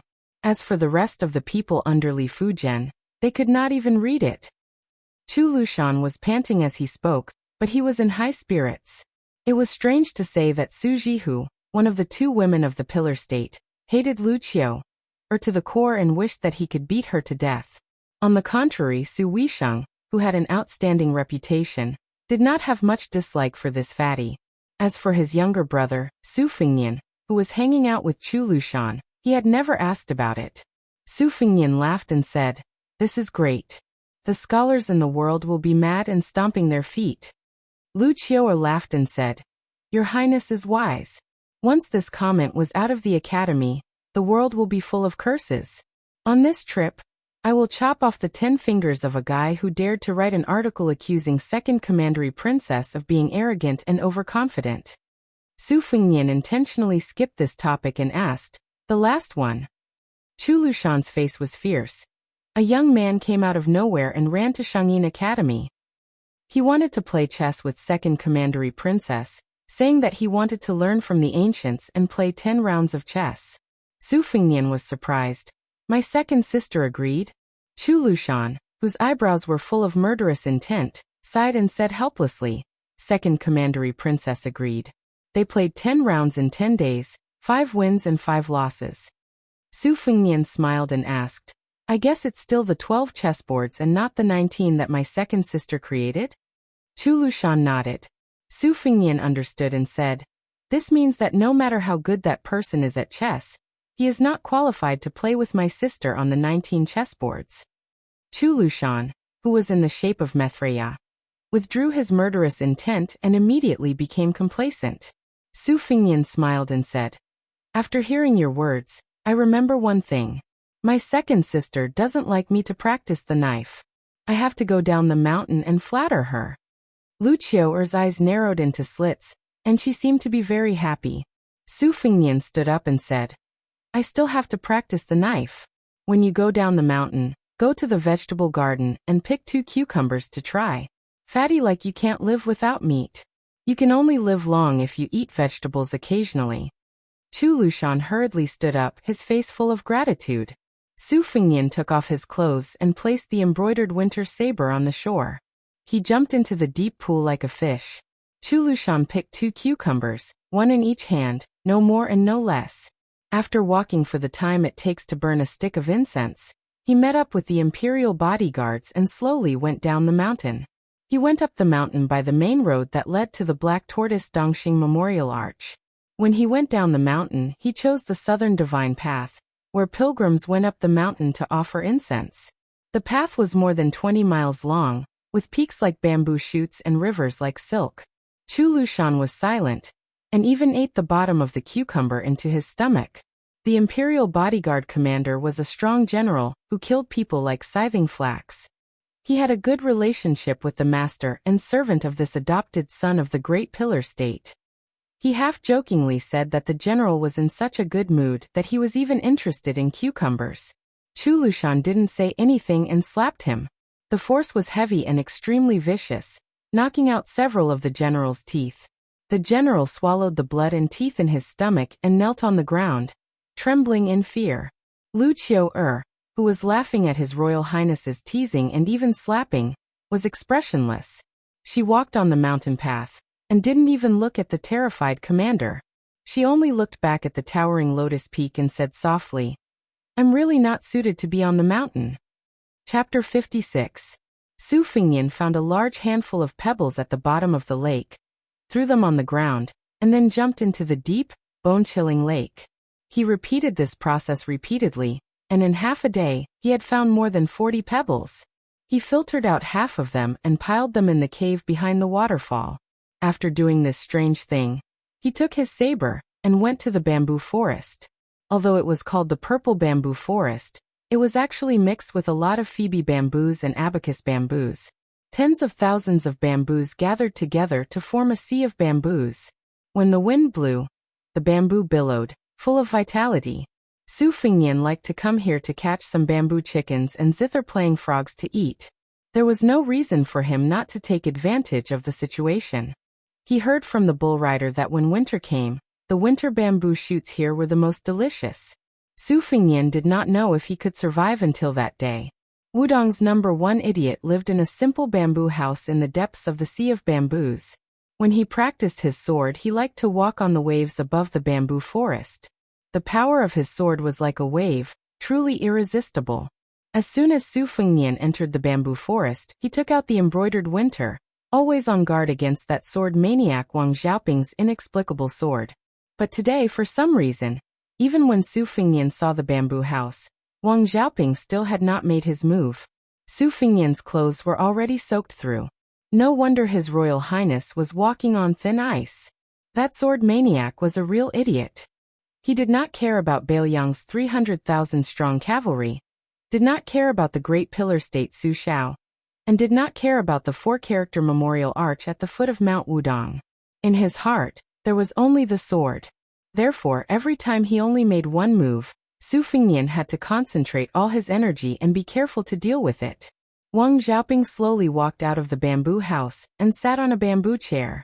He did not carry the shunshu that was the treasure of the mountain. Su Fingyan returned the embroidered winter to its sheath and walked over to sit on the chair opposite Wang Xiaoping. The sword maniac who did not carry a sword was just a handsome middle-aged uncle with a stiff expression and plain Taoist robe. Wang Xiaoping became a Wudong Taoist very late. It was rumored that before he came to the mountain, he was a rich man's playboy who did not seek an official career. He was infatuated with beauties and swords. After he was hurt, he regarded beauties as a tiger and wolf. In anger, he spent all his family's wealth and joined Wudong. Of Wudong's sword, which others could not understand in their lifetime. But of Wudong's of Swudong. Of Wudong sword he. Of T sword of Wudong's, Wang's, and of the T. Of Su Fingyan sat there for a few hours. He only saw the number one fool of Wudong Mountain chewing the tea leaves slowly. Compared to the tea of spring and summer, autumn tea was slightly older. The taste of the tea was bland. It was the first time he saw a person eating it. Su Fingyan listened to the rustling of the bamboo leaves. For some reason, he thought of a bamboo poem that his second sister had written.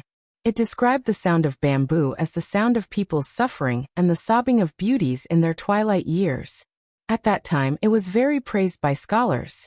Now that she had made such a harsh comment in Shangyin Academy, the scholars regretted that they had praised Su Wisheng.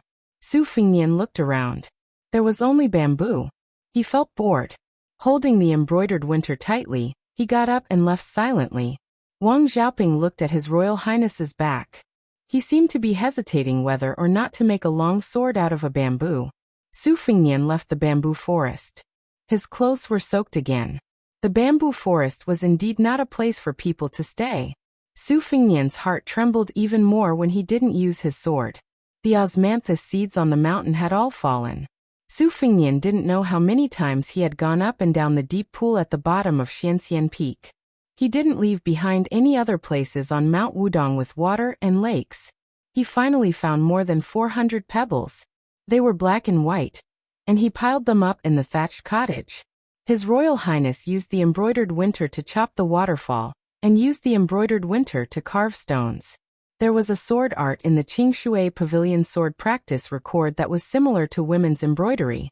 It was called fairy scattering flowers. It was the most exquisite and mysterious. It was probably comparable to the profound sword art of the Wu family's sword tomb. Su Fengnian applied this sword art to the tip of the embroidered winter. Every stroke and stroke was extremely taxing. At first, he could only carve 2 or 3 stones a day. As he got better, he could carve 4 or 5 stones a day. When it snowed on the mountain, Su Fengnian could close his eyes and carve 13 or 14 stones in a day. Su Fengnian counted with his fingers. It was about time to leave Mount Wudong. After all, he still had to go to Jiuhua to ring the bell. For the Bailiang Palace, this was something that could not be changed even by thunder. For some reason, Su Fengnian became more and more indifferent to the matter of Mount Wudong's sect leader, Wang Zhongluo transferring his internal energy. He didn't know if it was the bull-riding Hong Xixiang's way of the heavens, or Wang Xiaoping's sword and bamboo, or the death pledge in front of Taishu Temple. Hong Xixiang patiently carved 361 stones. There were 181 black stones and 180 white stones. There were 19 in length and breadth, and 19 multiplied to 361 stones. Imperceptibly, Su Fengnian's knife art went from rough to fine. Occasionally he would go to the bamboo forest to ask for a beating. He could actually force the sword maniac Wang Xiaoping to use his sword. He had to chop down a dozen purple bamboos before he could chase His Royal Highness out of the bamboo forest. Most recently, probably because he was extremely fed up with the Crown Prince in Xiaodong, he struck again and again, forcefully cleaving out a large empty space in the northeast corner of the purple bamboo forest. Outside the bamboo building, Wang Zhongluo sat across from the sword maniac. He chewed on the raw tea leaves and asked with a smile, "How's the guiding of qi?" Wang Xiaoping, who had only spoken in front of Taishu Temple, nodded. Wang Zhongluo said, "Every time you strike with your sword, you chase Su Fengnian's knife art and qi to one place. The green water pavilion is hidden in the dark, concealing the sword formula. You can clear your mind and guide it." I never thought that Su Fengnian would use his knife art to carve the chess pieces. He accidentally obtained the essence of the Jiazi sword practice manual. Moreover, he learned the tortoise breathing technique from an unknown master. He practiced his knife art at the bottom of the deep pool at the foot of the peak. It's different from my Mount Wudong's mantra. I originally thought that my great yellow courtyard would at most give this His Royal Highness 30 to 40%. Now it seems that even 50 to 60% is not impossible. The sword maniac's face was filled with anger. The peachwood sword shinto, which had been placed horizontally on the bamboo table, jumped up without warning. Wang Zhongluo stretched out his hand and lightly brushed the table. The ancient sword shinto returned to silence. He smiled and said, "Idiot, with your impetuous temperament, how can you help Wudong surpass the foundation of the Wu family's sword tomb that has been accumulated for more than 10 generations?" Wang Xiaoping smiled. He picked up a handful of emerald green tea leaves from the bamboo basin and chewed them in large mouthfuls. Wang Zhongluo joked, "Do you really have the heart to let your little shitty carry the heavenly Tao of martial arts alone? In the end, Xixiang is only a young man who hasn't even reached 30. Aren't you afraid of tiring him out? Among us seniors who only have age but not comprehension, you are the closest to the heavenly Tao. Therefore, don't look at your unpleasant expression when you talk about Xixiang. I know that among the seniors you think the most highly of this little shitty. Therefore, when His Royal Highness leaves the mountain, you have to be more diligent. Carry the burden and learn from Wu Luding of the Wu family's sword tomb. Walk around the East China Sea, the South China Sea, Bailiang and the Western barbarians. Walk around and maybe your sword Tao will be completed. Sitting down and discussing the Tao is not a good way to put it." Wudong's #1 idiot nodded. His gaze was lonely as he looked at this senior apprentice brother who spoke so casually. Wang Zhongluo saw this gaze and laughed heartily. "It's just a small yellow court. Compared to Wudong's 1,000-year plan, what is it?" Sword maniac Wang Xiaoping shook his head. He probably wanted to say that this yellow court was not small. Wang Zhongluo ignored this and chuckled. "I had Xixiang secretly hide a few chess pieces.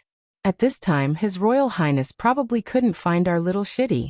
He can only bitterly go to the bottom of the pond to look for stones. I have to hurry." The sword maniac subconsciously reached out to grab the peachwood sword. The Wudong sect leader shook his head. He slowly got up and walked out of the purple bamboo forest. Wang Xiaoping sat in front of the bamboo building in a daze. He turned around and slashed down the bamboo building. Chapter 57. An expert would pay attention to qi, a dynasty would have its luck, and a sect would have its atmosphere. There were 3 sects in the world. Mount Longhu was highly regarded by the Liang dynasty, and had been the leader of the orthodoxy for hundreds of years. Each of the 4 celestial masters was more profound than the other. Mount Longhu produced many geniuses, and almost every generation there would be 1 or 2 geniuses who had the potential to become the sect leader. In the last 100 years, there was Guhong, who wrote the Tai Chi Jindan, who denounced external alchemy as a heretical school. She wrote a voluminous 200,000 incantations, pointing the spearhead at Wudong, criticizing Wudong's danding pie until it was completely black and blue. 50 years ago, there was Qi Xuanjin who single-handedly slaughtered 6 demon sect protectors. It was a pity that until the demon-slaying platform of Mount Longhu, this Shinran was never able to compete with Wang Xianji. Otherwise, the title of number 1 wouldn't be empty. 30 years ago, there was a celestial master protector who was proficient in internal alchemy. He forcibly extended the old emperor's lifespan by 15 years. It was rumored that this was a method of exchanging one's life for another. This celestial master, who once said in his prime that he would live for 60 years, passed away before reaching 70. However, he brought 100 years of glory to Mount Longhu. 10 years ago, there was a debate between Buddhism and Taoism that lasted 100 days. In the end, it was decided by an unknown Taoist from Mount Longhu. His eloquence was brilliant, and his teachings were exquisite. The 2 Zen temples who had victory in their grasp could only admit defeat. As for Wudong, it seemed that in the last 100 years, there wasn't anyone or anything worth mentioning. Where did the grand atmosphere come from? If Wang Zhongluo hadn't cultivated the great yellow courtyard, this mountain would have been forgotten by the world except for the devout Bailiang pilgrims.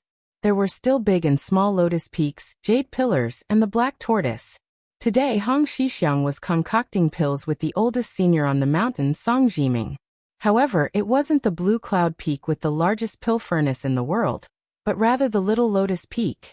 The bronze furnace was only half the height of a person, and it didn't consume much charcoal, sulfur, or dan stones. They didn't pick a good day, didn't build an altar or draw scrolls, and didn't set up any treasured swords or ancient mirrors to ward off evil spirits. From an outsider's point of view, it didn't look like they were concocting pills at all. But Song Jiming was extremely nervous, 100 times more so than when he was on the blue cloud peak. He squatted on the ground and personally controlled the fire, not even noticing that his 2 strands of white eyebrows were drooping to the ground. At Song Jiming's age, he had concocted countless pills, and many of them were sent to the hands of high officials and dignitaries through various channels, even to the imperial relatives in the capital. The Knowing Destiny pill was quite famous throughout the dynasty, but the old man knew that concocting pills was like cultivating the Tao. His comprehension was limited, and he lacked the perfect harmony of yin and yang. Therefore, when the Taiji Golden Pill was first published, Song Jiming could only smile bitterly, unable to refute it. But after little junior brother came up the mountain and read all the books, he found a new path. He didn't restrict himself to inner and outer elixirs, and cultivated both inner and outer elixirs. Therefore, in these years of concocting pills, it wasn't Song Jiming who taught Hong Xixiang how to subdue dragons and tigers, but senior brother who was willing to be the fire boy for little junior brother. In the eyes of His Royal Highness, this bull rider was the most idle person, but in the eyes of all the senior brothers, Hong Xixiang was the reincarnation of the Jinwu great emperor who had a chance to turn the tide. In the eyes of the sect leader Wang Zhongluo, the 4,000-word deed of thorough comprehension was the most profound secret scripture in the 500 years of Taoism. How was it teaching people how to concoct pills? It was teaching people how to attain the supreme great Tao. Wang Zhongluo never hid anything, and it was precisely these 4,000 words that gave him the confidence to practice the Great Yellow Court Pass.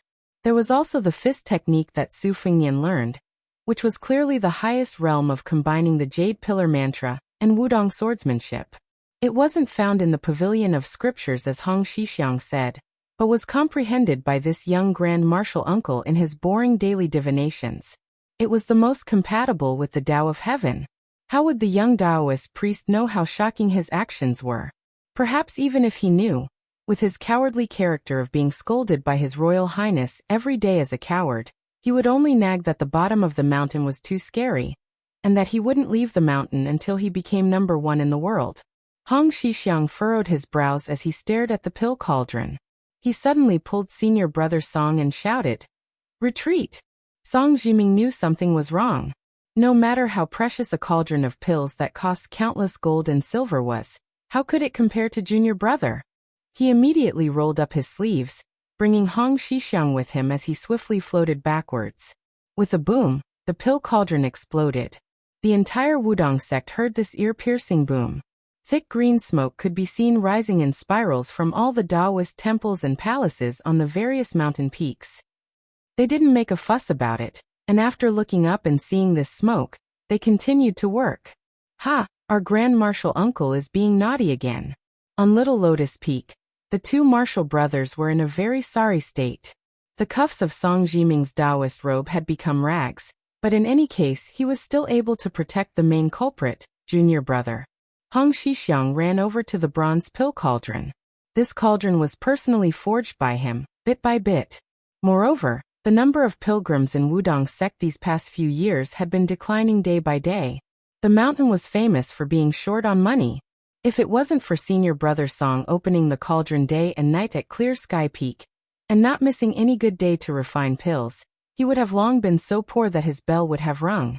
After all, Wudong sect wasn't Mount Longhu. Although it wasn't difficult to be self-sufficient on this mountain, if one wanted to do more things, they really didn't have the strength. Hong Xixiang's thoughts were simple, but that didn't mean he was an idiot who didn't understand the ways of the world. If he treated returning to one's original simplicity as childish, then there really wouldn't be any smart people in this world. Hong Xixiang naturally knew why sect leader De Shixiang invited His Royal Highness to Wudong, but he didn't reject it like senior brother Wang. Hong Xixiang squatted down and looked at the muddy medicinal pills in the broken cauldron. He stretched out 2 fingers and picked up a bit. He brought it to the tip of his nose and sniffed it. He frowned and said, "It's still far away. Third Xixiang, it seems I'll have to borrow your cauldron. When the time comes, don't scold me. Senior brother Wang already won't let me go to his bamboo forest. If I also can't go to Clear Sky Peak, sigh." The amiable-looking Song Jiming looked at his junior brother's bitter face and chuckled. "Well said." Hong Xixiang suddenly looked up at the sky, lost in thought. Song Jiming remembered a small matter from many years ago and joked. "Junior brother, this year you've been trying to worm your way into being friends with His Royal Highness. What, you can't bear to part with that red-clothed girl surnamed Sue? If I remember correctly, that year when that little girl went up the mountain in a snowy day wrapped in red, your eyes were glued to her." Hong Xixiang smiled bitterly. "Third Xixiang, even you came. Now only senior brother Wang hasn't laughed at me. At that time I was only 14. What did I know?" Song Jiming smiled and asked, "How old are you this year?" Hong Xixiang, who never remembered this, carefully counted on his fingers. 24? 25? Song Jiming smiled playfully. "Then you remember clearly that you saw that girl when you were 14? Hong Xixiang didn't speak and continued to stare blankly at the sky. That year in Bailiang Palace, led by the pillar state Su Xiao, nearly 100 people went up the mountain. At that time, the pillar state had just conquered half of Jianghu. Everyone in the world was waiting for the Bailiang cavalry to crush Wudong as well. But they didn't expect that on this trip up the mountain, Su Xiao didn't want to tear down the memorial arch of the Black Tortoise in prosperity, but only burn incense. From the small group of people he brought to Wudong, it was clear that the eldest daughter Su Ji, who had just grown up, the second daughter Su Weisheng, whose poetry and literary talent had begun to shake the world, Su Fengnian, who had an inexplicable yin qi, and Su Longxiang, who had always been simple-minded. After going up the mountain, the 4 children of the pillar state began to wander around. Among them, Su Weisheng was the most domineering and arrogant. She carved the words, "Banished to 3,000 li," on the back of the Jinwu Great Emperor's statue. The words were crooked, but it was enough to show her loftiness. Wudong didn't know whether to laugh or cry when they found out, not even daring to say half a harsh word. The elder sister, Su Jihu, on the other hand, didn't do anything out of line. She wandered around aimlessly, and finally saw a little Taoist boy riding an ox. The first thing she said upon meeting him was, "Hey little Taoist boy, how old are you?" The little Taoist boy on the back of the green ox thought for a long time with a red face. By the time he was sure of his age, the exceptionally eye-catching red-clothed girl in the snow had already walked away impatiently. Only Hong Xixiang, who was already the youngest martial granduncle of Wudong at that time, was left behind. He muttered, 14. The second time they met, she was about to get married thousands of li away in Jiangnan. The red-crowned crane circled in the sky. It was a paradise on earth. Near the turtle camel tablet on the little lotus peak, she saw Hong Xixiang. She smiled and asked, "Hey little Taoist boy, this mountain is so boring. Why don't you marry me? How interesting." His face was still red, and he couldn't say a single word. Afterwards, there was no afterwards. They never saw each other again. He only knew that her name was Su Jihu, and that she liked to wear a dazzling red dress. In the end, he only heard her mutter to herself one day, "I really want to ride a yellow crane." Hong Xixiang once again pinched his fingers. He made an exception and counted twice a day. He was counting whether or not he could leave the mountain in this lifetime. He was counting whether or not he could ride a crane down to Jiangnan. He didn't know that if he could leave the mountain in such a way that no one before or after him could do so, he would definitely be treated as an immortal. The peak of Wudong Mountain was shrouded in dark clouds. One could faintly hear the sound of thunder. Hong Xixiang suddenly raised his head and stood up, looking in the direction of the hanging immortal peak. Chapter 58. On the little lotus peak, Song Jiming discovered that his second martial brother Chen Yao, fourth martial brother Yu Xingrui, and fifth martial brother Wang Xiaoping, who were in charge of the Tao of virtue and purity, had all gathered behind him. Together with his junior martial brother Hong Xixiang, they looked in the direction of the hanging immortal coffin. They saw a man riding an ox madly galloping towards the tortoise camel tablet. With a single leap, he stood on top of the tablet, his 10 fingers moving in a daze. Although his junior martial brother was unable to remember his own age, his attainments in the art of divination were profound. He was thoroughly familiar with the 4 classics of the Book of Changes, and had mastered them through a comprehensive study. In the field of divination, he was far superior to his senior martial brothers of the same generation. Even the headmaster of the previous generation, who had divined that the black tortoise would prosper for 500 years, admitted his inferiority. Sweat seeped out of Hong Xixiang's forehead as he fell onto the tablet. The group of senior apprentice brothers also became nervous. Yu Xingrui stood under the tortoise camel tablet and carefully asked, "Is there a change?" Hong Xixiang wiped his sweat and smiled evilly. "There's no mistake about it. It's just that this thunderstorm is smaller than I expected. It's not enough to scare those sneaky people from Mount Longhu." Yu Xingrui and the others felt as if a heavy burden had been lifted from their shoulders. They looked at each other and smiled. Their eldest brother had cultivated the Great Yellow Court, and had already spread the word. Their arch-rival, Mount Longhu, naturally wanted to send people over to investigate. They hoped that Wudong sect was just putting on a show of strength out of desperation, and that their eldest brother had quietly come out of seclusion. The people from Mount Longhu, who had been hiding on Mount Longhu since a long time ago, probably did not think much of it. They thought that Wudong sect's so-called cultivation of the Great Yellow Court was just a publicity stunt. Their youngest brother was so angry that he purposely picked a day like today. It was Wudong sect's Shenwu Demon Subduing Day, which happened once every few decades. The Dahuangting Pass, in short, was the formation of the Dahuangting Pass in the hut. The tortoise drew qi to the spiritual root, and the qi dynamic resonated with the heaven and earth. Taoist priests were called Jinren, from the ancient saying in the Dahuangting Sutra. Immortals and Taoist priests are not gods, they accumulate energy and qi and believe it to be true. Only after cultivating the Dahuangting Pass could one be considered a Jinren. Nowadays, people like to call any Taoist priest a Jinren whenever they saw one. Buddhism and Taoism had been fighting for hundreds of years, but there was one thing that was extremely common, and that was that Buddhism and Taoism came from the world. They cultivated the ways of the world, and did not advocate the level of martial arts. Therefore, when Qi Xianju, who was widely recognized as having boundless supernatural powers, appeared in Longhu Mountain back then, his reputation was like the sun in the sky, but he only subdued demons and exorcised devils, and did not compete with Wang Xianji for fame. A few years ago, Wang Zhongluo broke the Kanglan Sea with one finger, and was listed as one of the top 10 masters by busybodies. Longhu Mountain despised and spurned him, and said a lot of unpleasant things in public and semi-public. Even the immature little Taoist children in Longhu Mountain were reciting a song about the Wudong sect leader. In this regard, Wang Zhongluo did not argue, and did not say anything. After breaking the river and saving the people who fell into the water, he went up the mountain to cultivate the yellow courtyard. Yu Xingrui smiled and asked, "Little junior brother, how much of the yellow courtyard can His Royal Highness achieve?" Hong Xixiang sighed and said, "About 50 to 60%. Yu Xingrui said in shock, "Then doesn't this child's internal energy surpass Wudong's?" Hong Xixiang shook his head and said, "That still needs a long time to digest." Chen Yao said helplessly, "These days, Wudong has spent a lot of effort to expand Su Fengnian's meridians and acupoints, wasting countless medicinal pills. It's like digging a deep pool in his body, and the sect leader senior brother's internal energy is like the waterfall of the hanging immortal peak, rushing down, full to the point of overflowing. Absorbing half of it is already a great fortune. This is also good. Big senior brother can still leave half of the yellow courtyard." Hong Xixiang still shook his head. "Not necessarily."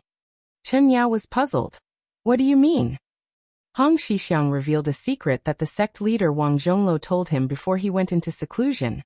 Back then, sect leader senior brother cultivated according to the acupoints of His Royal Highness, so no matter how much of His Royal Highness can accept in the end, big senior brother's yellow courtyard will only disperse, not a drop will be left.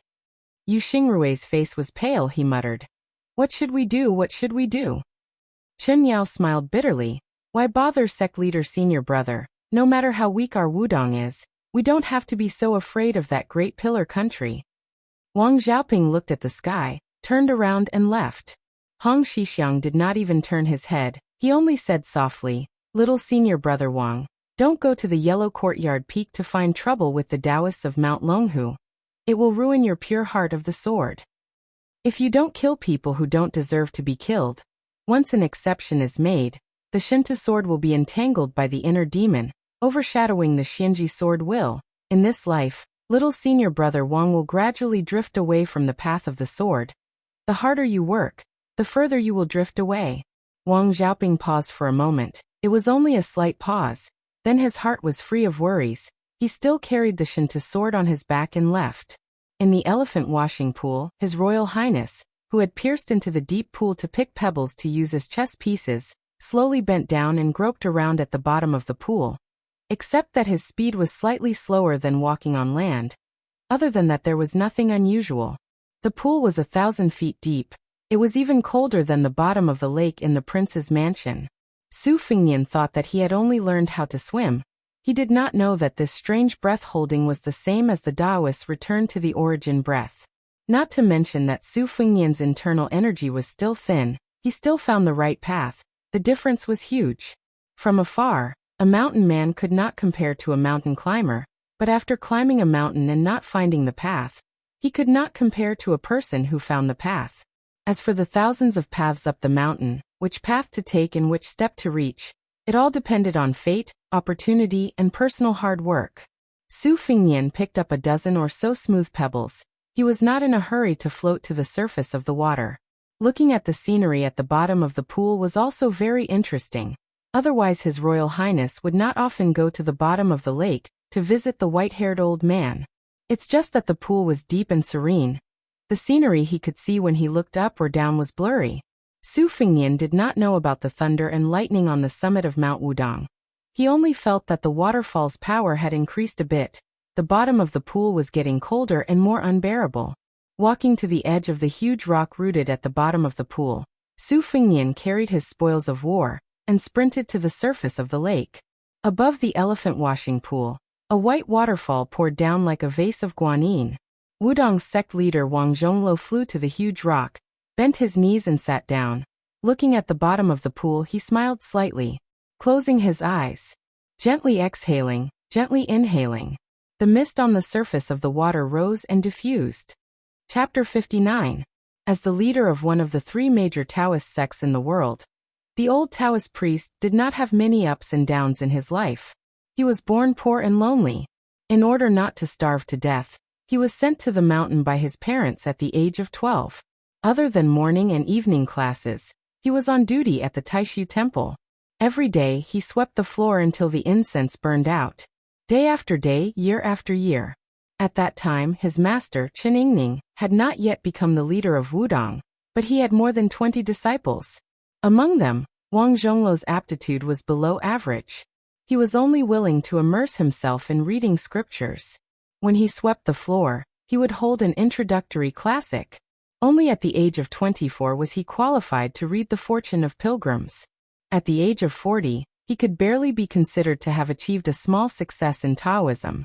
Therefore, when the previous leader, Chen Yingning, passed away and Wang Zhongluo took over Wudong, the world was in an uproar. At that time, even Mount Longhu had not heard of this middle-aged Taoist priest.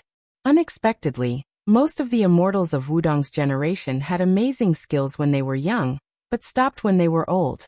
Only the inconspicuous Wang Zhongluo gradually reached the Great Way and skyrocketed.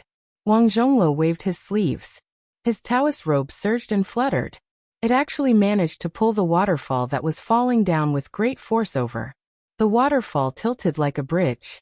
The deed of thorough comprehension surpassed the Taoist classic, the verses of Old Man on the River, which proposed that the 5 viscera hid the spirit. It was in the first sentence 3 parts, 8 scenes and 24 spirits. The old immortal breathed into his dantian, closed his eyes and entered meditation. He was full of spirit. His whole person was like the Taoist immortals described in the classics when they immortalized, shining brightly. Wang Zhongluo was silently reciting. The 5 colored clouds swirled in the evening mist. I closed my eyes and looked at each other. Only then did I know that my body was a paradise. So the yellow court was a blessed land. Yellow robes with purple stripes and dragon and tiger seals. Spirit and life depend on Taixian. 3 breaths, 2 breaths, and 4 qi are connected. The world loves grains and the 5 tastes. Only I eat the Taiha Yin Yang Qi alone. 2 water kings were born from the same school, making people live forever in the 9 heavens. With every sentence, the old Taoist priest spat out a golden aura from his mouth, lingering between heaven and earth. In the end, a total of 81 golden auras wrapped around the main waterfall and crashed into the deep pool together. When Su Fengnian was halfway up, he felt that something was wrong with the lake. First, it was getting colder, then it was boiling hot. So he increased his speed. The most frightening thing was that he could vaguely see a water column in the sky rushing straight at him. Su Fengnian gritted his teeth and went against the flow, but no matter how hard he tried, he could not break through the water dragon and the treacherous golden lake surface. No matter how hard he tried, it was to no avail. The surface of the lake seemed to be covered with a huge lid that weighed 1,000 pounds. It was impossible to lift it with human strength. Su Fengnian's consciousness gradually became blurry.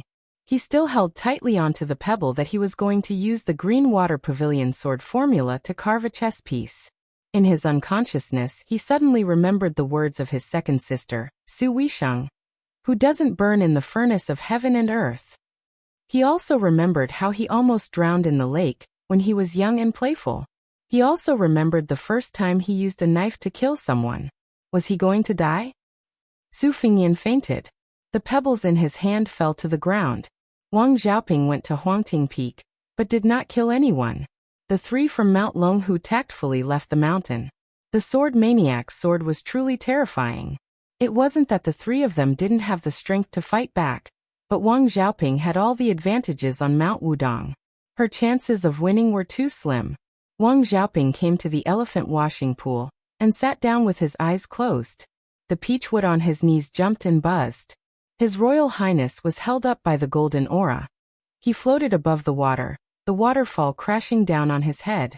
Wang Xiaoping did not look. With his temper, he wanted to cut the waterfall in half. This waterfall was his senior brother's lifetime of cultivation. One day and night later, the thunderstorm stopped. The atmosphere on the mountain was fresh. His Royal Highness was carried by Hong Xixiang to the hut. In the middle of his forehead, there was a red date mark. Wang Xiaoping went down the mountain with his sword. Hong Xixiang and Wang Zhongluo came near the tortoise camel tablet. The old Taoist priest looked normal, but Hong Xixiang knew very well that his senior brother was in his twilight years. He had at most 2 or 3 years left. The young martial granduncle said bitterly, "Must Wudong rise like this?" The old Taoist priest said calmly with a smile, "Not necessarily. It's just that whether I cultivate the great yellow courtyard or not, what's the benefit to Wudong? We can't always stand in the latrine and not take a shit. Having me as the Taoist priest is really a big use for a small talent. You have a light personality that goes with the flow. Me doing this can give you a bit of pressure. It's always a good thing. Look, even your little senior brother Wang has gone down the mountain. If nothing goes wrong, with his talent in this trip, he will be able to suppress the Wu family's sword tomb. When the time comes, you'll be on the mountain and he'll be at the foot of the mountain. Let's not talk about our master's black tortoise will rise for 500 years. In any case, we'll have more incense money. You've been wearing this Taoist robe for 7 or 8 years, and you can't even bear to change it. When the time comes, you'll be able to change into a new one." Hong Xixiang squatted on the ground and sighed again and again. He said helplessly, "You only dare to say this to me. If the other senior brothers hear this, they'll be angered to death."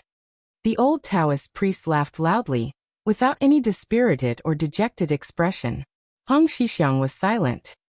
He held his chin and looked at the distant mountain in a daze. Wang Zhongluo said softly, "Su Fingnian's evil tendencies are strong, but he's not a bad person. I won't say much about your association with him. I'm just afraid that in the future, Jianghu and the imperial court will not be peaceful." Hong Xixiang said softly, "I can't control that." Wang Zhongluo sat beside his junior brother and said guiltily, "Once I let go, you won't be able to leave the mountain for the time being. Do you resent your senior brother?" Hong Xixiang laughed. "Of course I resent you. But if you don't let me be the sect leader, I won't resent you." Wang Zhongluo snorted, "Don't even think about it. If you resent me, then resent me. When the time comes, I won't be able to see or hear you. Go ahead and resent me." Hong Xixiang shook his head. "Senior brother, can't you act like a sect leader a little?" The old Taoist priest did not agree. He was not those old fellows of Mount Longhu. Everyone below immortals were humans. Seniority and status were all empty things. If one could not uphold virtue and stand up for himself, everything was just an external object that could not be brought into the coffin. Why bother to put on a stern face and look at people for decades? Wang Zhongluo suddenly said softly, "Junior brother, let's have a competition? It's been many years since we've had a competition." It's a competition." Hong Xixiang looked as if he was facing a great enemy. He said nervously, "That's not good, right?" The old sect leader tried to goad him. "You don't dare?" Hong Xixiang said with youthful vigor, "Then let's have a competition." 2 of Wudong's most senior Taoist priests were at the edge of Little Lotus Peak's cliff, doing a shocking thing. Ping. The old sect leader sighed. "Back then, I peed 10 feet in the wind, but now I'm old and my shoes are wet. I'm old, I can't help but admit defeat." Hong Xixiang laughed loudly. "How is it? Farther than you, right?" The old sect leader patted his junior brother's shoulder and said earnestly, "This matter, when Master lost to me back then, he told me that if I lose to junior brother one day, I can put down my burden." Hong Xixiang's face was bitter. The old Taoist priest looked into the distance and sighed. "It's not about the height of the mountain. It's a pity that I won't be able to see the day when Wudong prospers." Hong Xixiang nodded, and wanted to sneak over to pat his senior brother's shoulder. There was a bit on his hand just now, he had to wipe it clean. Why did his senior brother pat his shoulder?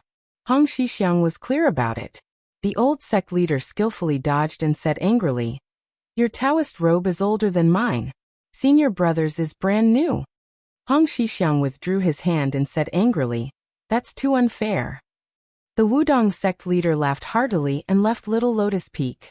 From afar he said, "Junior brother, if you really go down the mountain in the future, you have to be more imposing and give your senior brother some face." Chapter 60. When Su Fingnian woke up, he had a splitting headache. He sat up shakily and picked up the bamboo flask from the bedside to drink some spring water. He went to the table to pick up the celadone bottle and poured in the last 2 pills. He drank the cold water from the bamboo flask in one gulp. The headache lessened and he immediately felt refreshed. He caught a glimpse of the embroidered winter saber, lying on top of a pile of secret manuals. He reached out to grab it and heard the saber vibrate with the sound of metal and stone. Only then did he realize that the zhenqi in his body was circulating and nourishing his bones, as if he had endless strength. Su Fingnian subconsciously wanted to pull out the saber, but he suppressed this impulse. When he arrived outside the hut, he saw the bull rider making a fire in front of the stove and cooking a pot of winter bamboo shoots.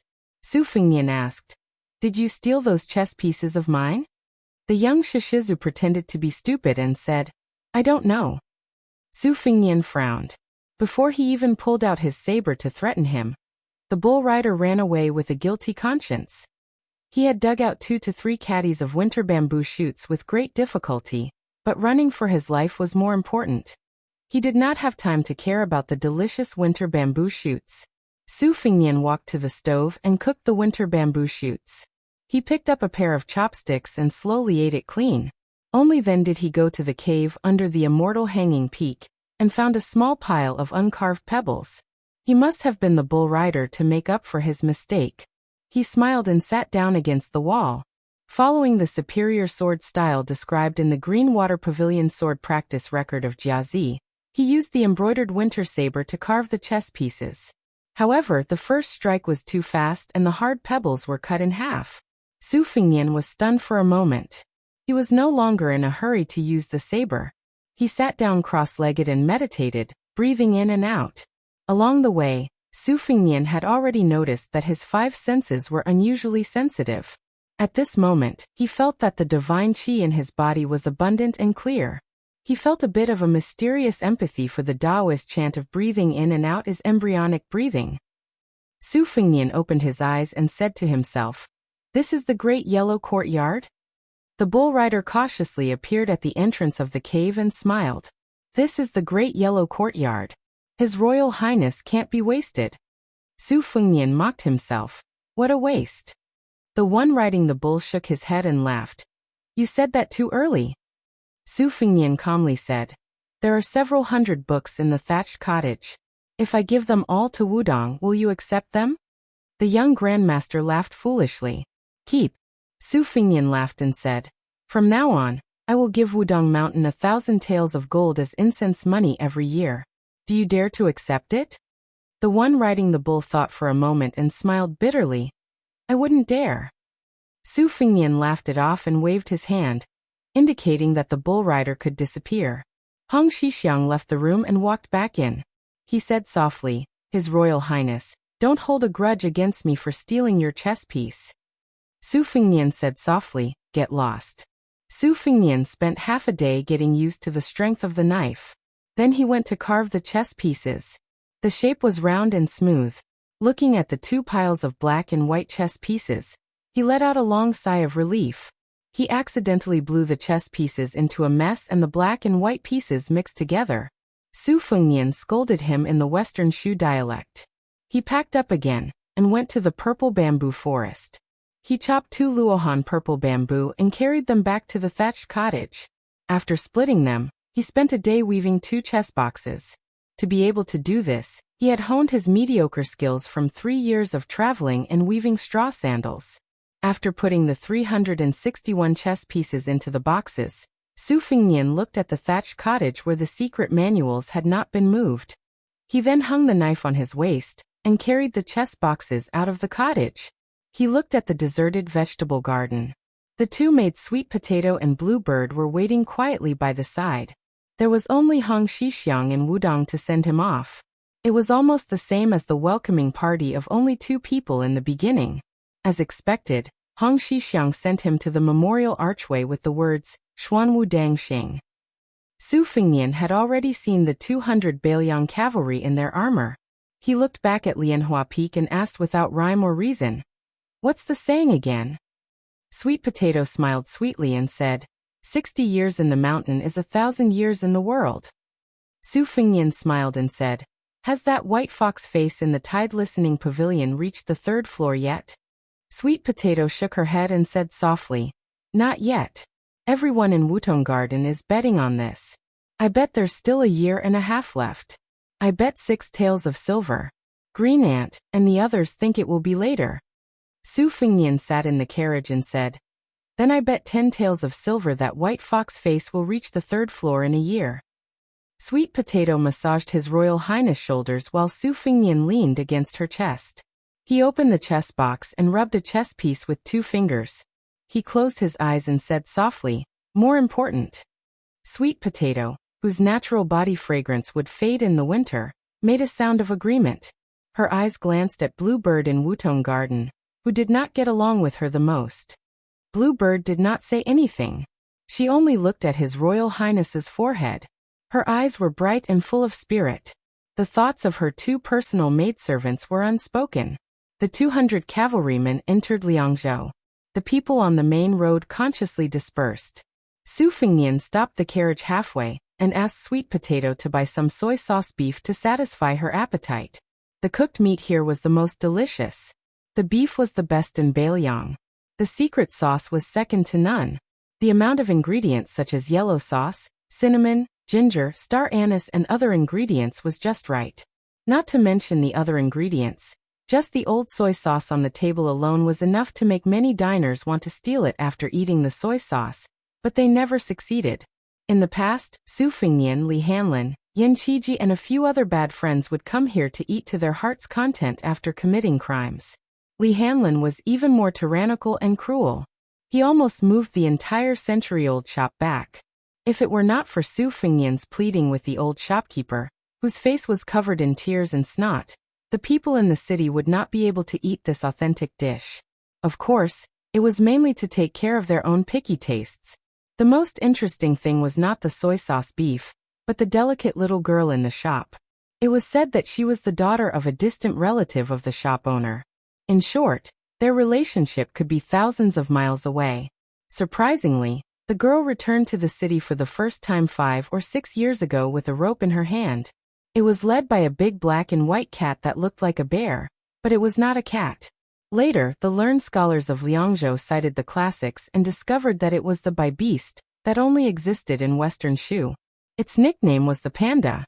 The ancient books recorded that the bai beast liked to eat copper and iron. However, in recent years, no one had heard of it stealing the ironware in the neighborhood. Instead, they often saw the girl holding bamboo sticks and bamboo leaves in her hand.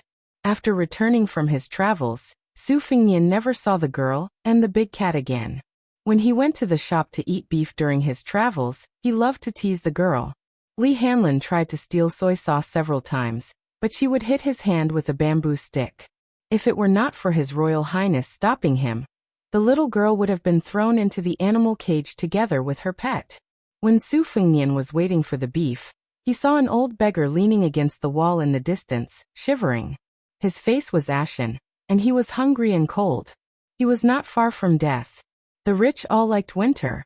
Even if their homes could not afford the charcoal-consuming earth heating, they could wear comfortable and luxurious mink coats, which gave them more face when they went out. However, all the poor people in the world were most afraid of this season.